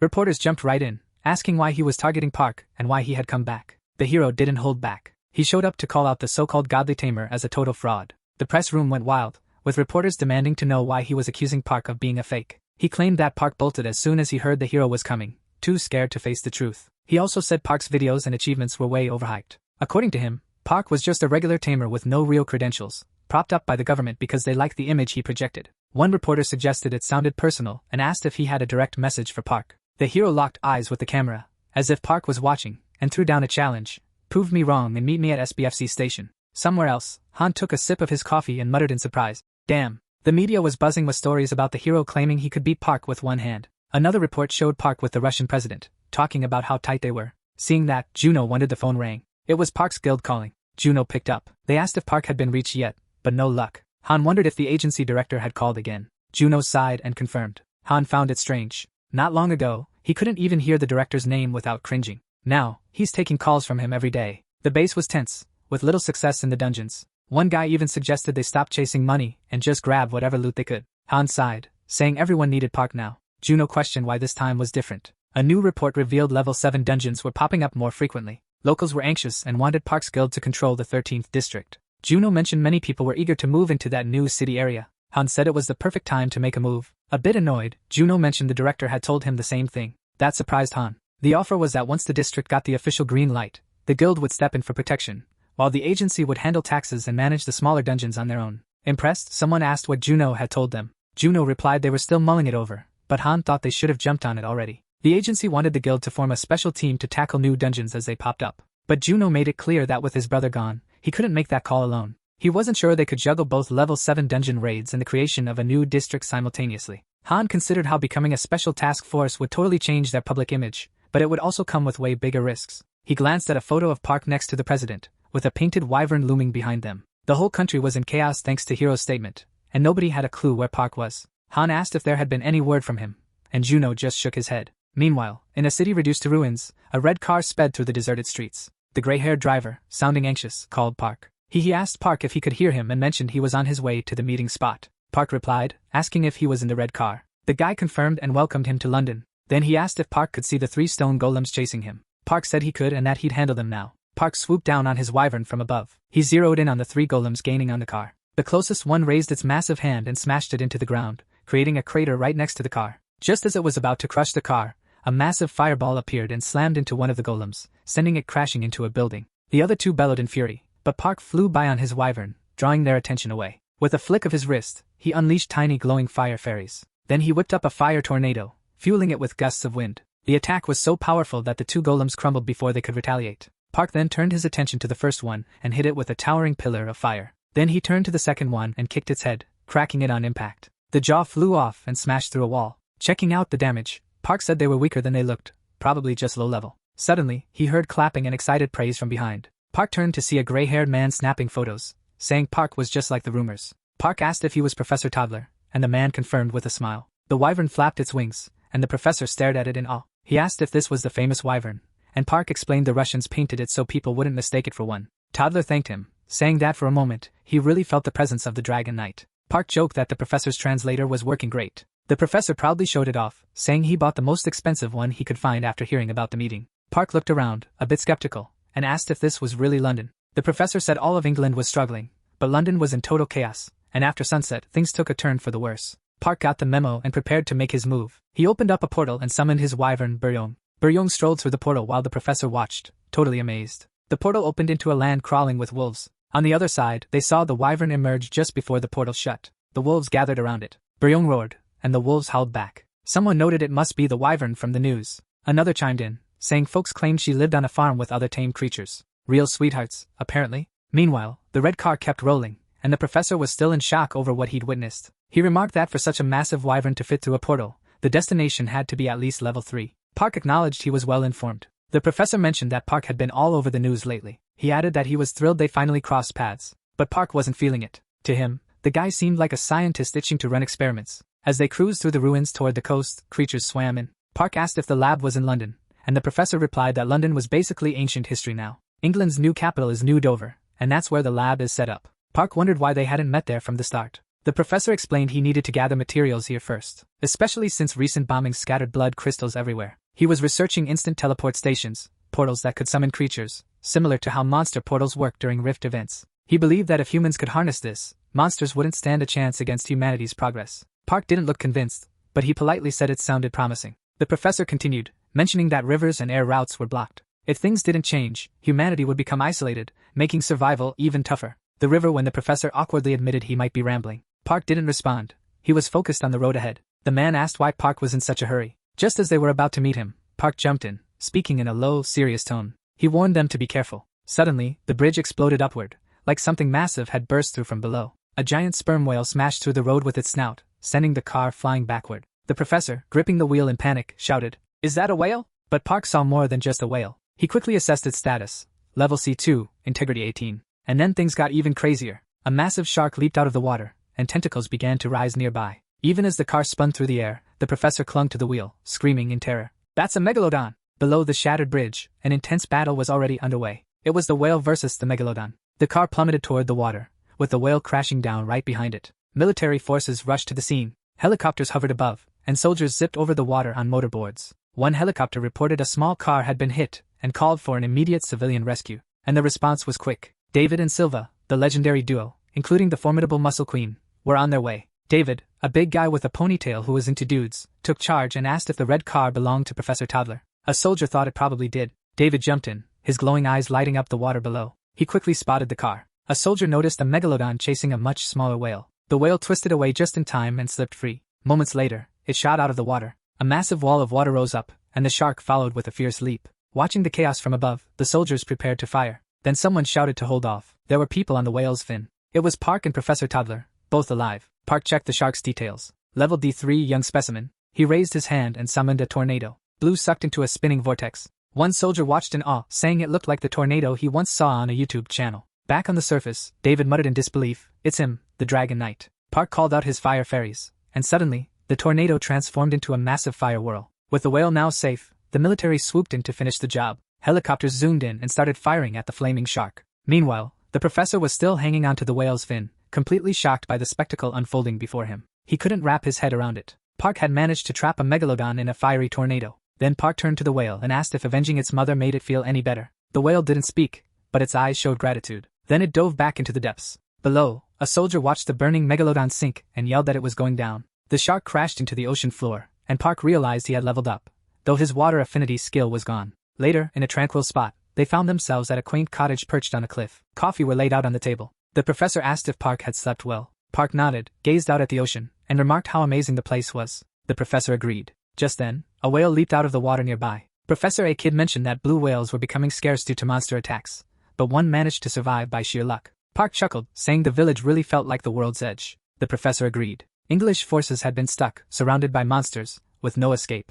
So, they started building unbreakable walls. But he confessed he couldn't shake off thoughts of that night. He said he was impressed by Park's ability to control so many creatures, but what really blew his mind was the fire tornado. Witnessing it firsthand was surreal. Meanwhile, Park quietly enjoyed his coffee. The professor mentioned that no awakened one had ever mastered all four elements: water, fire, earth, and air. Curious, he inquired about Park's life before awakening. Park said it was totally normal until he found himself in the animal kingdom. That changed everything. Then Park asked if he had created the spatial energy meter. The professor proudly confirmed and asked if he liked it. Park got straight to the point. What principles was it based on? Surprised, the professor asked why Park wanted to know. He explained that whenever his energy was measured, he felt like he was being watched, like something was keeping an eye on him. The atmosphere got tense. Professor Toddler seemed uneasy, and Park continued. He mentioned it was connected to the planet he returned from. That world had shattered, and now pieces of it were appearing as dungeons. Those level 4 dungeons were just tiny remnants of what it used to be. The friendly animals he once knew were gone, replaced by lizard men and other creatures he'd never encountered before.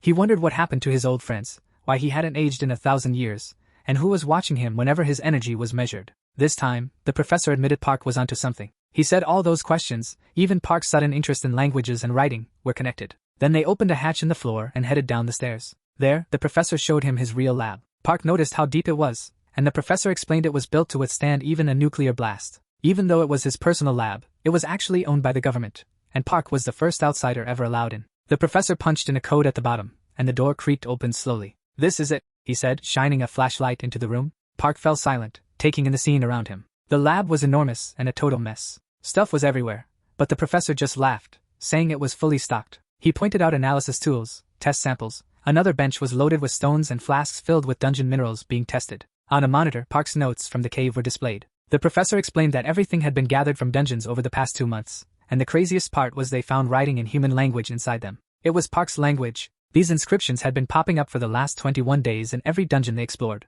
Park was stunned. He asked if there were multiple versions of the same dungeon, and the professor confirmed it. Similar dungeons had started appearing in cities worldwide, ranging from level 2 to 5, and they showed up at different times. That reminded Park of something Miso once said. Dungeons pop up near awakened ones. Maybe they weren't just chunks of the planet. Maybe the dungeons were cloning themselves. Park asked if the planet had been duplicated and shattered. The professor said that was the leading theory. Then Park inquired about the creatures living there. The professor confessed he was curious about that too. Park wondered if that's why he wanted this meeting. Exactly, the professor replied. He eagerly grabbed Park's hands. He hoped Park could help him figure out how dungeons appear and disappear. Someone had even reached out to him recently, the person behind those inscriptions. Ever since receiving Park's letter, he couldn't sit still. He was desperate for answers and called Park the Dragon Knight, but Park felt let down. He suspected the professor didn't really know much. Picking up on that, the professor switched topics and mentioned the spatial energy meter, saying he could show it now. He rummaged through a box, suddenly shouted that he found it, and pulled out a peculiar stone. Showing it off with a satisfied grin, he let Park ask what it was. It was. The professor held out a memory stone,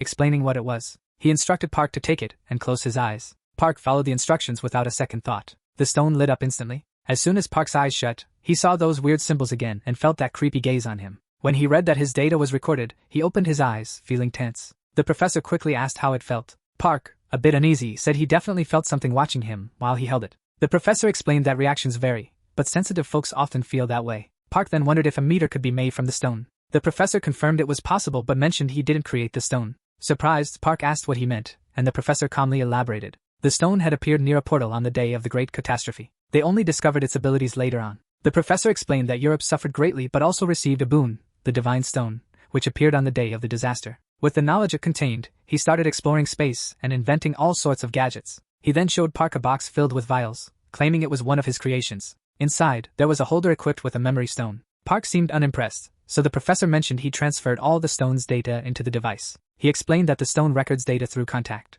It has its limits, but it still functions well. He handed the box to Park and told him to give it a try. Park immediately placed his hand on the device. Seeing the outcome, the professor got all excited. He exclaimed that Park had reached energy level B in just 3 months, which was unheard of, even for someone like him. Park wondered if it was really a portable meter. The professor eagerly confirmed, though he still wanted to make it more compact. He then showed Park another device he had created, and Park asked if it also used the same stone. The professor confirmed and mentioned that this one had additional features. He explained that the stone could store a massive amount of data and reveal physical traits. Park, noticing the agility stat on the screen, he asked what kind of traits the professor meant. The professor explained it included dexterity too, which helps in forming better teams by considering not just energy levels but also physical abilities. Park stayed silent, realizing that until now, no awakened person could actually see another's stats. The professor, grinning with excitement, asked Park what he thought about it. Park pointed out that, practically speaking, there had never been a way to view another awakened person's stats before. The professor mentioned the prototype was ready and invited Park to see a demonstration the next day.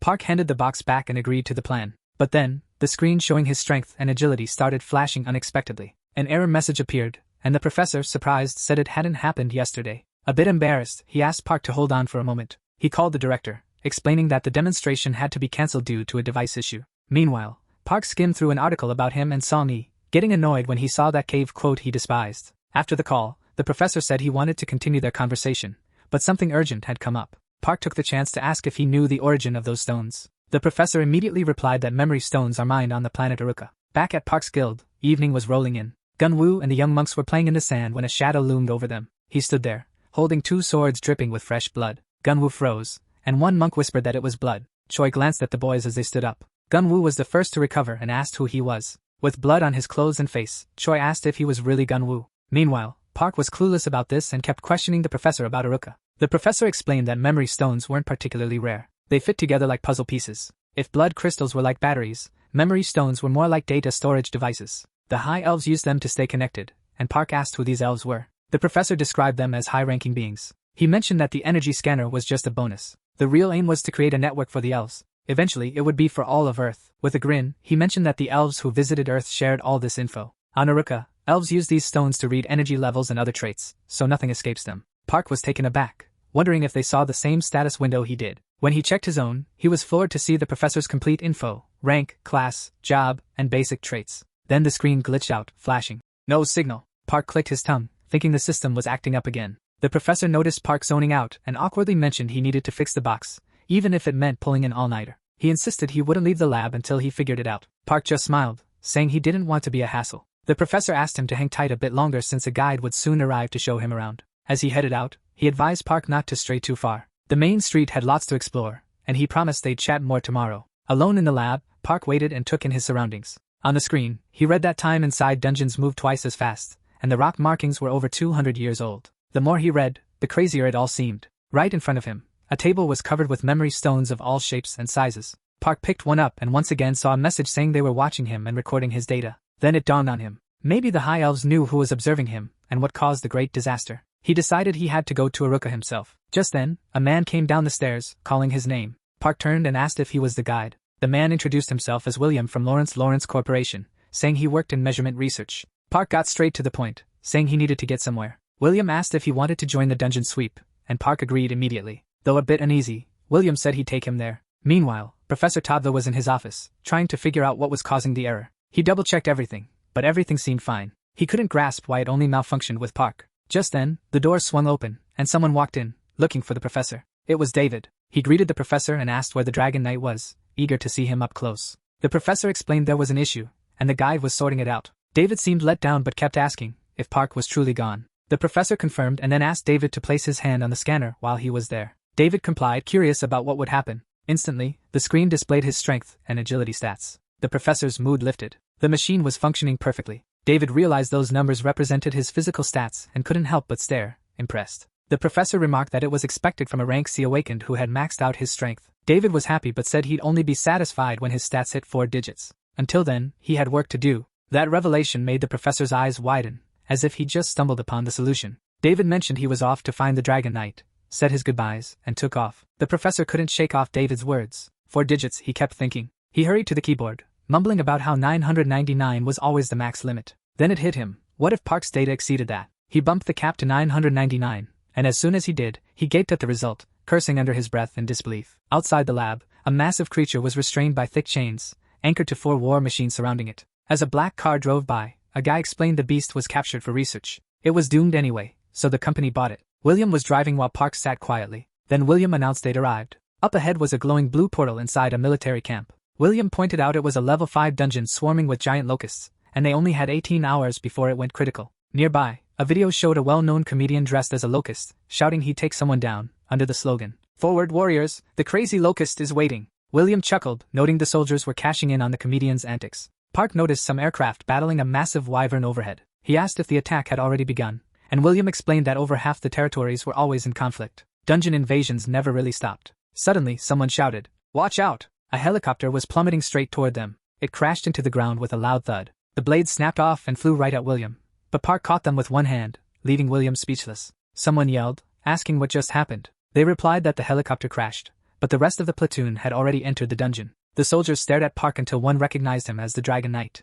William thanked him, and Park, genuinely puzzled, asked why. William said it was for saving his life and suggested they head to the dungeon entrance. He pointed to a group in uniform, saying they were Lawrence Corporation's combat team. They were all rank A and had been selected for him. He introduced the man in front as Robert greeted Park and introduced himself as the captain of the 2nd Phoenix. Park didn't care at all. He just walked past them, saying he didn't need a team and was going in solo. William was shocked and tried to convince him otherwise, reminding Park that it was a level 5 dungeon. But Park wasn't listening. He told them not to follow him and stepped right into the portal. Once inside, Park opened his info window, mumbling that it still wasn't working properly. He closed it, grumbling about how B-rank monsters didn't even reach 1400 energy. Outside, William kept calling out his name, but Park had already transformed into his golden eagle form and disappeared into the light. William let out a weary sigh. Robert pointed out that chasing someone who didn't want help was pointless. The soldiers murmured that Park was looking down on them, while some still thought they should follow him anyway. William apologized to Robert, but Robert said it was alright. They were still waiting for the mission to officially kick off. The soldiers continued to chat about Park's attitude while William ran a hand through his hair,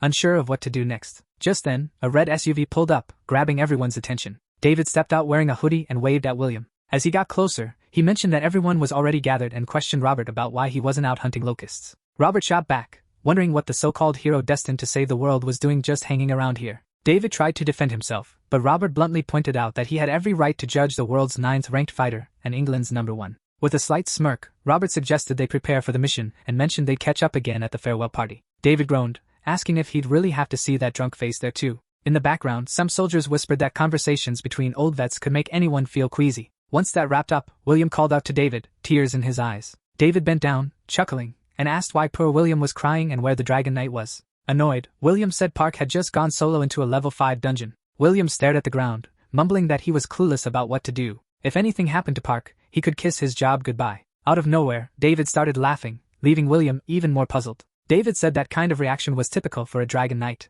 William just stared blankly, so David pointed out that he clearly didn't get Park. William argued it was still a level 5 dungeon, but David just shrugged it off. David joked he'd be chilling at the cafe with a pink ice cream and told William to let him know when Park returned. Suddenly, David stopped in his tracks, sensing something strange. He turned around, pointed at the portal, and yelled that Park was back. William was in disbelief, but there was Park, stepping out and dusting off his uniform like it was no big deal. William screamed in utter shock. It made zero sense. Meanwhile, the soldiers were doing a final gear check before heading into the portal. They chatted about how the earlier combat teams hadn't come back and doubted they could hold the rift. One of them wondered if the area was about to get swarmed by locusts. Another soldier mentioned that the National Bureau had already called for backup. One guy, looking nervous, wondered what they'd do if the rift opened while they were still inside. His buddy, sweating bullets, said he didn't even want to think about it. Then, a soldier glanced up, went pale, and asked if he was seeing things right. His partner asked what he meant, and the soldiers hurried over to Robert. They informed him that Park had already returned. Robert was in disbelief. He just stood there, trying to wrap his head around it.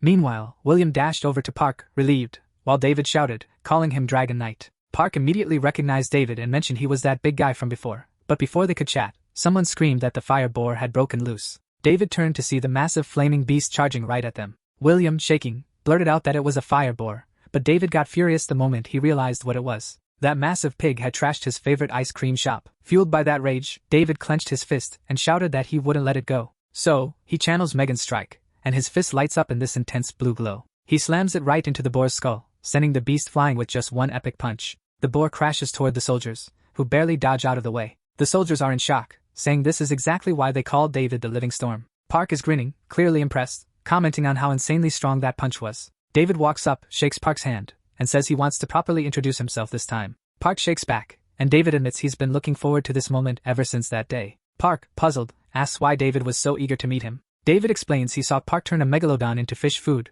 and since then, he felt they were kindred spirits. He asks if Park knows how he got so ripped, and Park raises an eyebrow, curious for the answer. David proudly reveals he saw a cave painting of Park training with giant bananas. Everyone bursts out laughing, but David insists that image inspired him, so he started training with bananas too. Park, shocked, asks if he's for real, and David swears he is. He even showed a photo, claiming it was him at rock bottom. Park seemed to get it. Park looked at it like he understood. David mentioned he'd worked on a banana farm, saying it always gave him strength. This reminded Park how bananas had kind of saved his life too. He was amazed someone appreciated those drawings everyone else mocked. David told him not to stress about rankings and asked if he could really take down monsters with just muscle. Park grinned and said it was a piece of cake. David, all pumped up, said he wanted to see Park fight with just his fists, no powers. Park was on board immediately. William tried to intervene, asking them to hold on, but they ignored him and jumped straight into the portal. William and the soldiers could only watch, curious about what was coming. Soon, headlines were everywhere. David and Park had saved England by clearing the dungeon 15 times in just 40 minutes, way before the rift could open.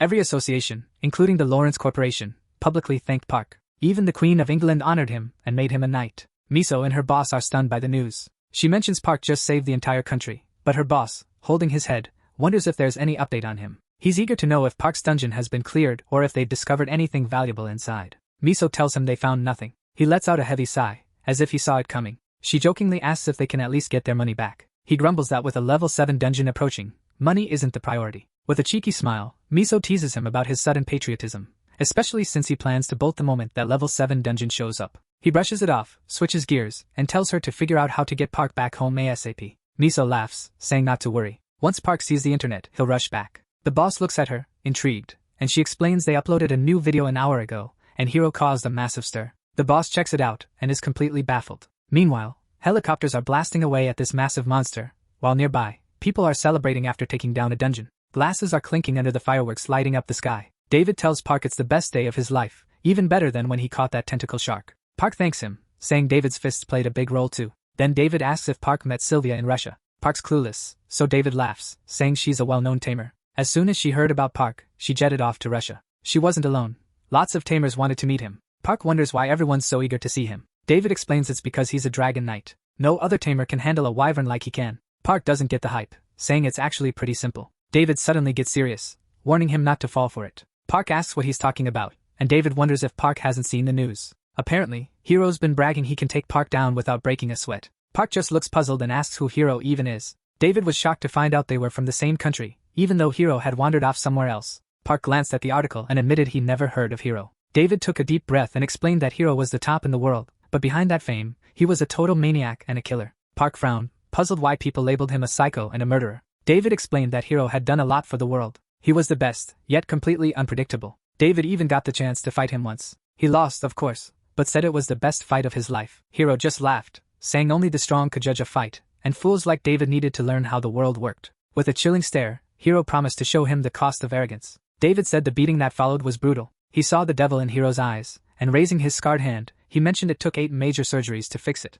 Even after hearing all that, Park still found it hard to believe someone could be that ruthless guy. David mentioned that a lot of folks who challenged Hero ended up dead. Even giving up didn't save them. That's how Hero earned the nickname Killer. Park wondered why anyone would risk it. David just sighed, saying nobody really knew, but warned him again not to mess with Hero. Still puzzled, Park questioned what he'd done to get on Hero's radar. Then word spread quickly. Hero had crossed the line and attacked Park's territory. Hero even claimed he was acting in self-defense. Shocked, Park muttered that the jerk was invading his land. David, clueless about what Park meant, just stared at him. Back at Park's guild, someone yelled, asking why it took so long to reach the boss. Park interrupted, demanding to know what happened. Juno explained that Hero barged in, threatening to kill everyone if Park didn't show up. 2 wolves on patrol were killed instantly. Park froze and asked who had done it. He kept insisting it couldn't be true. If they'd been attacked, he should have gotten an alert, but when he checked his status window, it just said no signal. He stood there stunned. The whole thing was cursed. The warning system failed because the status window bugged out. He was furious. While his team was getting wiped out, what were the others even doing?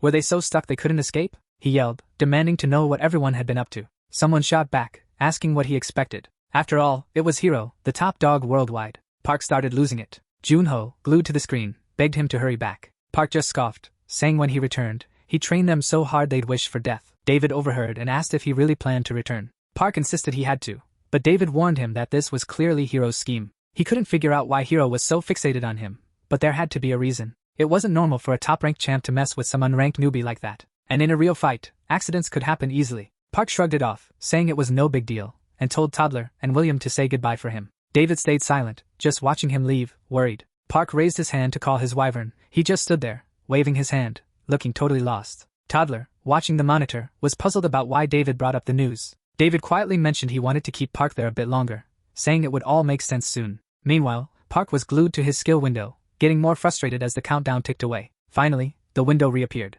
It showed an invasion with 2 wolves dead. He read their names and repeated them softly, filled with sorrow. Then, the summoning skill finally kicked in. A portal opened next to him, and a wyvern emerged into the crowded hall, causing a buzz of whispers. David watched in awe, grinning from ear to ear. Meanwhile, the professor kept an eye on everything through the monitor. The screen indicated the skill wouldn't be available again for another 23 hours. The professor held up a glowing blue stone, a synthetic mineral created by merging a memory stone with takamite, called arukamite. He realized Park's powers were just like those of the superior elves. He figured out that when Park touched the arukamite, it caused a glitch in the status window, disabling all skills linked to spatial energy for an entire day. The professor figured that if humans kept pushing forward like the elves, there'd be some fallout. Meanwhile, up in the base's higher levels, a phone started ringing. David picked up, and the director wanted to know if he was still with Park. David mentioned Park had already taken off and that he had backed up all the data in the stone. Surprised, the director asked if Park had left early and instructed David to head back to HQ. The professor was still glued to the monitor when his phone buzzed too. It was the director, checking if the test had been successful. The professor confirmed, saying everything went according to plan.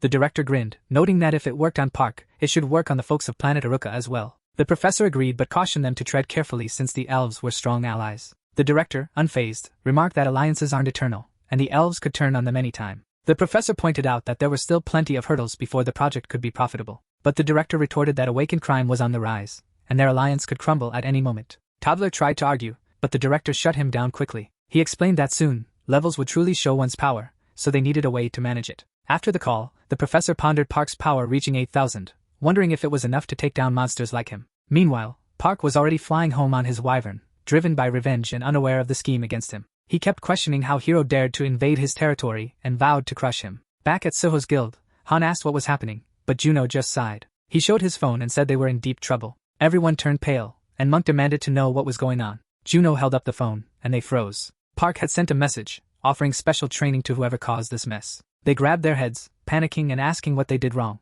Han was almost in tears, wondering how they could handle the top ranker when he could easily defeat even AC rank. Then a picture appeared on TV, showing the 3 of them facing Hero. The comments blew up, calling the guild pathetic and Monk a fraud. Some people even suggested they should leave the country. Han mentioned it was a clip from his video, and Juno added that the comments were from Hero's guild forum, where they were being mocked as weaklings. Jang muttered about how terrible people could be. Juno, almost in tears, said no one was supporting them, even though they were the victims here. Jang asked Han why he posted the video, and Han replied that he just wanted to expose Hero. Monk pointed out that it was too late now, the humiliation was already public. Han fired back, saying maybe someone shouldn't have gotten drunk, picked a fight with civilians, and ended up being hauled away by the bureau. Monk blushed and looked away. He mumbled that he was just trying to help small shop owners but ended up facing monsters in human form. Juno said it didn't matter anymore. None of them were safe because Park was seriously angry. Monk mentioned that everyone else had already left the guild to escape the hate. Jang asked what the bureau had to say. Han replied that all the bureau released was a single line, "We're sorry." They just stared, unable to believe that was all they got.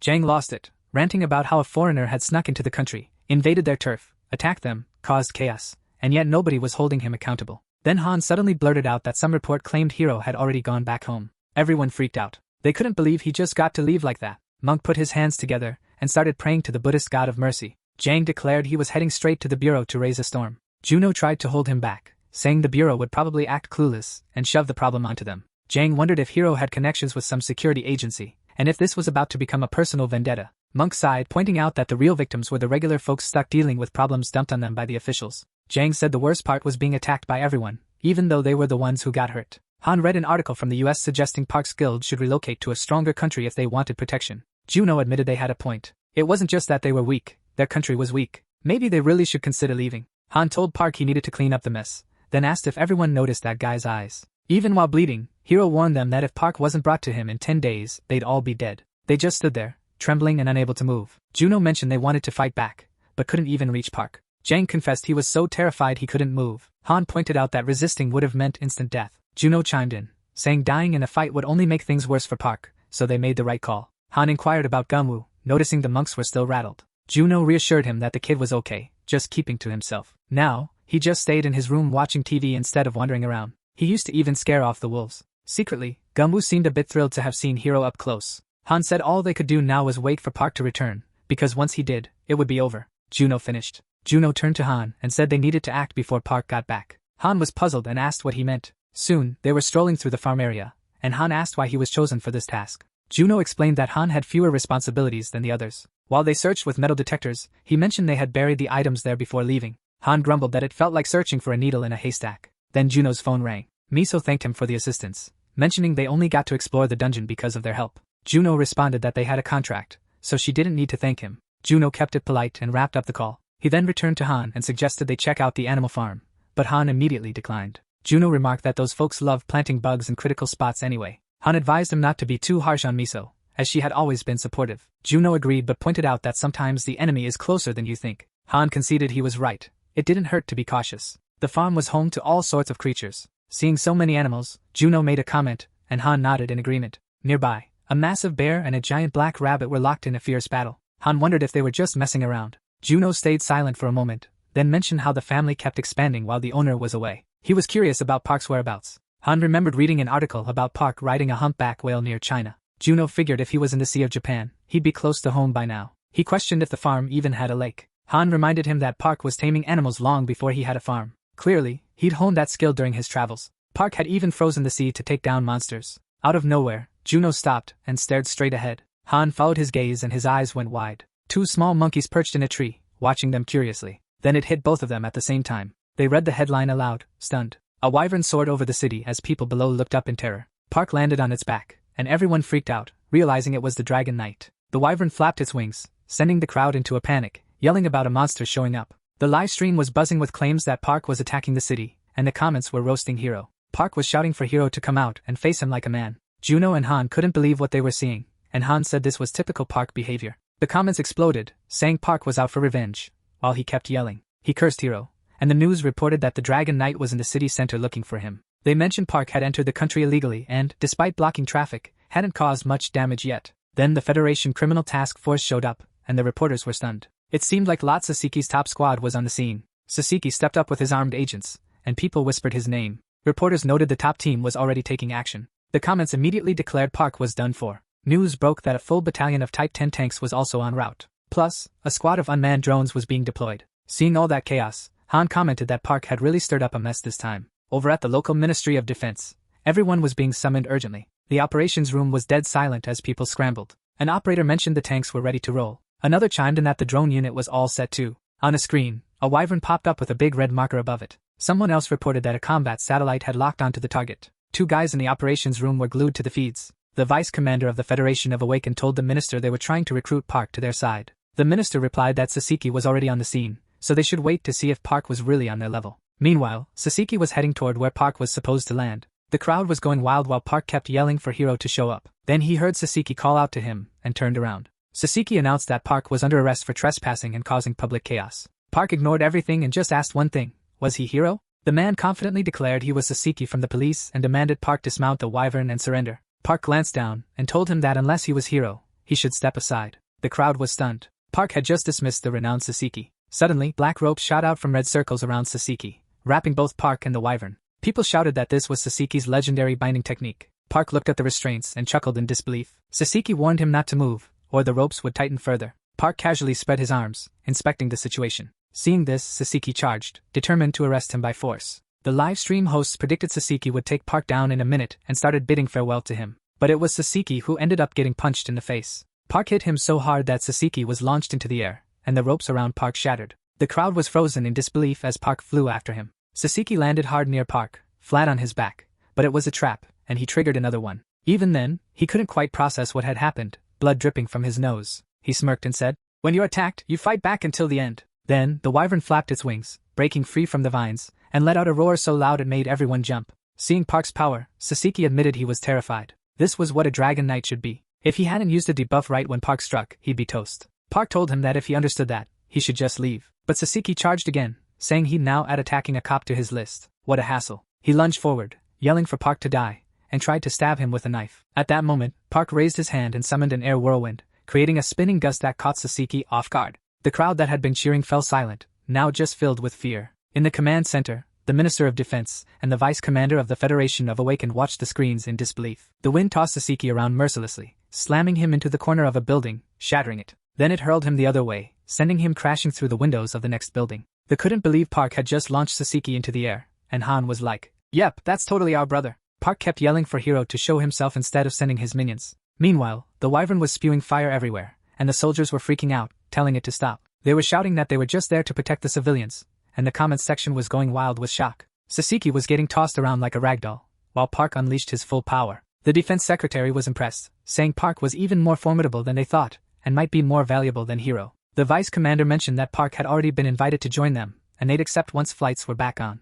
Then Park threatened that if Hero didn't show up, he'd torch everything within a kilometer. Hearing that, the crowd went into a frenzy, running and screaming in fear. Over in the command center, a soldier pointed out that civilians were at risk and suggested using the satellite to take out the Dragon Knight, but the minister just grinned and wondered why everyone was so tense. He asked the vice commander about their next move, and the response was straightforward. Lieutenant Messi was already getting ready. Suddenly, someone yelled at Park to stop, and he spun around to see who it was. A big officer stood there, facing Park without a hint of fear. Park checked his info screen and realized the guy was just a regular human. Shocked, he asked who this guy was, just as the wyvern shot out a warning flame. The man didn't even blink. He introduced himself as Messi from the police and politely asked Park to stop. Park said he'd only stop if they brought Hero out and gave them 30 minutes. Messi replied that Hero couldn't come right now, which piqued Park's interest. The lieutenant explained that Hero was currently inside a level 7 dungeon. Park echoed the statement, asking where exactly Hero was. Messi said there was no way to see Hero now. He'd need 10 days to get out. Park was stunned. He'd been provoked by someone who needed 10 days to finish a dungeon,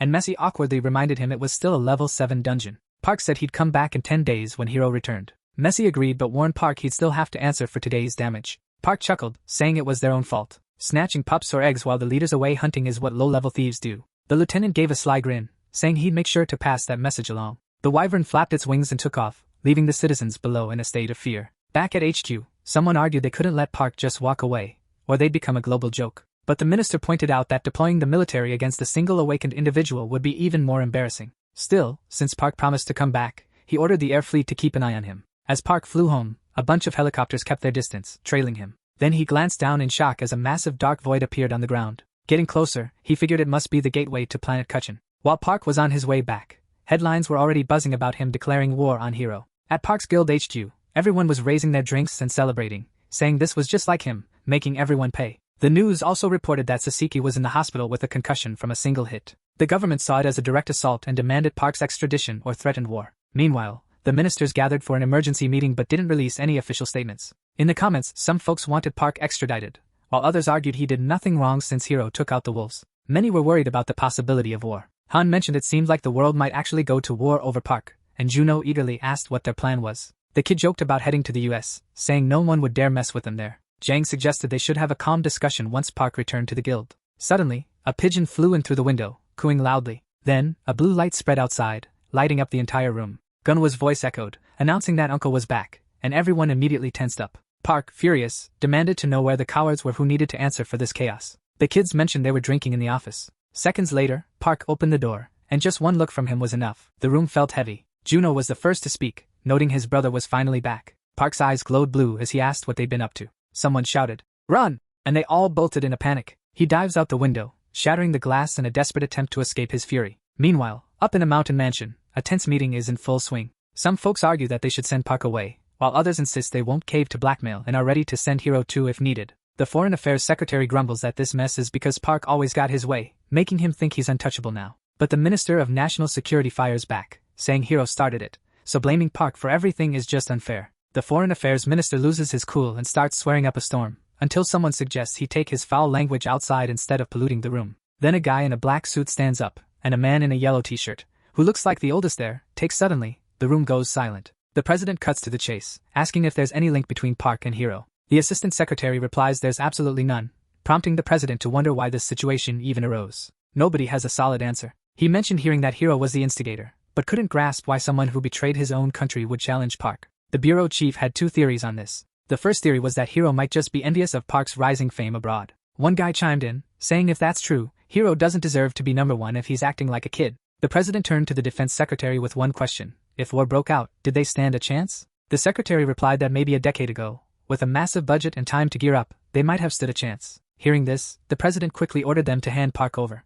The defense minister turned pale, questioning if that was even an option, while others murmured it might be their only shot. If war erupted now, they'd be doomed, so they had to prioritize the people's safety. But, the bureau chief raised his hand, saying the second theory seemed even more plausible. The president asked what that theory was. The chief suggested that this could all be a foreign government scheme to force their hand. Park showed up, and the president's eyes went wide. If that's true, the threat of war was just a setup. The chief mentioned that both nations were so worn out that a conflict seemed inevitable. But one thing was clear, they needed Park. The president wondered if Park was really that powerful, especially since he hadn't come back like Hero did. The chief clarified that Park was on a whole different level from everyone else. Multiple countries were chasing after him because of his unique abilities. The president wanted to know what kind of powers would make so many nations take such big risks. The chief revealed that Park was nearly mastering all the elements the High Elves used. Once people found out about Park's abilities, interest in Aruki skyrocketed, and nobody there had regional magic. The ministers were shocked when they realized what that meant. Magic on a regional scale. The agriculture minister eagerly asked if this meant they could have instant harvests.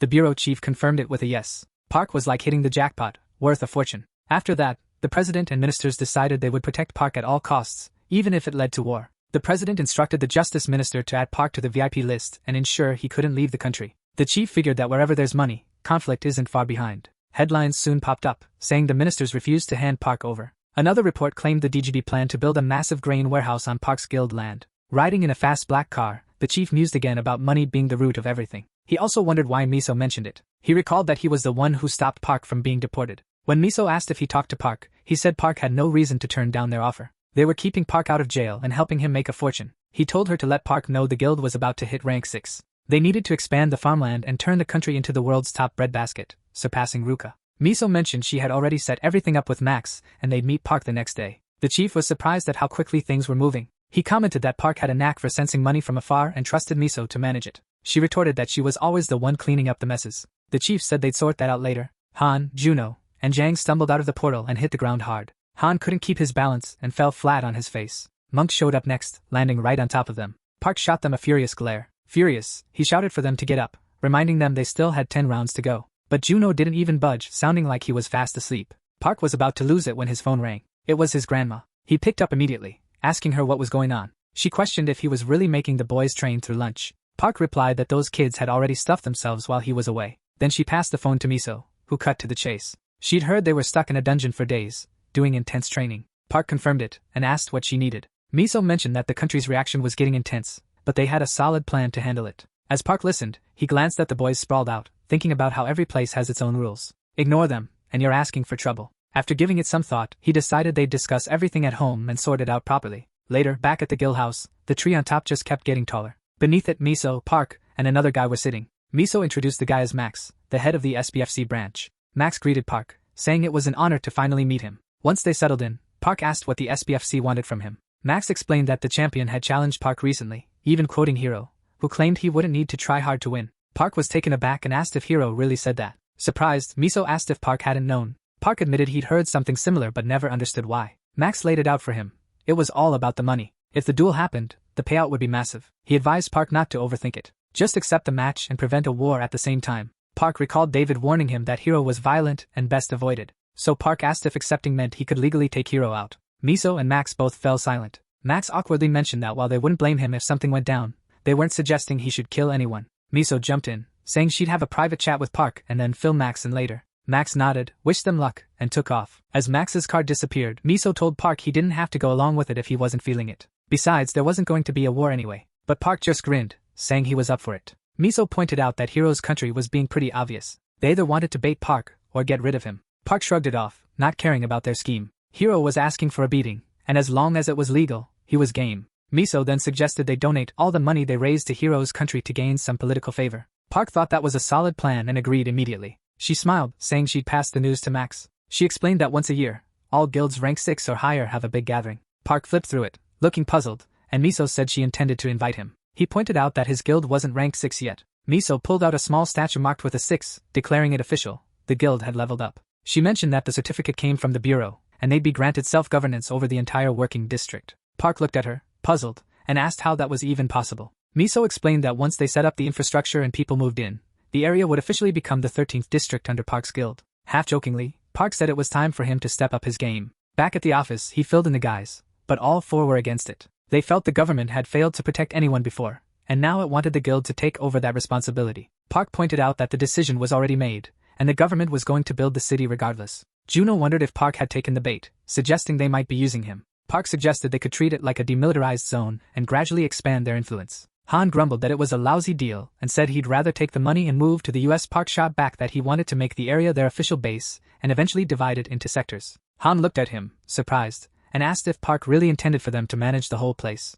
Juno mentioned that typically each sector would have a mayor, but if Park chose the leaders himself, he'd basically be a lord. Han was all over that idea, repeating the title like it was the best thing ever. Meanwhile, Monk read an article suggesting that Park's land could transform their country into the world's new grain hub. The guys started wondering if they could compete with Aruka's farming industry, despite its global trade gates and insanely pricey goods. Han said if this plan worked out, Park would become a legit lord with land worth a fortune. He even asked if the contract was signed and if Park had 2 copies to prevent anyone from cheating him. Park snapped back, saying they couldn't even protect their own house, so how could they think about running a castle? Then he told them that if they were done eating, it was time to get back to training. Han suddenly doubled over, pretending to have a stomachache and shouting that he needed medicine immediately. Park was about to lose it, but before he could, Yang jumped in with a jaw-dropping headline. Hiro had just emerged from the dungeon. The guys immediately started teasing him, shouting stuff like, "Welcome to hell, Hiro," and, "He's done for now." The news reported that Hiro's team had cleared a level 7 dungeon in just 8 days. Another headline showed Hiro's comeback to Park's taunt. "I'll teach you some manners." TV commentators were already buzzing about the upcoming showdown between Park and Hiro. A former world champ mentioned that a face-to-face fight was a whole different ball game compared to dungeons. An SBFC commentator pointed out that Park had 0 experience in one-on-one battles against another awakened. Another article revealed that bets on Park's match had hit a record 240 million. The guys were blown away by the amount. Monk remarked that even clearing the dungeon 100 times wouldn't earn them that kind of cash. Then Juno asked Han to scroll for more details. Another article mentioned that Park had donated the entire amount to Hiro's country. Han yelled, wondering what was up with Park. Why give away the cash he busted his back for? Juno thought maybe it was to prevent a war, but Han pointed out that didn't stop the hate comments. Monk chimed in, reminding them about the winner's payout. Han realized the prize for winning was double, and Yang asked if that was true. Suddenly, Park showed up behind them, asking in a cold tone what they were up to. The guys bombarded him with questions, trying to figure out why he'd risk so much money when his own life was at stake. Park just said if they were done eating, they should follow him. He was off to check out the new land. Meanwhile, the bureau chief informed the president that the amount had been adjusted. Splitting 5 billion each would be more than enough. For added security, they signed an agreement for Park to donate the prize to national funds, which squashed the war rumors. With a crafty grin, the chief said this was just the beginning, and once Park got the farming project rolling. Meanwhile, Park was already soaring on his wyvern, heading to inspect his new territory. He remembered Miso mentioning there used to be an HQ building here, and if they fixed it up, it could house about 100 people. When he saw the rundown buildings below, he understood what she meant. Miso and the crew were already there, waiting as they watched the wyvern descend. Its landing stirred up a strong gust of wind. One of the workers wondered if the wyvern had grown, while another was amazed by seeing it up close. Park dismounted, and the wyvern casually walked into the open portal. Miso asked Park how the view was from up there. Park replied it looked great and suggested planting trees over a 4-kilometer area would be ideal. She said once they marked the area, she'd submit the paperwork for approval. Park stretched out his arms and activated his skill. Fireflies swarmed around him, and soon, light began to radiate from his body. The fireflies multiplied quickly. A worker asked if this was some famous trick, and Miso explained it was how he marked his territory. That morning, after a long search, they finally tracked down Hiro's team outside the level 7 dungeon. A reporter asked Hiro how he was preparing for the fight, and he admitted he hadn't had time to train. Hiro mentioned that level 7 dungeons would soon pop up everywhere, leaving humanity with no time to rest. But the headline twisted his words, claiming Hiro didn't need to prepare for someone like the protagonist. Meanwhile, the protagonist team was having a meal. Juno joked he couldn't remember his last hot meal, Monk reminded him it was Monday, and Jang told them to stop whining. Then Sidekick showed up and asked if they were the protagonist team, calling them a walking joke. He wanted to know if they were familiar with a certain YouTube channel and if he could interview the protagonist. Han told him to check with Job, who was probably out planting trees. Soon after, an article popped up claiming the protagonist had disappeared and was busy planting trees. The comments got harsh, suggesting he was planting them just to have something to be buried under after losing to Hiro. Staring at an access denied message on her screen, she tried another password and waited. Finally, the Bureau of Awakened profile for our protagonist showed access granted. With a grin, she knew she'd cracked it. She dove into the confidential folders.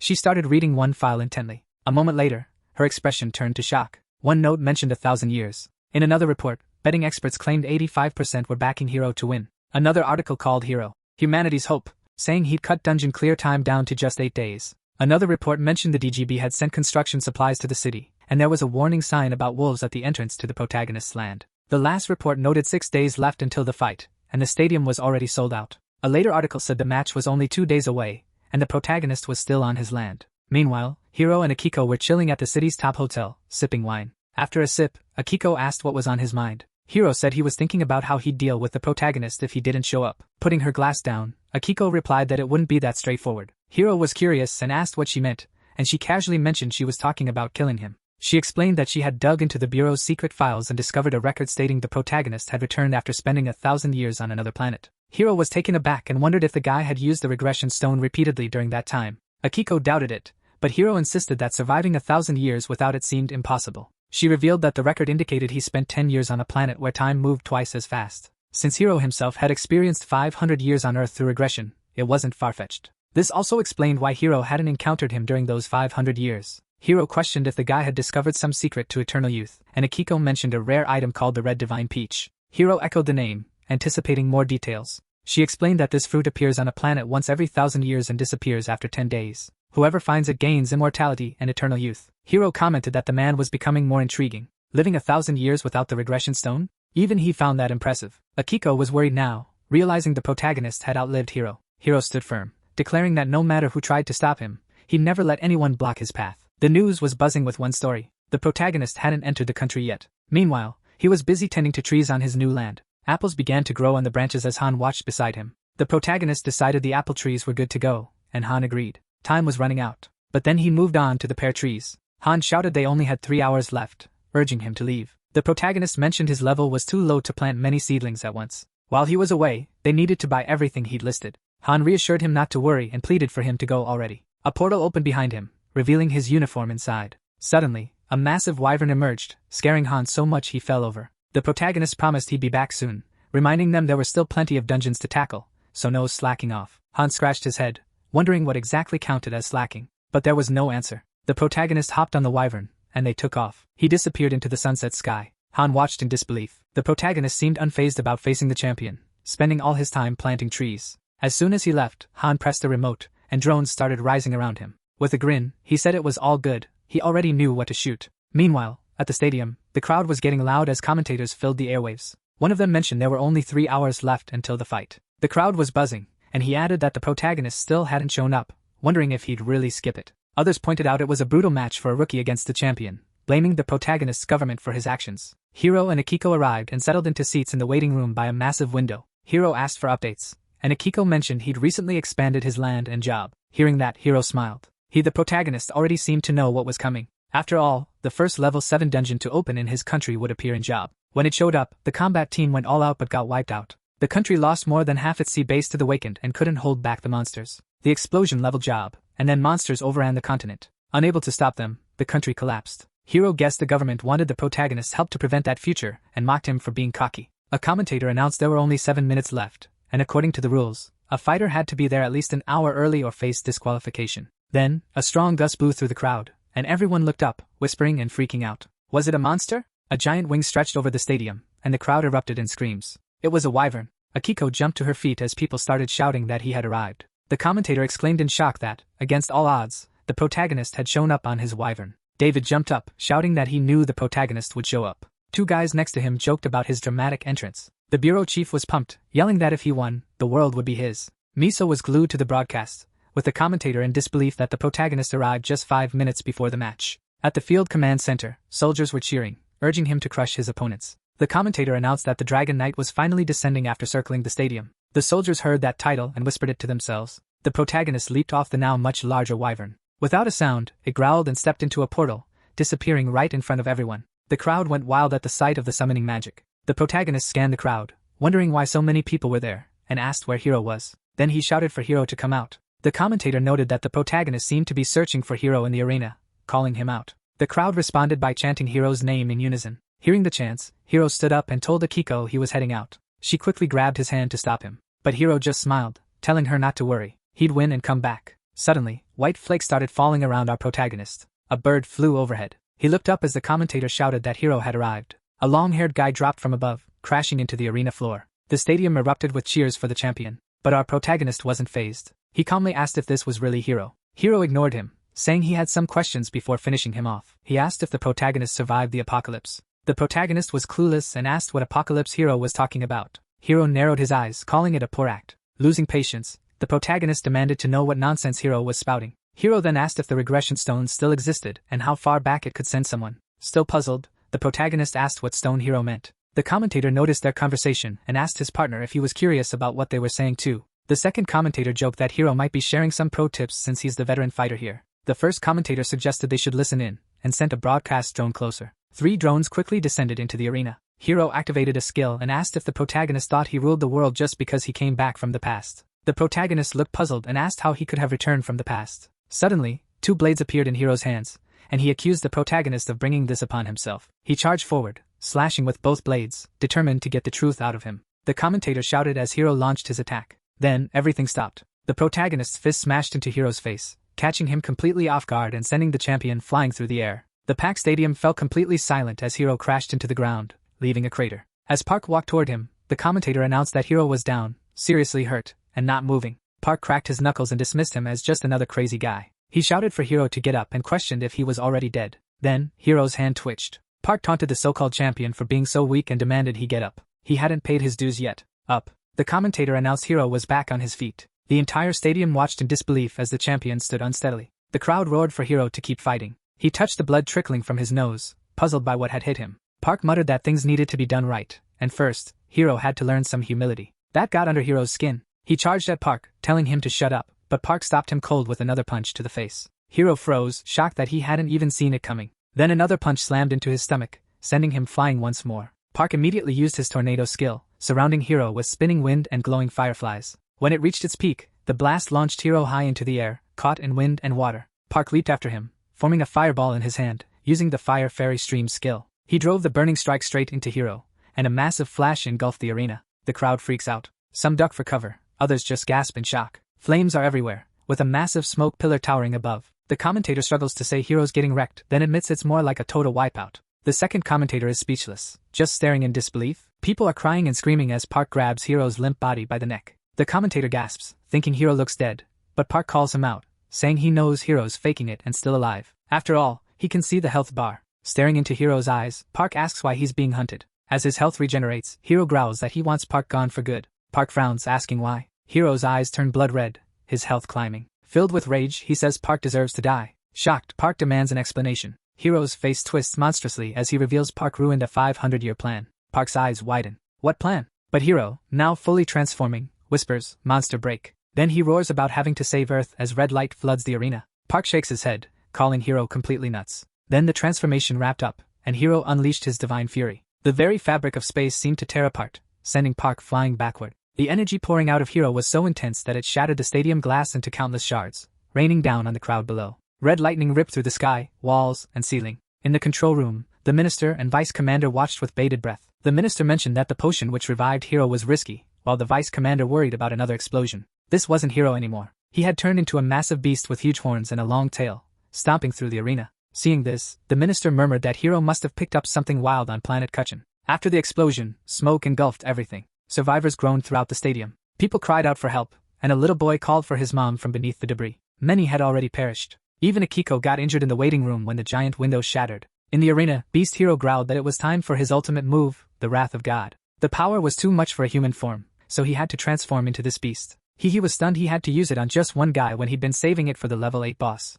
Suddenly, the monster heard something and froze, eyes wide. Park emerged from the debris, clutching his head and cursing the pain. The beast couldn't believe it as Park, glowing green, approached. Park, grinning angrily, admitted the guy was something else. Hiro was in shock that Park survived what seemed like divine wrath. As Park got closer, he taunted Hiro, saying he could transform too. Hiro's eyes were filled with fear and rage as he demanded to know what item made Park so strong, and what he'd used to go back in time. Park calmly corrected him, saying there was no regression item, just a skill called Forest's Blessing. Hiro roared in disbelief, questioning how a skill could outdo an elixir. With a slight smile, Park explained it was basically an elixir-level skill that restored his vitality and mana in 5 seconds. That made Hiro lose it, he yelled, asking if Park was seriously smiling. Park just raised an eyebrow, puzzled. Preparing to strike, Hiro snarled, asking if this all seemed like a joke to him. Park checked his status window and saw that the creature in front of him was Hiro, a U-rank hybrid. The monster suddenly lunged, catching Park completely off guard. As he attacked, Hiro shouted that the world was dead because of Park, then hit him with his tail, questioning if Park could still laugh. He raised his fist and repeated his question,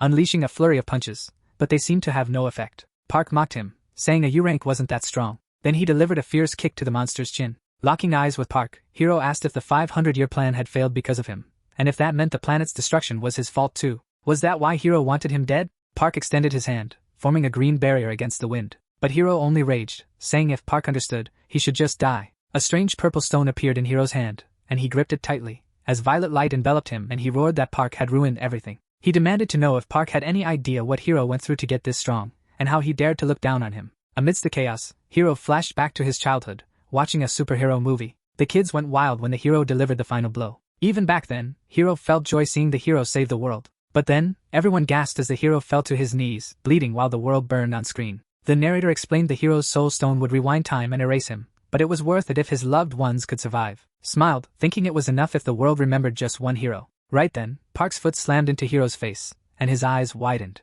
The impact sent him flying. Unfazed, Park repeated that Hiro was just a man. Hiro hit the ground face first, and clawed at it to stop. Spitting blood, he slowly got back up, locking eyes with Park and admitting to himself that Park was strong. Stronger than anyone he'd failed to defeat before. Not even in this state, he thought he could win. He noticed Park hadn't regressed, but that didn't bother him. He could always start fresh. But then Park hit him again, asking what he was mumbling about. He insisted he wasn't to blame for the plan's failure and promised to teach Hiro true wisdom. But the monster still wasn't really fighting back. In his head, Hiro hoped Park would keep talking. The purple copy stone in his hand had already hit 79%. It didn't just mimic power, it absorbed the soul too. Hiro was sure that in the next regression, Park's power would be his. He believed only he could save the world. But Park activated his reality skill. His hand lit up blue, with black veins crawling across his face, and the hand that slammed into Hiro's face was no longer human. It had turned into a beast's paw, now a giant bear's. Park punched so hard it sent the monster flying. Hiro crashed through a wall, landing on the other side, back in human form amidst the crowd. They looked at him with disgust, calling him a cruel monster.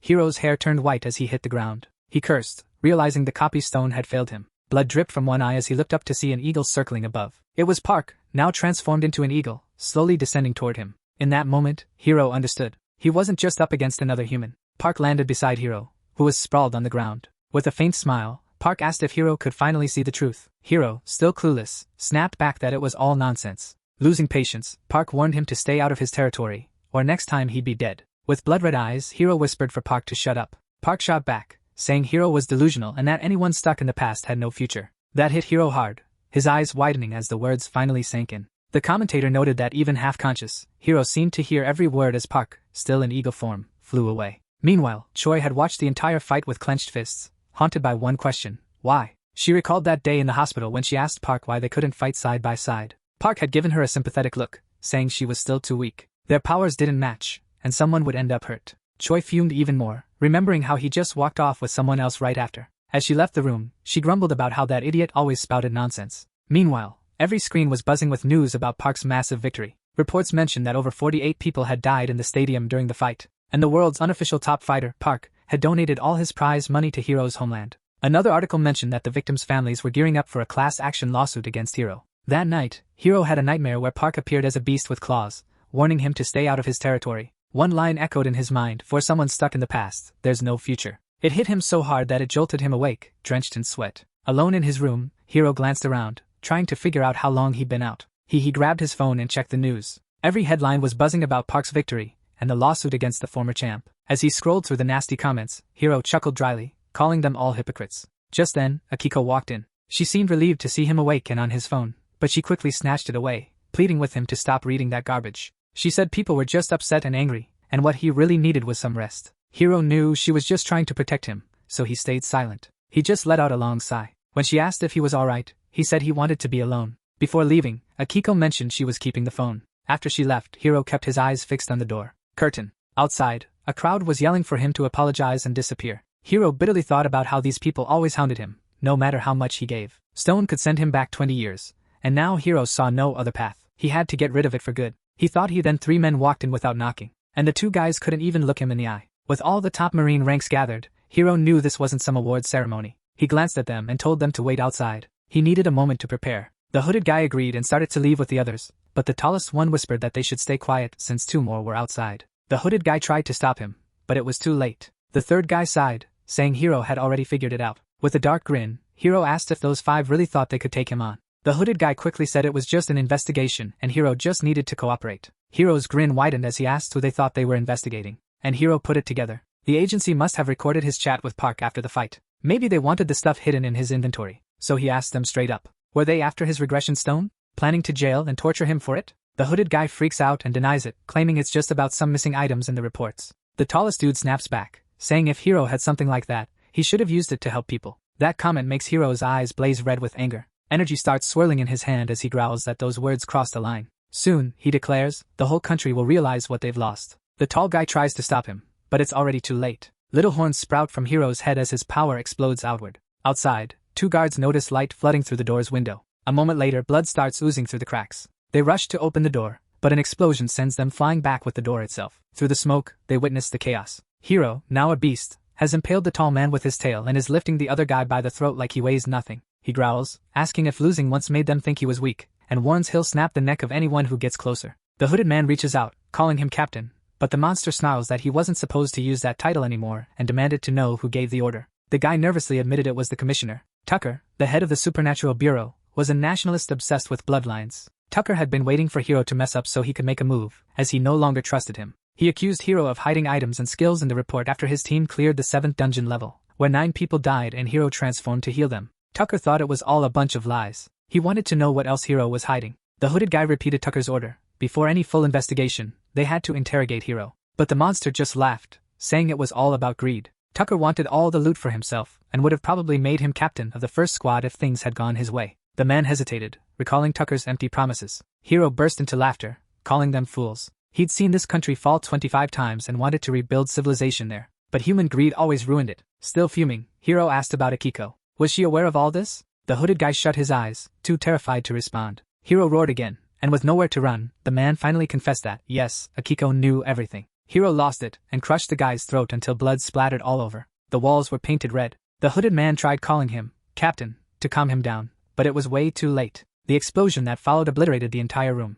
The news spread like wildfire right after. Hiro had escaped, killed 3 Marine officers, and injured 2 more. Over at the Supernatural Bureau, the commissioner stood by the window, seething with anger. Hiro, you ungrateful bastard, he muttered. To Tucker, this confirmed one thing: never help strangers because they'll just stab you in the back. They took the kid in, helped him out, and he still turned against them. Tucker figured Hiro was always a spy sent by his homeland. Now he had enough evidence to convince the Prime Minister. With this incident, he could solve several issues at once and create new heroes to replace Hiro. He turned to the door and yelled for his assistant. A young guy rushed in, asking what he needed. Tucker told him to contact every network. In 2 hours, they'd hold a press conference about Hiro. Meanwhile, the news was all over it. One report claimed the world's strongest man was now in another. Another piece showed Yang training new recruits, with the headline, "The guild is overflowing with fresh blood." A third report announced that the countdown for Job to become the 13th district had officially begun. On YouTube, a video broke down Park's guild expansion, dubbing it the Job version. Another clip featured a real estate expert saying this growth was inevitable. Yet another video analyzed Park's fight, titled "The Dragon Knight Seeks Divine Powers." Han was glued to the screen, amazed at the flood of coverage. The top 10 videos were all about Park. Grinning, he muttered that this was a whole new level. Then he noticed a headline saying Hiro had escaped from the hospital. A TV anchor mentioned Tucker had called a press conference and urged everyone to tune in. At the conference, the commissioner accused Hiro of being a threat and demanded answers for Park's so-called terrorist attack. The government spokesperson fired back, calling the accusation absurd and saying the entire nation was outraged. Han listened intently and let out a deep sigh. A chill ran down his spine when he realized Hiro had disappeared. How could someone on the brink of death be on the move again? And what if he returned while Park was away from the guild? Han's forehead was drenched in cold sweat. He dashed out immediately, determined to find Park. Racing through the forest, he grumbled about how Park always disappeared when things got tough, wondering why he couldn't just stay put. Suddenly, blue lightning began ripping through the sky. Han froze, his mouth agape, fear creeping up his spine. This felt eerily familiar. A massive bolt struck the ground, and screams echoed from the woods as workers sprinted toward him. They shouted for him to run too. The moment he saw them, he realized that the lunatic was already there. Terrified, he kept repeating that the madman was back. Amidst the chaos, Han pushed through the crowd and nearly collided with Yang, who of nowhere. They stared at each other, shocked and breathless. Han quickly told him he'd seen the return of the wild hero. But Yang frowned, saying he got a report about a nearby portal opening and came to investigate. Han was puzzled, asking, "A portal?" Just as confused as the workers rushing by. Yang nodded. They turned to watch as lightning kept striking the ground. Then a red sphere started forming in the middle of the storm. Both men froze. Han gulped and whispered that the portal looked terrifying. A soldier approached, saying it was a level 7 portal set to erupt in 42 days. Choi shouted that was way too long. Juno reminded them that a portal like this had already spawned 23 gates and lasted 120 days. Panic spread. There were too many people and not enough time. Juno complained they were so tied up with the 13th district that they hadn't even checked the skills of their recruits. If the gate burst, they couldn't guarantee anyone's safety. Only Monk stayed calm. He said they needed to tackle it and clear it before things got worse. No one responded. Then he wondered if Park would just let this slide. Jang sighed deeply, saying they first needed to survive just getting in there. Han, visibly nervous, asked if they were seriously planning to walk into such a nightmare. He confessed he was still just a rankie. Yang admitted he was in the same boat. Jang grumbled about Park being absent when they needed him the most. Han said he'd keep looking. Juno decided to check out the animal farm and took off. Meanwhile, Monk went to scout the east side, and Yang headed for the entrance. They split up immediately but didn't notice the tiny ferret sitting right between them. It looked just like Park. Feeling its gaze, they slowly turned back. In ferret form, Park questioned why they even accepted that territory. Juno said they were dazzled by the opportunity to become the 13th. Han admitted the manager title tempted him too, and the others nodded in agreement. Park interrupted them. That wasn't the real reason. The land was a massive hunting ground. They all froze as that realization hit them. The ferret pointed out it should have been obvious why that place was chosen. He appreciated their line of thinking. He urged them to experience the untamed wilderness firsthand. Monk closed his eyes, took a deep breath, and smiled. Park, as still as a statue, pointed out that a massive reward was right there. Shouldn't they be grateful and go after it? Han started to express their gratitude, but Park interrupted him. The prey was practically begging to be caught, and they still wanted to bail. He warned that if they kept living like that, they'd end up running back to the misery they came from. That hit Monk hard, and Park asked them again. Did they really want to return to their old lives? They all shouted no in unison. After everything they'd been through, none of them wanted to go back. Han rolled up his sleeves, ready to charge in, and Monk offered to scout ahead. Suddenly, the ferret glowed blue, and everyone froze. Park's human form appeared where the ferret had been. With a smile, he reminded them this was their first level 7 dungeon, so they'd likely need some prep time. The group quickly changed their tune, realizing they needed to get organized and at least pack some hot food. Park mentioned that someone needed to train the newbies and oversee construction, so Yang and Monk were joining the first run. Everyone shouted their understanding and dashed off to get ready. Han sulked because his name wasn't on the list for the nation's first level 7 raid team. But then Park told him he was going too, which surprisingly didn't lift his spirits. Park headed to the dungeon entrance, announcing they were going in now. Han tried to stop him, pleading for a moment. Park just ignored him and stepped inside. With no other option, the rest followed, with Han trailing behind. Juno, full of excitement, asked if it was really okay to rush into a level 7 dungeon like this. Monk, right behind him, just shrugged. Park and Yang were already inside, bathed in a faint pink glow, with Han chasing after them, yelling to slow down. Their figures emerged on the other side. Park was the first out, scanning the area, with Yang and Han right behind, tense and alert. Out of nowhere, a skeleton lunged at them, reaching out with its bony hand. Han freaked out so much he couldn't even speak, just screamed. A message popped up on the screen. They had entered the land of the outside. The monitors showed the same thing, and everyone watching froze in fear. On TV, an anchor announced this was the first level 7 dungeon in Park's country, and only the 8th worldwide. He mentioned that people were expecting the worst, and the airport was already crowded with those trying to flee. The live feed captured the chaos, with one guy shouting that tickets were sold out and a woman pleading for a sea route to open. The reporter noted that the country's panic was just beginning. Meanwhile, Park's guild was already inside the dungeon. At headquarters, officials debated whether rushing in was the right decision. The agency had questioned if Park's team made the right call. An aide confirmed that Park, Han, and Yang were inside. One official lowered his head and listed their ranks. Another wondered why Park brought them along. Someone explained that Han had a video memory skill. The chief remarked that at least they'd leave footage for the next teams, and there were already tons of online videos showing raids.